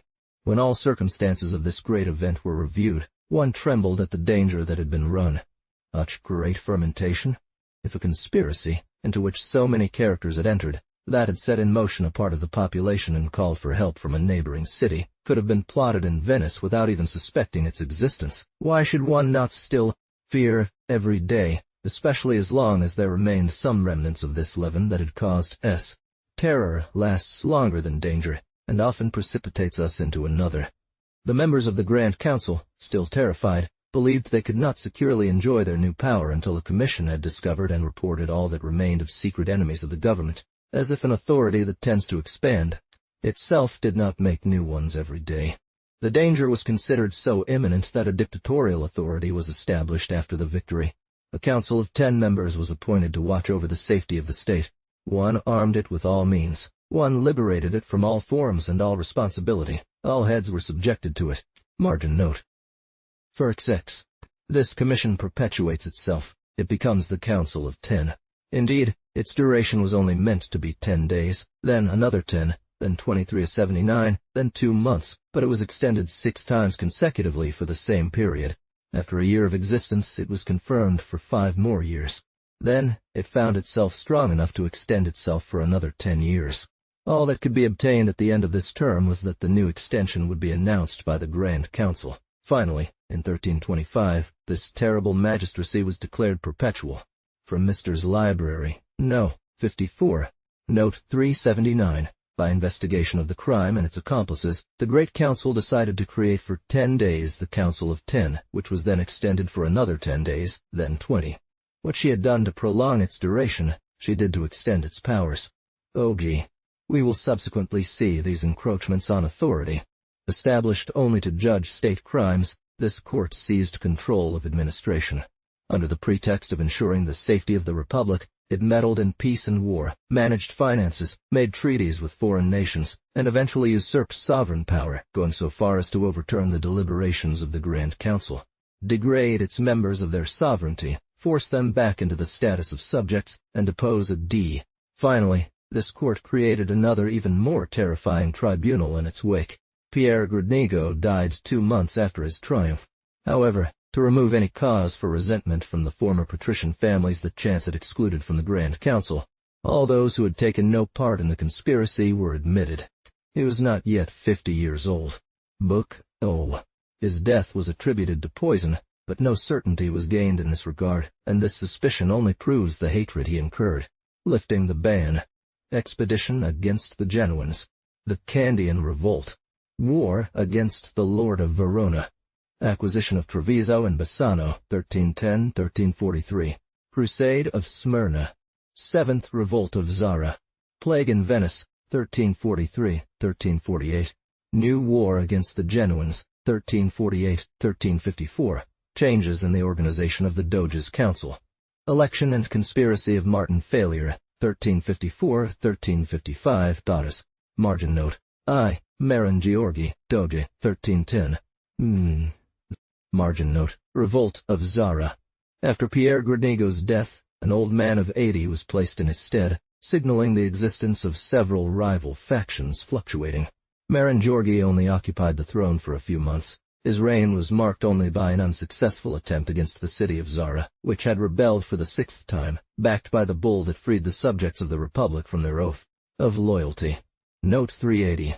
The history attributed to André Navager states that Marin Georgi reigned for 10 years and 10 days. However, this differs from all other chronologies, including the art of verifying dates. Marginal note. John Soranzo, Doge. 1311. Marginal note. Reconciliation with the Pope. Lifting of the interdict. It was important to reconcile with the Pope, whose curse had such dangerous consequences. Under the reign of John Soranzo, successor to Marin Georgi, negotiations were initiated with the rebels, and they were brought back to their duty through persuasion. Already, the Republic had sent ambassadors who were not even admitted. It was possible to send a second embassy headed by François Dandolo. It has been written that the ambassador, in order to make this act more moving, had dressed as a suppliant with a rope around his neck. He went to the court of Clement Fee, and after requesting an audience which was refused, he suddenly appeared while the Pope was at table, threw himself at his feet, and begged for mercy from the Venetians with many tears. This may be. These outward signs of submission were not new in that century, and had long exalted the pride of papal authority. They add that the cardinals present forgot Christian charity to the point of calling Dandolo a dog, and that this ambassador, prostrate at the feet of the Vicar of Jesus Christ, did not utter a word in response to such an indignity. This anecdote, unworthy of the gravity of history, is contradicted by a significant author. 381, Della Letteratura Veneziana, Libby 3, note 333. Most historians relate that Dandolo, having succeeded in his negotiation, became the subject of public recognition, and that the derogatory name, dog, which had been given to him by insolent priests, became an honorable sobriquet as a detested fee, memory that his fellow citizens retained of the important service he had rendered to his homeland. It may be that the Pope's courtiers made allusion to this name in insulting the ambassador. Marginal note, war against the Genoese, 1324. Finally, a 12-year peace succeeded all the storms. The Pope, after enjoying some humiliation of the Venetians, heeded their prayers and lifted the excommunication. Trade brought abundance. Work was done to direct the waters of the Brenta, which, by silting up the lagoons, reduced Venice's security and the air's salubriousness. The arsenal, devastated by fires and exhausted by unfortunate wars, expanded and resumed its activity. Marginal note, 2, time, tar, Candia, revolt. Thus, when in 1324, some ventures by the Genoese temporarily reignited war, 40 ships left the port and forced the merchants of Pera to pay for the expedition through victory. This was the time of a new revolt in Candia. The governor secured some notable gains without, however, becoming master of the rebel leader. To achieve this, he wrote to him in flattering terms, announcing a project to reconcile him with the Republic, even hinting at rewards and honors. This treachery reignited the war, and it took another 2 years of bloodshed to regain control over these peoples, an authority so often unrecognized. The example of Alexis Caillard, whom the Republic had received in grace, fascinated this new leader. He forgot that a rebel must never trust those against whom he has taken up arms. He approached the governor, who, without due process, had him bound, put in a sack and thrown to sea. John Socanzo died in 1327. This doge, who, before ascending the throne, had appeared at the head of the Republic's armies, was one of those who merited most from their homeland. Margin note, the third. Zara regained without bloodshed. A short war with Genoa ended in victory, followed by a long peace, were the fruits of his wisdom. It proved that, even in states where leaders are left with only limited authority, their character influences for good or ill the government's decisions, and princes always have authority when they exhibit moderation.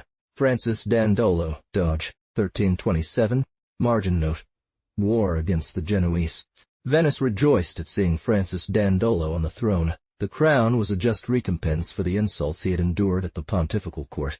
Margin note. The Venetian fleet defeated. Under the previous reign, the Genoeses of Pera had been forced to pay tribute, but reconciliation had not been achieved with this republic. They had a fleet of 6 galleys at sea, which encountered and captured 2 Venetian ships. Immediately, 8 Venetian galleys set out to avenge this insult. Unfortunately, command had been given to an incompetent officer. Thomas Viari, having encountered the 6 Genoese galleys, attacked them without knowing how to take advantage of the superiority in numbers. Public opinion loudly demanded the punishment of the admiral. He was condemned to spend his days in prison. Beaten thoroughly, having seen 5 of his ships taken by the enemy, he took refuge, with the other 3, in Venice, where this defeat excited a general indignation. It returned to its ports with rich spoils, but without having had an opportunity to fight. The Republic had a large fleet ready to transport the King of France, Charles IV's army, to Palestine, who had embraced the plan for a new crusade. But instead of undertaking this expedition, the king turned his weapons against England, and the fleet, now free, went to devastate the infidels' trade in the Levant. Note on the margin. I fii, Mastin de la Scala, Lord of Verona. The revolutions in the cities of northern Italy had ultimately established the dominance of a few powerful lords.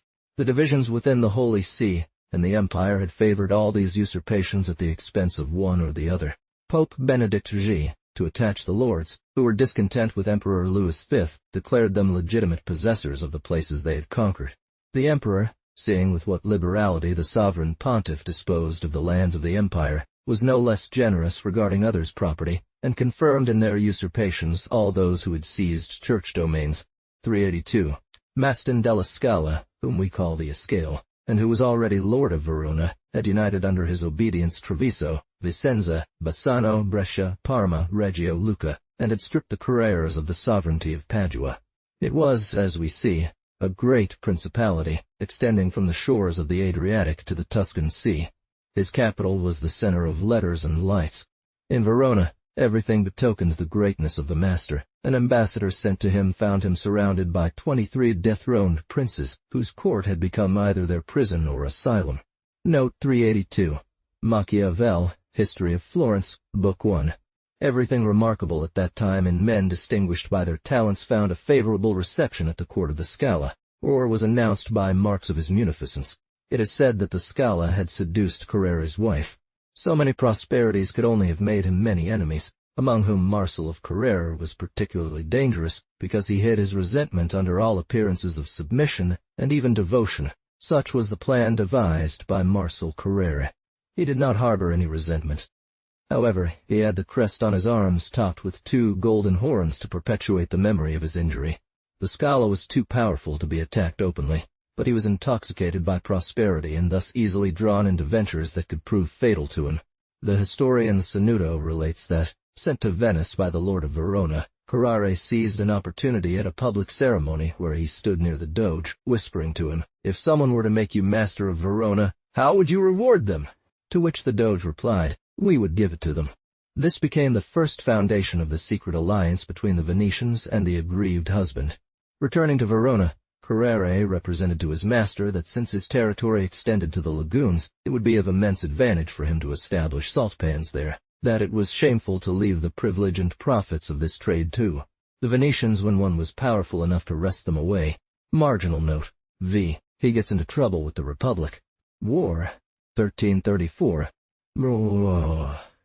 At once the Venetians, determined to defend a privilege they had enjoyed for several centuries, prepared for war. They formed a league with most of the states of northern Italy, who had watched the growth of the Scala with anxiety or jealousy. The ambition of the Scala fell into this trap. He had a fort built at the end of his territory, in Bovalenta. Work began on the construction of salt pans, and a chain was stretched across the Po at Ostiglia, where a toll was exacted on all vessels ascending the river. The army of the Republic was said to be 30,000 men, of whom a third were foreigners. The war, undertaken with animosity, was pursued with vigor. By the end of the first campaign, the King of Bohemia joined the coalition. An historian reports that at this time a census was taken of men between the ages of 20 and 63, and it was found that there were 40,000, which would imply a population of 157,000 souls in Venice and the surrounding islands, probably included in this count. By Paul Morosini, Book 10. Scala, pressed hard from all sides, betrayed by Carrera, who opened the gates of Padua to the Venetians, lost his main strongholds successively, and after 4 ill-fated campaigns, was reduced to the last extremity and compelled to sign a treaty, the terms of which were dictated by the Republic. Note 383. History of the City and Republic of Venice. Marginal note. Thy Tartse.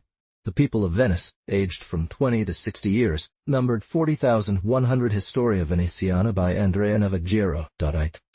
Peace. 1338. 384, and then communicated it to their confederates. The Venetians drew up for each one the limits of his claims, signed the treaty alone on December 18, 1338. Note 384. Codex Italia Diplomaticus. Marginal note. The Republic acquired Treviso and Bassano. Venice, protector of northern Italy, became a center of negotiations where over 60 ministers from various states sought the favor of the government to be treated favorably in the division of the Lord of Verona's inheritance. Lunig. Tom. Addenda. They had the fort built and the lagoons torn down, kept Treviso and Bassano for themselves, assigned to the Florentines 4 cities of the state of Lucca, Feltre and Belluno to John, son of the King of Bohemia. Note 385. Muratori has inserted among his dissertations on medieval antiquities a historical fragment whose author is unknown, but which is quite curious, either by the antiquity of the language or by the simple details found in it. Parma to the lords of Rozzi, Brescia and Bergamo to the Visconti lords of Milan, and established Carrera in the lordship of Padua, telling him, "Never forget that this city is, for the second time, indebted for its deliverance to the Republic, and that you hold it from its generosity." 385. Here's the French text translated into English. This is an excerpt regarding the war of the Venetians against Mastin della Scala. Such a master as Mastino was, a very wise man of great intellect, just lord. Throughout all his realm he gave sure security with gold in hand. One could safely travel through all his states with gold in their hands. He had 50 horses from his own stable. Great justice he practiced, a brown, hairy, stout man, with an immense belly, a master of war. And his reputation grew as long as he followed virtue. No one changed clothes. 2,000 knights fought with him. When he fought, 2,000 infantry armed to the tooth, with their spears in hand, surrounded him. He ate meat on Fridays and Saturdays and during the 4th day of the week. When he began to be corrupted by lust, however, he became a passionate, lustful man. He had 50 maids in his castle. He paid no attention to excommunication. This is how his power fell. He was sent to reign over Padova. Hava, one such brother, named Messer Alberto. He would enter the monasteries of religious women. This Messer Alberto followed this path. He would stay there for 3 or 4 days. Then he would visit others. There was a beautiful monkess, known as Messer Marsilio da Carrara and Messore Ubertiello da Carrara, who were the rulers of Padova, those who had given them authority. And they were related. This Messore Ubertiello had a beautiful wife. He never stopped. For all day and all night Messer Alberto would not stop spreading and saying, "O Messore Ubertiello, handle well, for you have made me ruler of 2 cities this night." At times he would say it. Messer Ubertiello would laugh. With laughter he would pass the time. Laughter did not show on his face. However, he tells Messer Ubertiello, "3 times have I made your heart happy in this night." Messer Ubertiello was stunned. Marsilio was a wise knight, very clever and secretive. He digged and talked with Messer Mastino in Verona ... and that he could tame the arrogance and greatness of the Venetians. And it was clear that he could be the greatest man ever to have lived in this area. And about their way of life and order, etc. The tyrant grew from his false words. "If you lose this, be not ashamed. The fruit of Venice's sea is salt. You do well with your deeds in these places." Immediately he commanded that a beautiful castle be built in Ioname, at Bovalenta, on the shore, and said to Marsilio, "Venetian gentleman, Messer Mastino intends to build salt pans on his land, to have the money you possess, and take it from your hands, to become your lord, and reduce your salt production." He said no more, having done and said enough to ignite a fire between the Venetians and Messer Mastino. All Verona was on alert to watch them. Everyone stared at them as if they were wolves. Now the Venetians had a band of men enter Verona. This was because their reputation preceded them, and was very different from that of the courtiers. They showed they had courage. They didn't retreat behind walls. They paid no attention to the valley or threats. There was a great din. Oh, what a horrifying sight! Spears and arrows flew. Then Pietro Roscio, with his fine band, remained hidden. He did this near a door known as the door of Pontecorvo. Meanwhile, the battle raged at the door of Santa Croce. The door of Pontecorvo was guarded by Marsilio de Carrara's factor. Around midnight, in the 3rd hour, he opened the door and lowered the bridges, letting Pietro Roscio enter without a sword. I do not see the captain of the Venetians, with a lot of thick foot soldiers and cavalry, on the street to the square around the 3rd hour. Alberto was waking up from sleep. He was brushing his beautiful palafrino, equipped with a single bridle, accompanied only by Marsilio. He had a little stone in his hand. He was rolling on the ground, laughing. All his armed men were fighting and resisting at the gate. He noticed that a great crowd was gathering in the square, a great mob of people coming in. As Alberto caught sight of the head of the street, he saw the enormous conflation of St. Mark's Basilica in Venice. There was noise from drums and cymbals. "Very amazed," he said to Marsilio. "What are all these people doing here?" Alberto said, "Shall I die?" To which Marsilio replied, "It is Messer Pietro de Roscio who has had a thirst for drinking you." Marsilio answered, "No, go straight back. Go to my room." And so he did. For now Messer Alberto and I placed myself in the chamber of Messer Marsilio, who was locked up with a Venetian key. They seized the square, and took arms and horses from all the foreigners of Messer Alberto. Having taken him with his baronia, they put him on a ship to Venice, where he remained until it was imitated. Messer Pietro de Roscio, an ardent and cunning man, seized and destroyed the ironwork. He took Monsilis by force, where he was killed. At that time Brescia lost its city. No one rebelled. There was no resistance. It lasted for about 2 years. Recently Messer Mastino was worn out. He could not go on. The 3rd, so that the Venetians heard of Treviso. So it happened, through the effort of the Venetians, Messer Mastino gave them Treviso. He made peace with the Venetians and agreed to the following terms. First, he refused to accept the Venetian coin which they had spent in Venice. Second, he returned the goods of the Venetian Commonwealth, which amounted to 24 million florins, worth 2,000 for each. Verona and Vicenza left them for the love of God and out of mercy. The other lands, like Padua and Civitali, remained with their people. In all this the Florentines provided aid, and made money for them as they needed. At that time the Venetians appointed Messer Alberto, his brother, with those new ones who held prisoners. This was the first establishment of the Venetians on the continent adjacent to their islands. Until then, it did not seem that they had seriously considered acquiring possessions in what they called the mainland, except perhaps during the unhappy occupation of Ferrara. The land was not the element of the Venetians. They found employment for their activity elsewhere. This conquest of Treviso brought about a revolution in their political system, opened up a new avenue for their ambition, caused them 200 years of war, and put their republic in danger several times. There had been 900 years since Venice flourished 2 leagues from the coast of Italy, that it was powerful and possessed an organized government, and it had not yet turned its ambitious gaze towards the neighboring continent. In this war, the republic entrusted its army to a stranger, Pierre Daru, former lord of Parma. It is a system they have consistently followed since. 2 nobles were placed beside the general to supervise him. This is an inconvenience inherent in aristocratic government. 386. Whatever inconvenience might result from the nature of these choices, from the suspicion that accompanied them, from the inevitable miscommunication between the general and the proveditors, nothing was feared so much as seeing a patrician acquire the influence that command over armies gives. In a shadowy government, talent is always suspected. Men cannot develop all the faculties they have received from nature, some because their constitution condemns them to be nothing, others because they are not allowed to show what they are capable of. Note 386. The functions of proveditors are very well explained in the Life of André Gritti, by Nicolas Barbatico.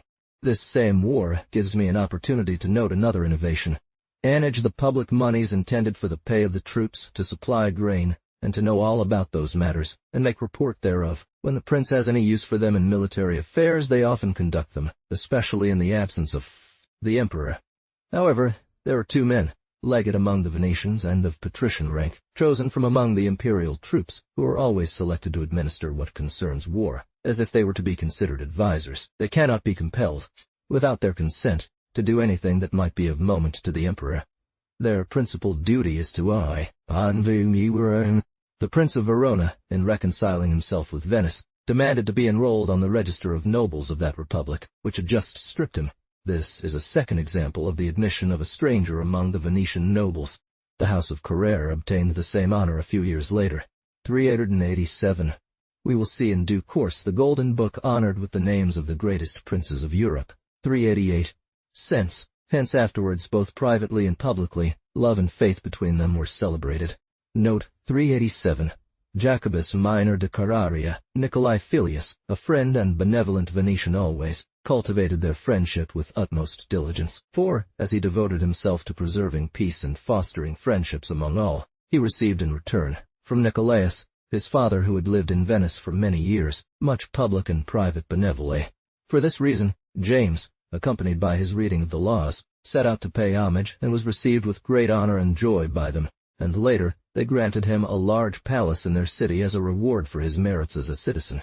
Indeed, the Venetians, with Andrea Dandolo as their leader, granted to Jacobus, along with all future generations, citizenship by right, as the best and most excellent city, an honor that was not considered insignificant in those times and remains a notable monument of the division of the kingdom. Petri Pauli Verderi, Cariensium Principum Historia Bator. There were a few important events. Note 388. One can find the list at the beginning of Marin Sanudo's chronicle. I have not dwelt on the details of the military operations in these 4 campaigns. It is said that Pierre Daru showed much skill there.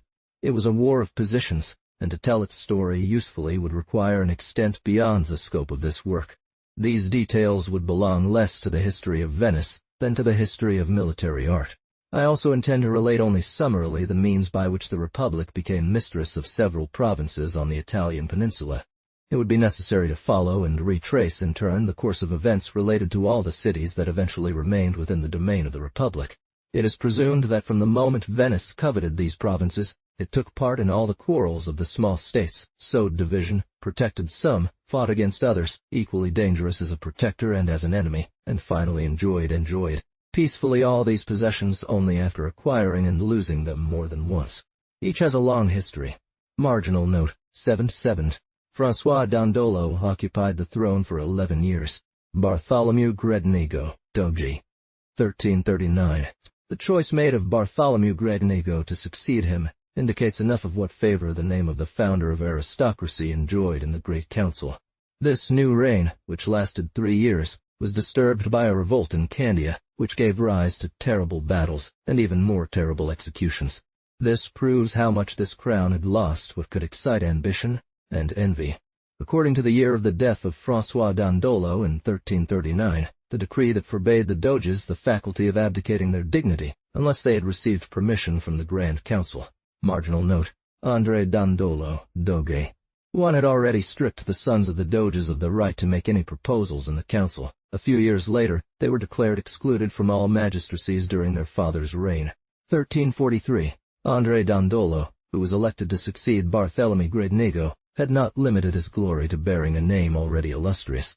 The superiority of his lights brought him early to the honors that his birth promised. He was one of the most learned men of his century, and he was one of the wisest princes among his contemporaries. He was not yet 36 years old when he was elevated to the highest dignity. Note on the margin, Crusade of Smyrna.d. We owe him a chronicle, which is the oldest monument of his country's history. 1343. The popes, for whom the Crusades had been such a great opportunity to expand their authority, had not given up on preaching these fatal expeditions in Europe. These were the Republic of Venice, Hugh of Lusignan, King of Cyprus, and the Hospitallers of St. John of Jerusalem, then established on Rhodes. Clement VI, afflicted by the progress the Ottomans were making in Greece and Asia Minor, succeeded in forming a league against them, though he could not convince anyone other than the powers particularly interested in stopping these dangerous neighbors.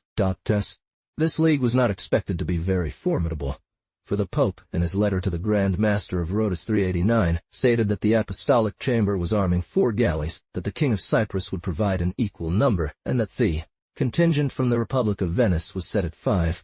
At the same time, he ordered the order to provide 6 more.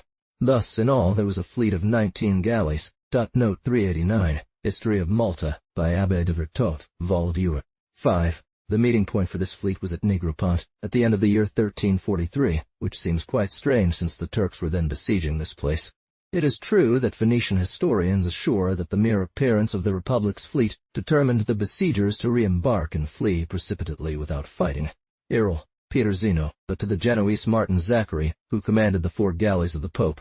It was on the captain that the Latin Patriarch of Constantinople, vested with the character of legate, hoisted his flag.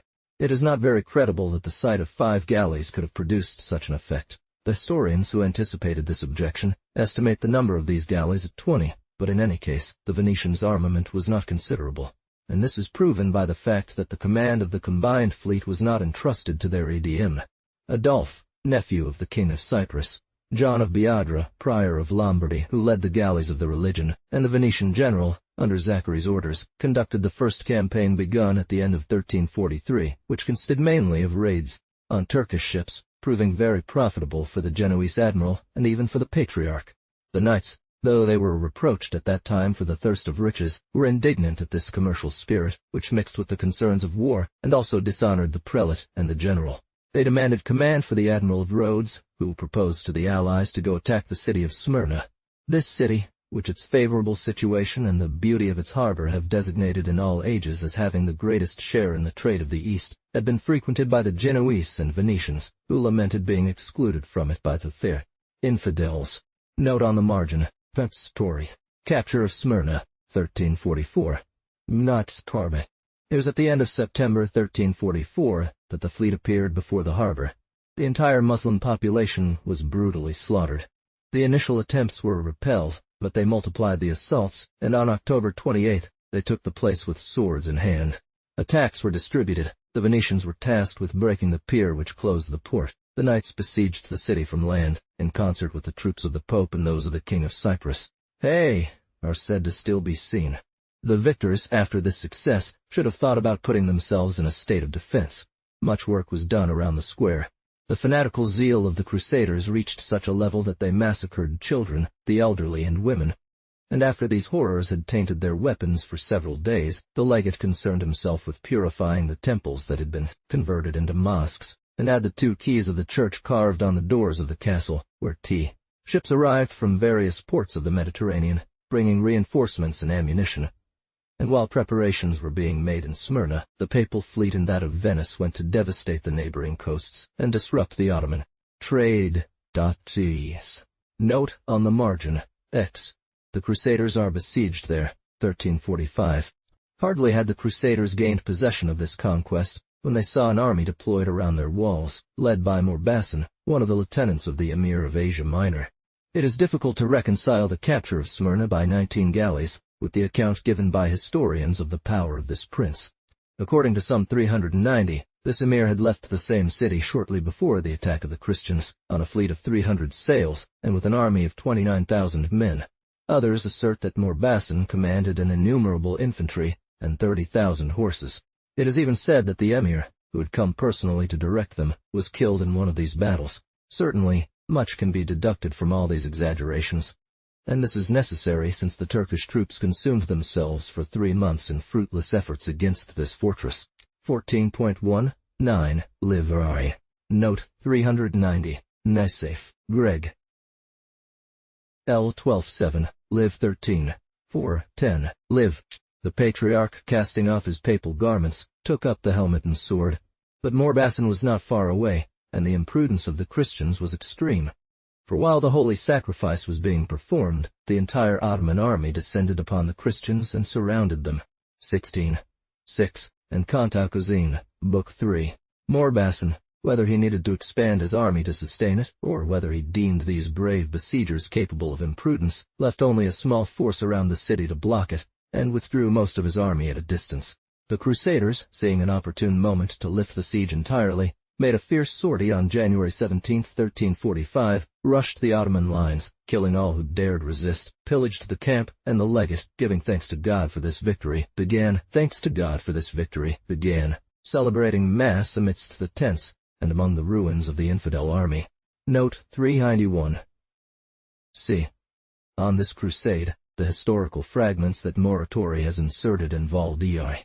Hardly a few of those who had taken part in this brilliant yet disastrous sortie could regain their ramparts where this loss spread consternation. 391. Zeno, Zachariah, Adolphe, gathering their soldiers, Fleur de Beaujeu, at the head of the Knights of Rhodes, rushed into the midst of the Turks, without hope of making their way through this multitude, and fell one after another, pierced by blows. 3. Of his dissertations on the antiquities of the Middle Ages, p. 353. They surrender the place. Marginal note. Uatrais Sid, 1346, Tartar. Meanwhile, the remnants of this small army, deprived of most of its generals, thought not of surrendering. The Pope would not consent to peace with the infidels, but he approved that a truce be signed. Marginal note. Truce and trade treaty with infidels. The Venetians were able to seize this opportunity to conclude with the emir a trade treaty more favorable to them than anything they could have hoped for from the most brilliant victories. They strengthened themselves, requested aid in Europe, awaited it, but received only very inadequate assistance, and it was not until 2 years later that they began negotiations with the Turks. Indeed, they did so only after receiving permission from the Pope. No. Trade is like rivers. It opens channels everywhere it can be done. By this treaty, the Turks henceforth obliged themselves to respect the flag of the Republic, not to attack its colonies. All ports in Asia Minor, Syria, and Egypt were opened to its ships. They established trading posts there. A Venetian consul was received in Alexandria. While the Genoans bought goods from India and Asia at the bottom of the Black Sea, the Venetians went to retrieve them at the Suez Canal. But at that time, they even had scruples about maintaining commercial relations with infidels. S. agreed with the Sultan. A permission from the Pope was required for the execution of this convention, which limited its duration to 5 years and only authorized the sending of 10 ships per year. Marin Sanuto, Vita de Ducci, e Dandolo. Note 392. Chapters were signed with certain conditions, which, being not very lawful, particularly regarding Christian trade with infidels by our people, they sent 2 ambassadors to the Pope, who obtained permission for 5 years to send 6 galleys to Alexandria and other Moroccan lands, and 4 ships to Souris for trading on the condition. Marginal note. Tui Stars. Revolt of Zara, 1346.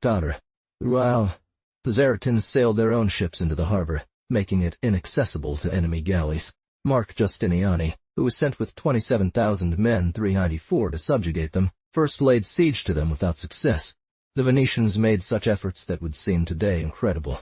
In the same year, that is, in 1346, the Zaratins, incited by the King of Hungary, once again shook off the yoke of the Republic. These frequent revolts do not so much prove the unconstancy of the subjects as the injustice of their rulers. 393. It is added that the inventor of this invention was one of its first victims, and when he had set up one of these catapults, it suddenly launched itself and threw him into the middle of the city he wanted to crush. The difficulty of conceiving the extraction, transport, and launch of these enormous masses leads us to doubt facts that seem to belong to the War of Giants, yet these details still give an idea of the state of ballistics and the power to which human industry had already attained. There was in their army a mechanic named Master François Delbarche, who had built machines capable of launching blocks weighing 3,000 pounds. There may be exaggeration in this account, though roughly similar accounts are told of the machines used by the Genoans a few years later at the siege of Cyprus. Note 393. There is an account of this siege by a contemporary author whose name has remained unknown. It was first published in 1796 by the learned librarian of St. Mark, M. Morelli, in a volume titled Monumenti Veneziani di Varia Literatura. R. to Reign. Note 394. Annali Veneti by Julio Feroldo. He adds that there were 4,000 archers among them. Here is how the author describes the Zaratine rebellion. The city of Zara was under the rule and benevolent protection of the Duke. Suddenly it became arrogant and very ungrateful for the benefits received, and not knowing itself, it had such presumptuousness to separate itself from its true prince, and from so amiable a lord, whom to serve as wraith. We will know soon why so much was needed. B. Note 395. History of the Siege and Recovery of Zara by the Venetians in the year 1346, written by a contemporary author. This is the title of the work I just cited. Note 396. Here is Mr. Morelli's note on this passage. The engineers of those times, lacking gunpowder, which soon after gave rise to much more effective destruction tools, were resourceful in finding machines to throw stones of as great a weight as possible. In 1373, the Genoese used one called Troy at the siege of Cyprus, about which this memory has been preserved by George Stella in the Annals of Genoa. There were several machines that threw large stones, and another machine called Troy, which threw a stone of such weight that it is said to have required 12 chanters to lift it. The weight of a bucket from Genoa was 55 pounds, according to Alessandro de Pasi in the Tariff of Weights and Measures, printed in Venice in 1503. And Ducange in his glossary confirms this. This is done so that our writer may be more easily believed. Note on the margin. The Venetians defeat the army of the King of Hungary. The Venetian libra equaling 477 thousandths of a kilogram, it follows that the machines used in the siege of Cyprus launched weights of 1287 kilograms, and those of the siege of Zara 1421. But I do not know if in 1346 the weight of the Venetian 36 libra was the same as in recent times. These means of attack were to be slow, expensive, and very uncertain in their effect. The determination of the besieged was supported by promises of relief. They lacked water, and it was brought from Venice. It was announced that the King of Hungary, to deliver them, was marching at the head of an army of 80,000 men. His approach compelled the Venetians to retire within their lines and fortify themselves. Marin Failure, who subsequently became Doge, and who had taken command of the siege, caused wooden retrenchments to be made in front of his camp. Note 397. Soon the Hungarians spread out around the Venetian army, attacking them with impetuosity, but, after being repulsed in several successive assaults, and having lost 7,000 or 8,000 men, they withdrew into their own country. The victorious army resumed the siege operations with as much vigor as constancy, forced the rebels to surrender at discretion after a resistance of more than 6 months, and the general used the rights of victory with noble moderation. This is the testimony given by most historians. However, the anonymous author of the Chronicle of Este attributes a trait of cruelty to him. According to this chronicle, Justiniani not only forbade the Zaratins from displaying weapons, but also from keeping them at home. Rerum Italicarum Scriptoris, Valbil Trot. Some nobles who violated this order were asked by him what right they had to show themselves armed. "Because we are gentlemen," they replied. and on that answer the Venetian governor had their heads cut off. C. p. 433. This war, or rather this siege, cost the Republic over 3 million ducats, which is equivalent to 18 million in our currency. The government was forced to resort to compulsory loans distributed according to the presumed fortune of the citizens. History of Paul Morosini, Book 2. Note 398. According to public archives, 3 million ducats were spent during this tumultuous war. Marin Sanuto, Lives of the Duce Andrea Dandolo. For this war in Zara, which cost between 40 and 60,000 ducats per month, the land expenses amounted to 16,000 ducats per month, plus 30 galleys, resulting in spending over 3 million ducats, which greatly burdened Thiermelvitz. Chamber of Loans. James Carrere, then Lord of Padua, provided some aid to the Venetians for this war. He came to Venice, where he was received with great honors. Since the Republic insisted on keeping Zara and Candy, it would have spared much blood and treasure by building strong fortresses in its colonies and maintaining constant sufficient garrisons to control the populations. All the nobility went to meet him, and the Doge said, "We admit you and your descendants as our fellow citizens." Carrere, in this capacity, swore an oath of loyalty to the Republic. He was given a feast where golden and silver vessels were displayed. To express his joy, he freed many of his serfs or slaves. Note 399. Historia Guglielmi et Albrighetti Cortusiorum de Novitatibus Paduae, Limb. 9, Capito 5. Marginal note, 13th. The Calamities of Venice, 1348.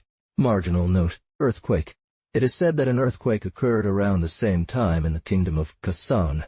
On January 25, 1348, Venice experienced a violent earthquake whose repeated shocks over 15 days toppled several buildings, including 3 towers, and spread terror among the inhabitants.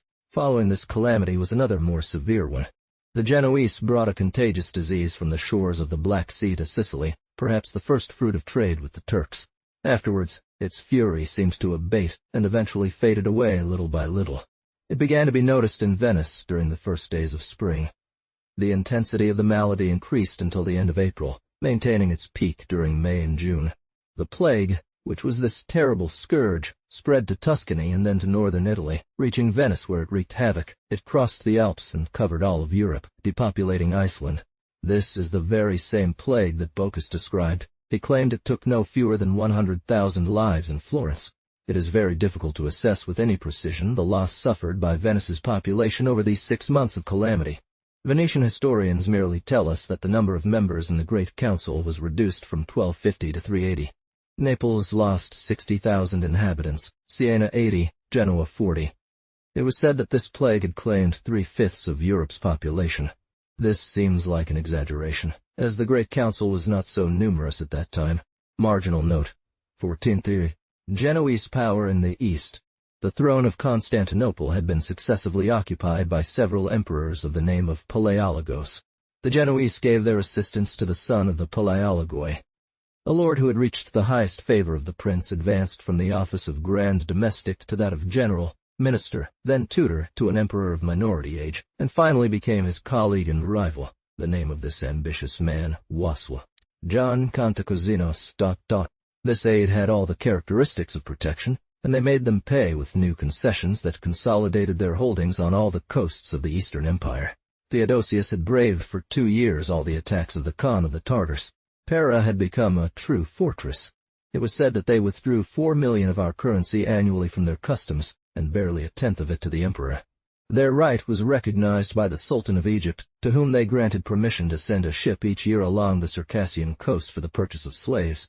Masters of the narrow passage through which one enters the Black Sea, they wanted to assert, over this sea, sovereignty that the Venetians had usurped on the Adriatic, to levy duties on all ships they wished to allow to enter, and to deny entry to all warships, even those of the Greek emperor, their ally.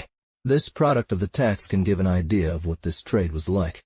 History of the Decline and Fall of the Roman Empire by Gibbon, chap. 63.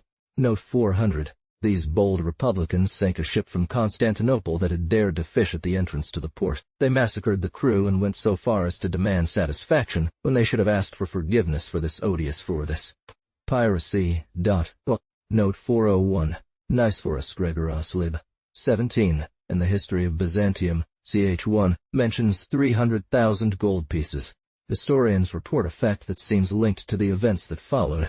Gibbon explained in Chapter 17 of his History of the Decline and Fall of the Roman Empire that a gold solidus of 5,256 grains weighed in Troy was divided into 60 pieces or bezants, a half times the weight of an equal amount of silver.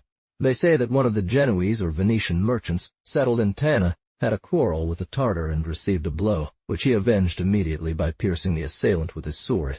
The Tartars then attacked the entire European colony, pillaged the trading posts and massacred several Christians. Note on the margin, they seize all Venetian ships.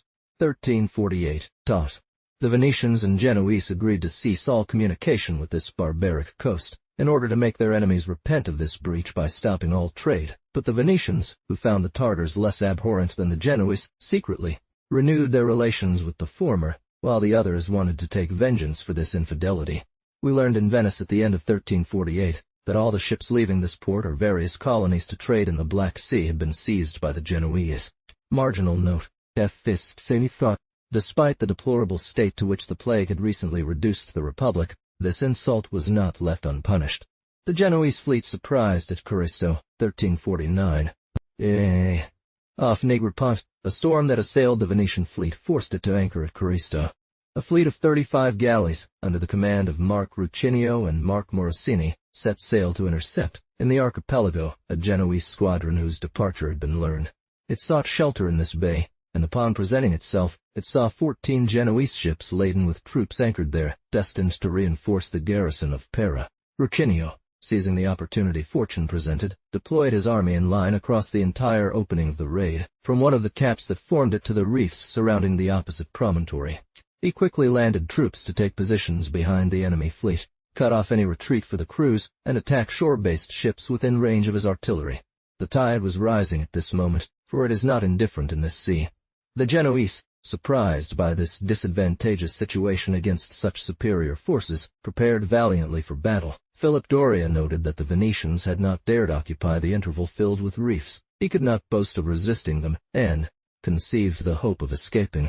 The 14 Genoese ships long sustained the shock of the entire Venetian fleet, and the discharges of the troops landed. Suddenly, they spread their sails, and, hurling themselves into the midst of the rocks which lined one side of the harbor, they advanced to pass one by one between the shore and the enemy fleet. This maneuver struck the Venetians with such astonishment that 4 of the Genoese ships were already outside the bay before any opposition was offered to their passage. Morosini, to cut off the retreat of the others, hazarded his own galleon and himself came to intersect the reefs through which they sought to pass. Then the Genoese had no hope of retreat. Surrounded and assailed, they saw successively the 10 ships that remained taken by boarding. The Venetian admiral, impatient to chase down the 4 galleys that had escaped, tried in vain to restore order among his fleet and recall his men to their stations. They were busy pillaging the captured ships. Furious at their disobedience, he ordered the Genoese vessels set ablaze to force his sailors back to their own. 5 of these vessels were consumed. 5 remained in the hands of the victors. The 4 that had already made it to open sea could not be reached. This fortunate event stirred in Venice transports of joy that burst forth at the appearance of a return of fortune. Marginal note. 6 tiers. Although this victory was not as glorious as many others that had embellished Venetian arms, it was desired to perpetuate its memory through an annual ceremony held on August 29th. The fleet, however, returned to the port without achieving any further success, and after inutilely presenting itself before Pera, which the generals considered safe from their attacks. Triple alliance against the Genoese. 1350. Guy. It was easy to foresee that the next campaign would be more difficult. Alliances were formed to bring new enemies upon the Genoese. In the civil war of the Eastern Empire they supported Paleologue. Cantacuzene should therefore have entered joyfully into the Venetian League. However, he hesitated, afraid to commit himself with his dangerous neighbors. They themselves took care to put an end to his indecision. This insult excited complaints. They responded in kind. The art of ballistics had at that time attained a degree of perfection, such that the Genoese thought to hurl from Pera to Constantinople large blocks of stone using their machines. The irritated Cantacuzenus emerged from his caution and signed the treaty that the Venetians proposed to him. This was only the prelude to greater events. The King of Aragon had often had disputes with the Republic of Genoa over the possession of Sardinia and Corsica. Venice sent him ambassadors, and he was easily persuaded to join a fleet of 24 galleys to the Republic's fleet. Note in margin, 1351. While this triple alliance was being formed, a Genoese admiral, with 10 galleys, appeared before Negropont, seized the capital of this island, released 1,000 prisoners that Morosini had left there, and set fire to the city. The desire to prevent the enemy led the Venetian fleet out of its ports just before the autumn equinox of 1351. It consisted of 30 galleys and a large number of vessels of all sizes. This fleet joined forces with that of Aragon. Nicholas Pisani, who was considered one of the most skilled mariners of his time, was its admiral, with Pancras Justiniani as his lieutenant. Together they sailed towards Constantinople when, upon entering the archipelago, they were hit by a fierce storm. One of the Venetian galleys opened up and sank. Some were crushed against rocks, while others were driven onto the coast of Sicily. Those that managed to reach the port of Modon in Moray took refuge there, but in such a deplorable state that they could not put to sea again without extensive repairs. The combined army lost 2 Catalan and 7 Venetian ships in this storm. Genoa, with remarkable efforts, had prepared an army capable of resisting such powerful armaments. 60 galleys, commanded by pagan Doria, attempted to permanently seize the colony of Negropont from the Republic of Venice. Note on margin. Fortunately, Pisani, who had penetrated the enemy's design, landed on the island with all his troops while their fleet was being refitted at Modone, and forced the Genoese to re-embark with the loss of 1,500 men and the regret of having missed the opportunity offered them during this campaign by the forced inactivity of the combined F.Co. 1352. Battle of the Dardanelles. The attack began at dusk. They did not want to give the Genoese time to choose a better position. The currents forced the Genoese general, who had taken this position to deny the enemies the advantage of numbers, to hug the Asian coast, leaving the entrance to the port of Constantinople free for the Allies. The Venetians had increased their number of galleys to 37, the Catalans armed 30, and Emperor Cantacuzene provided a small contingent of 8. At the beginning of 1352, the Allies crossed the archipelago, the Strait of the Dardanelles, the Propontis, and discovered the 64 galleys of pagan Doria, formed in battle in the Bosphorus Channel, to contest their entry into Constantinople. Doria was signaling to his army to gather in a bay where the sea was less agitated. The collision was violent and sustained with intrepidity. This maneuver was beginning when the battle erupted along the entire line. The Catalans pressed ships embattled among the reefs, and 3 Venetian galleys surrounded the captain aboard whom the Genoese admiral was. Fleets of 4 nations fought in sight of Europe and Asia. The Venetians and Catalans were only moderately surprised and not at all discouraged by this defection. As night approached, 6 Greek galleys fled, not compelled by any circumstances that would sway the victory to the enemy's favor. Night had begun, and the battle continued between 69 galleys on one side and 64 on the other. These were roughly equal forces. It is said that at that time Genoa's ships exceeded those of other nations in size. The currents had already caused disorder in both armies. A storm that arose did not prevent the combatants from wreaking havoc on each other amidst the darkness, and during the violent storm that multiplied dangers.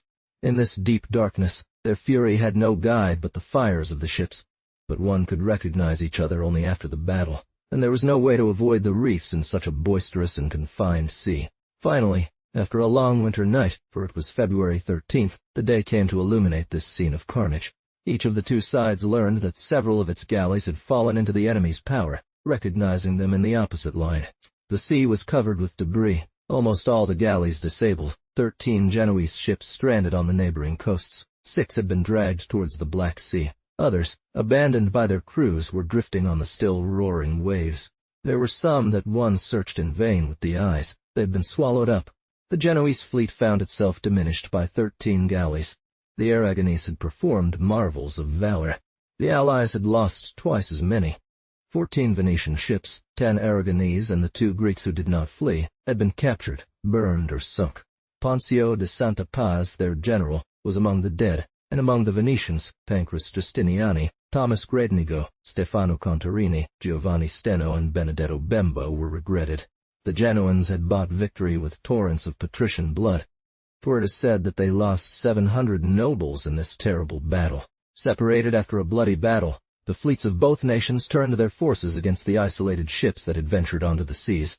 Pisani set sail on the same day to leave the Dardanelles, leaving approximately 2,000 prisoners to the victor, who, now master of this sea where he had fought so bravely, soon forced Cantacuzene to withdraw from the Triple Alliance and exclude Venetians from all trade in his ports. While the Venetian admiral ravaged the archipelago, Genoese galleys pillaged everything they encountered in the Adriatic. The large number of wounded soldiers Pisani landed on the island of Candia caused a contagious disease. Note in margin, Ephistata. The Genoese who came to attack this colony contracted the illness, and during the journey from Crete to Italy, they had to throw 150 corpses into the sea. Battle of Cagliari. Doria had returned his fleet to Genoa. Pisani and Caprario, the new Aragonese admiral, decided to fight them again in their own harbor. The Venetian fleet had stayed out of sight from the Genoese to lure them into battle.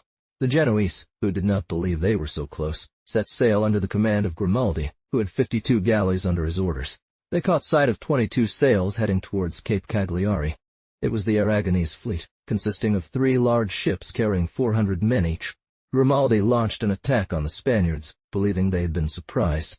The enemies made vain efforts to break free.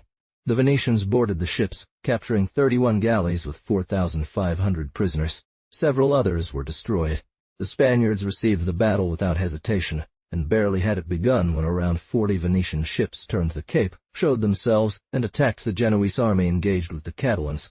It was a glorious celebration of the anniversary of the Battle of Caristo and avenged the defeat at the Dardanelles. However, the animosity of the victors disgraced the victory. It is only too well attested that they had the infamy of throwing their prisoners into the sea. The fortune of Genoa was changed in an instant. Some of the historians who relate this battle say that on both sides the galleys were chained together, leaving only a few free to dart about on the wings. Its prosperity vanished and was replaced by a universal mourning. Note on margin. Zeit 6. The consternation of the Genoese was so great when they saw, from all that fine fleet, only one galley, that of the admiral, returning to port, that they despaired of their freedom, but they would not at least give up vengeance. Genoa submits to Gian Visconti. At this time the serpent of the Viscontis, as Italian historians say, devoured all the peoples of northern Italy. 402. The Genoese, driven by one of those impulsive resolutions that despair and internal discord bring about, sought salvation in servitude. Note 402. The Viscontis bear a snake devouring a child as their arms. This people, ever eager to endure any kind of yoke, submitted to John Visconti, Archbishop of Milan, who ruled over Lombardy and parts of Piedmont at the time. Visconti, eager to appease the passion of a people that had given itself to him, drew upon the treasury of Milan to fund a new fleet. Visconti's negotiator was the most famous man in Italy. It was the poet Petrarch, to whom we owe even more for his part in the Renaissance of letters than for the beautiful verses he left us. However, too cautious to share the Genoese animosity towards the Venetians, who had already become formidable on land and at sea, he sent an offer of peace to the Republic, requesting that his former territories be considered neutral in all circumstances. Petrarch had already had literary relations with Dandolo, but he conducted this negotiation as a rhetorician, and the Doge, admiring his eloquence, rejected his proposal. 403. Note 403. The excellent literary history of Italy by M. Gengenet taught me that the speech Petrarch delivered on this occasion is preserved in Vienna among the manuscripts of the Imperial Library. Marginal note, B. XX. The Venetians declare war on Visconti. 1354. Belm. Comben. The Republic declared war on Visconti. Pisani received orders to set sail. Suddenly some Genoa galleys appeared in the Gulf, pillaged the islands of Faro and Curzula, devastated the coasts of Dalmatia and Istria, and escaped by a quick departure from the squadron sent to pursue them. Pagan Doria had 33 galleys. He gathered 30 ships and cruised in the Sea of Genoa. The unexpected appearance of a considerable army spread terror in the regions around the Adriatic. He did not wish the fate of his country to be decided a second time by the chance of a battle. He maneuvered to avoid the enemy, and arrived in the Sea of Venice while his rival was still on the coasts of Sardinia. Venice did not know where the army that could have defended it was, and found itself exposed to the attacks of a bold enemy. At one time it was learned that the Genoese were on the coast of Istria, at another that they had intercepted merchant ships richly laden. The next day they were heading for Venice, ravaging the opposite coasts, and finally they had taken and burned the city of Parenzo, deep in the Gulf. The whole population of Venice was under arms. The militia watched over the outermost sandbanks in the sea. The fear inspired by the approach of the Genoese was such that the capital dared not rely on its ships for the defense against foreign aggression, and a strong iron chain was stretched between the two castles guarding the passage of Lido. Senses for Venice's indemnity. Note 404. Wonder not if, in the port of the dominant city, the chain was placed, as in the great depth it then had, and being directed almost to the east, it could be set an open port to the entry of any ship, even armed and laden. It is true that the fleets of the Republic sufficiently secured the Gulf, and covered the royal metropolis from the insults of open enemies, but as it was the year 1331, the sea filled with pirates against whom he had unfortunately fought in the Thir. Middle of the Adriatic, Tommaso Viaro. This was also a reason to resort to the most inner and secret defense. The Genoan were those who, by stealing, crossed the sea. This was in 1353. The unpublished chronicle tells, speaking of Doge Andrea Dandolo, in his time, for cause of the Genovesi during the wars, and when the Armada came to Istria, a large chain of iron was drawn from the castles to the shore. I. p. 37. Historical Memories of the Ancient and Modern State of the Lagoons, by Bernardino Zendrini, Lib. A multitude of small boats were sent from all sides to observe enemy movements, to bring news to the threatened points, and buildings were continuously dispatched to the Venetian admiral for him to call for help for the capital. Pisani arrived with all sails set, but Doria, who did not have forces sufficient to attempt a serious enterprise against a city like Venice, had just left the Adriatic without meeting him. He was the last Venetian prince buried in St. Mark's Church. It was in the midst of these circumstances that, on September 7, 1354, Doge Andrea Dandolo died, leaving behind an honorable memory of his virtues, wisdom, and lights, as well as a collection of laws named after him 405. The Senate decreed that future doges would choose their burial sites elsewhere. Perhaps this regulation can be attributed to the tragic death of Dandolo's successor. Note 405. I knew this doge, said Petrarch Variorum Epist, 19. I knew him for an unwavering just man, filled with zeal and love for his country, and moreover a learned man, gifted with rare eloquence, wise, affable, and humane. These two great sea captains who, for several years, had swayed the fortunes of Venice and Genoa, Pisani and Doria, sailed through the waters of Sicily without occasioning a general combat. Meanwhile, negotiations were resumed. The Venetian government wanted to negotiate from a position of strength. It waited for events, yet it advised its admiral not to get involved. Pisani, to rest his crews and refit his ships, released them in the port of Sapienza, a small island at the tip of Moray. Note 46. Matteo Villani, Book 4, Chapter 32. Marginal note, 20 ports. This deep port offered a wide opening that the admiral wanted to keep under his control with 20 galleys and 6 large ships, while the rest of his galleys, 15 in number, along with all cargo vessels, were at the bottom of the port, under the Thir, command of Morosini, his lieutenant. The Venetian fleet destroyed at Sapienza, 1354. At this time, Doria was leaving the archipelago to return to Genoa, where Senate orders recalled him. His light ships warned him that the enemy fleet was in the port of Sapienza. He presented himself, on November 3rd, at the entrance to the bay, attempting to attract the Venetians with provocations, but Pisani had no choice but to accept a battle in which he could not deploy all his forces. The audacity of the Genoans did not allow him to avoid it. Suddenly, John Doria, the nephew and lieutenant of the admiral, making full use of sails and oars, quickly advanced with his galleon and passed between the coast and the last Venetian ship. In an instant he was followed by 12 others, and the 13 galleys, having entered the bay, quickly made their way to the bottom of the port while the rest of the Genoan fleet attacked frontally Pisani's ships. This unexpected attack threw into this division of the army terror and confusion. Note 47. Venetian Annals by Giulio Feraldo. Those of Morosini were not in battle formation, some were in dry dock, part of the crews were on land. John Doria's maneuver had been daring. His victory was easy. The sailors, to escape him, threw themselves into the sea 408. 4,000 men had already been killed either at the bottom of the port or at the entrance to the bay. He seized all Morosini's ships, and after setting them on fire, attacked from behind Pisani's line, who was engaged with the entire Genoese army. The rest surrendered, and Doria brought to Genoa 30 galleys captured and 5,870 captives, among them the feared Pisani. Note 408. Marin Sanudo says, thus broken and captured, the Genoese cried out for death, calling them pork's pigs, and many of our men threw themselves into the water, believing they would escape and drown. This event convinced the Venetians of their fault in not concluding peace negotiations at a time when fortune favored them. They trembled at the thought of the victorious fleet entering the Adriatic a second time. Fortunately, they soon learned that it had taken a different direction. The resources of the Republic were so exhausted that new loans became necessary, but there was not a galley left in port. 4 patriotic citizens armed one each at their own expense. They deserve all the more to have their names preserved in history, since this example was not followed by the wealthiest patricians. Note 409. These citizens were Marin Fridello, Beat Vito, Pierre Nani, and Constantin Zuccolo. Marginal note. Peace. Marin Sanuto. Lives of the Dukes, Marco Faliero.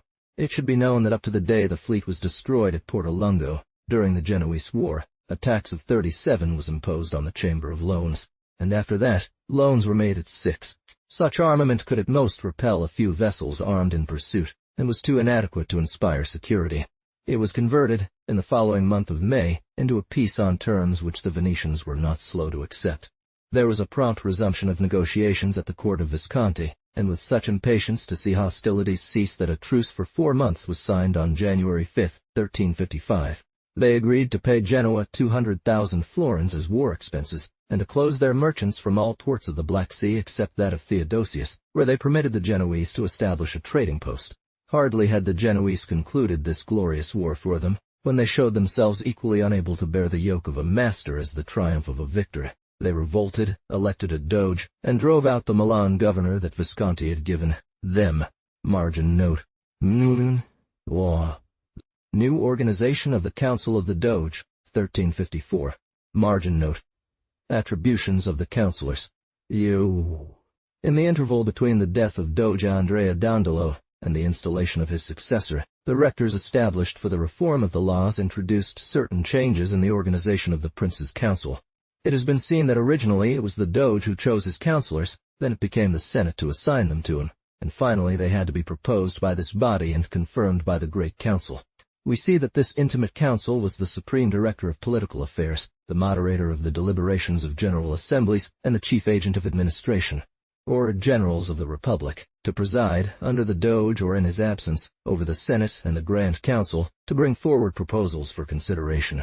Their functions were to open all dispatches as it was forbidden for the Doge to open them outside their presence, and on the contrary, they could do so without him, to refer them to the heads of the various branches of administration, to decide on the responses to be addressed to foreign ministers, and the instructions to be given to ambassadors. Its members served for only 8 months. 3 new ones were elected every 4 months. There could not be 2 of the same name or from the same district at the same time. The importance of their functions had made them called councillors de sora, members of the upper council.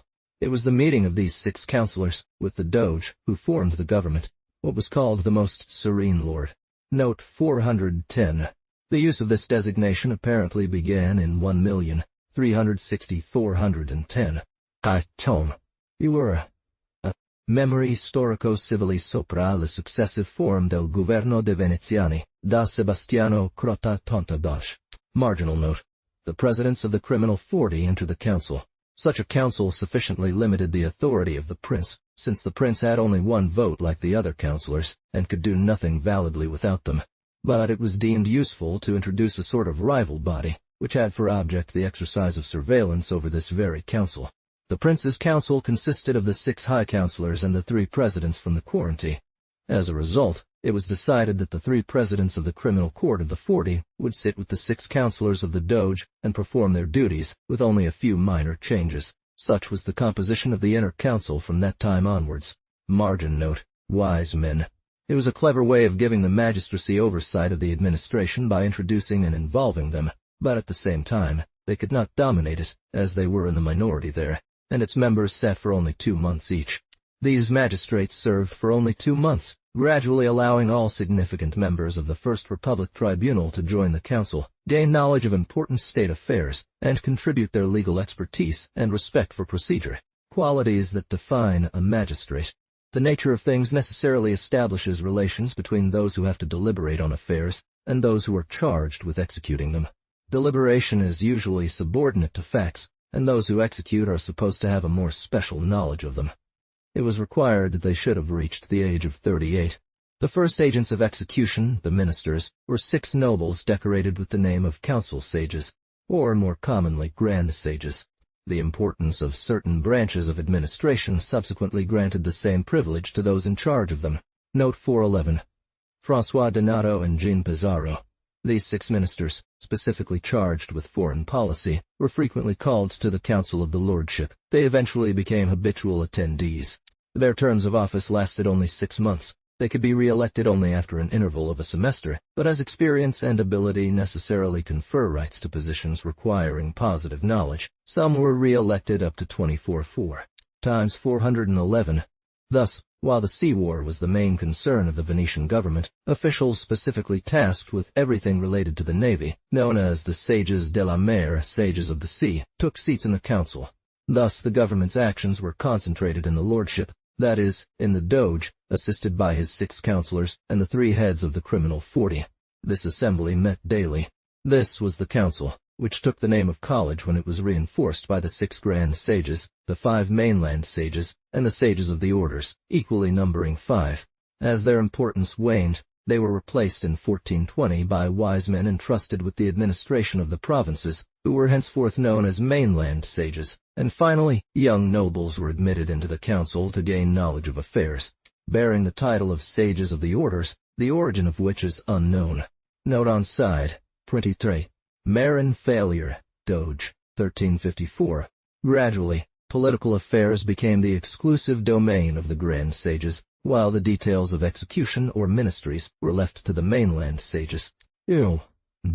After holding key offices in the Republic, Marin Failure, already nearing 80, was on an embassy to Rome when he learned of his election.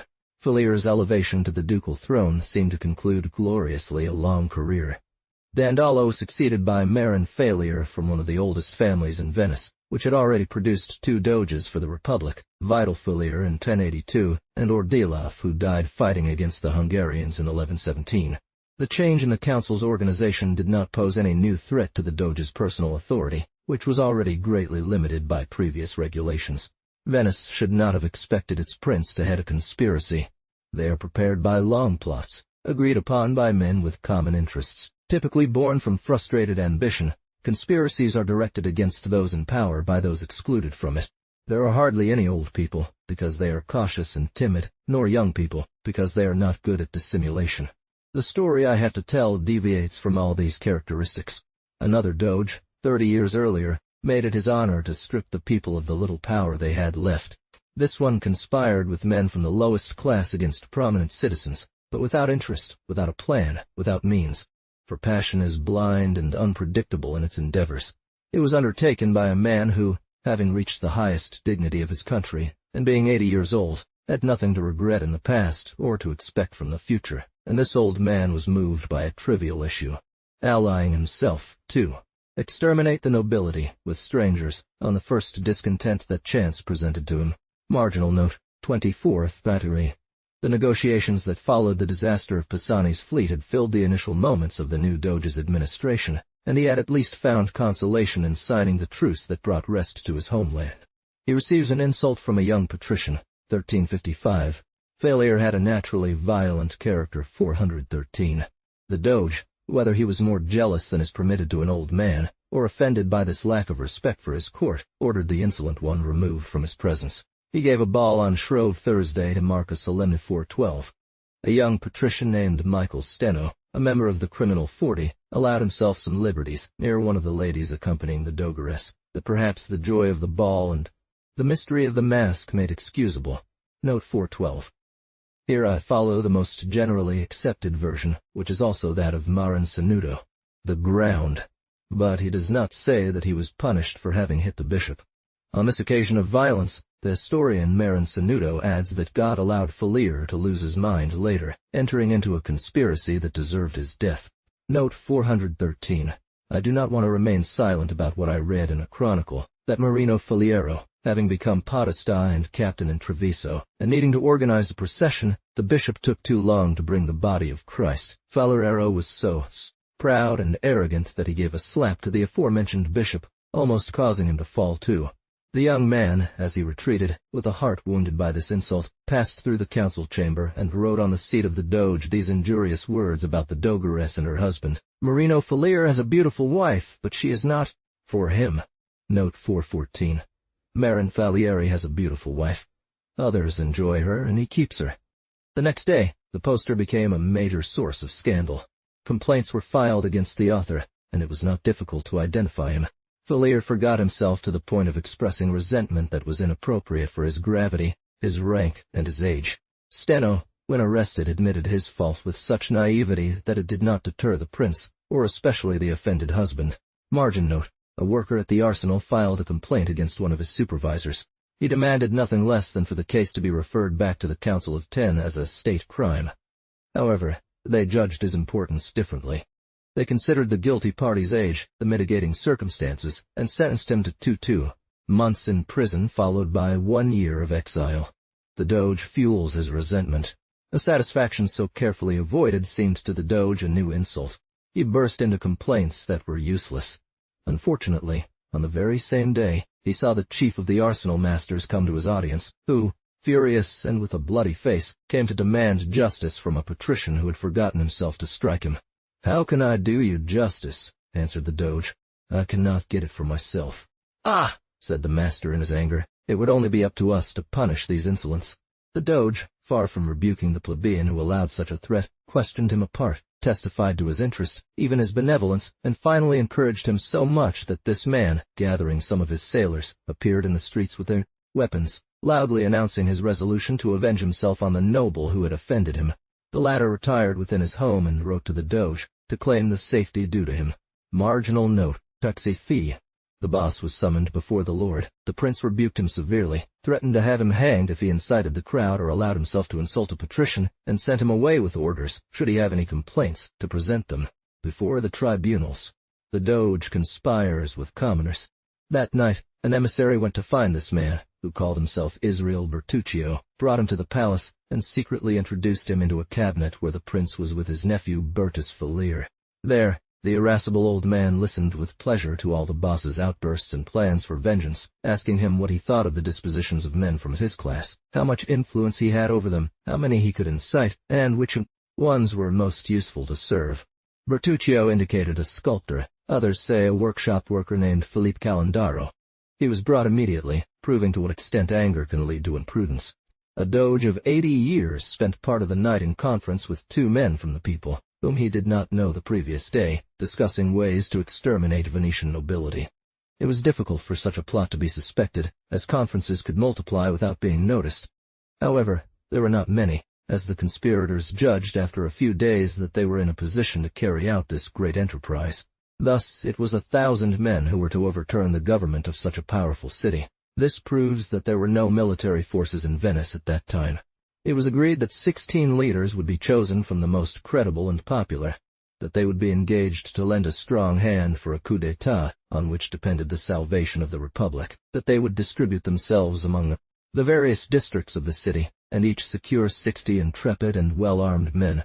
It was decided that the signal would be given at dawn by the bell of St. Mark's. At this signal, the conspirators should gather, crying out that the Genoese fleet was in sight of Venice, run to the square of the palace, and massacre all the nobles. As they arrived at the council, when all preparations were completed, it was decided that the execution would take place on April 15th. Marginal note: Existeust. Discovery of the conspiracy. Most of those engaged in this affair were unaware of its purpose, plan, leader, and expected outcome. Those who were to lead the others had been forced to go further in their preparation. A bergamasque named Bertrand, a furrier by profession, sought to protect a noble whom he served from the fate reserved for all his peers. He visited patrician Nicolas Leone on the evening of April 14 and urged him not to leave his home the following day, as something might happen. Then Leone determined to master Bertrand until he had revealed all his secrets. He restrained him and declared that freedom would only be granted after he had fully explained the reason for the advice he had given.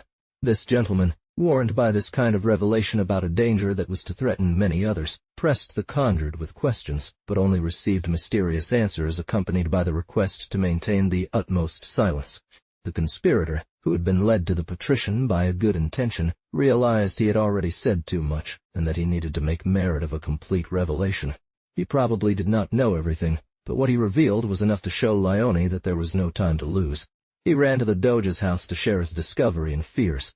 Falier first feigned surprise, then he wanted to seem already aware of this conspiracy, and to judge it unworthy of the importance attached to it. These contradictions astonished Leone.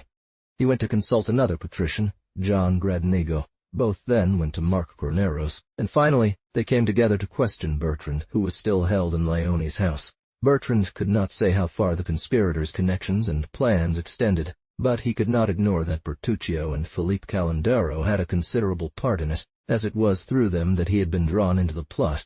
This assembly immediately sent to arrest Bertuccio and Calandaro. Both were subjected to torture. The 3 patricians I have just named immediately convened, not in the ducal palace, but at the St. Saviour convent, the councillors of the lordship, members of the Council of 10, advocates, heads of the criminal 40, knight lords, chiefs of the 6 districts of the city, and the 5 judges of peace. As they named a complicator, orders were given to ensure his safety. When they revealed that the bell of St. Mark was to give the signal, a guard was sent up the belfry to prevent its ringing. It was natural for the culprits to try to mitigate their fault by naming their leader. It was with astonishment that the Doge was found at the head of the conspiracy. 8 of the conspirators, who had escaped to Chiozza, were captured and executed after interrogation. That very night, Bertuccio and Calandaro were hanged in front of the palace windows. Guards were posted at all exits from the Doge's apartment. Note on the margin. Sei fedens toxe. Marin Faliero tried and beheaded, 1355.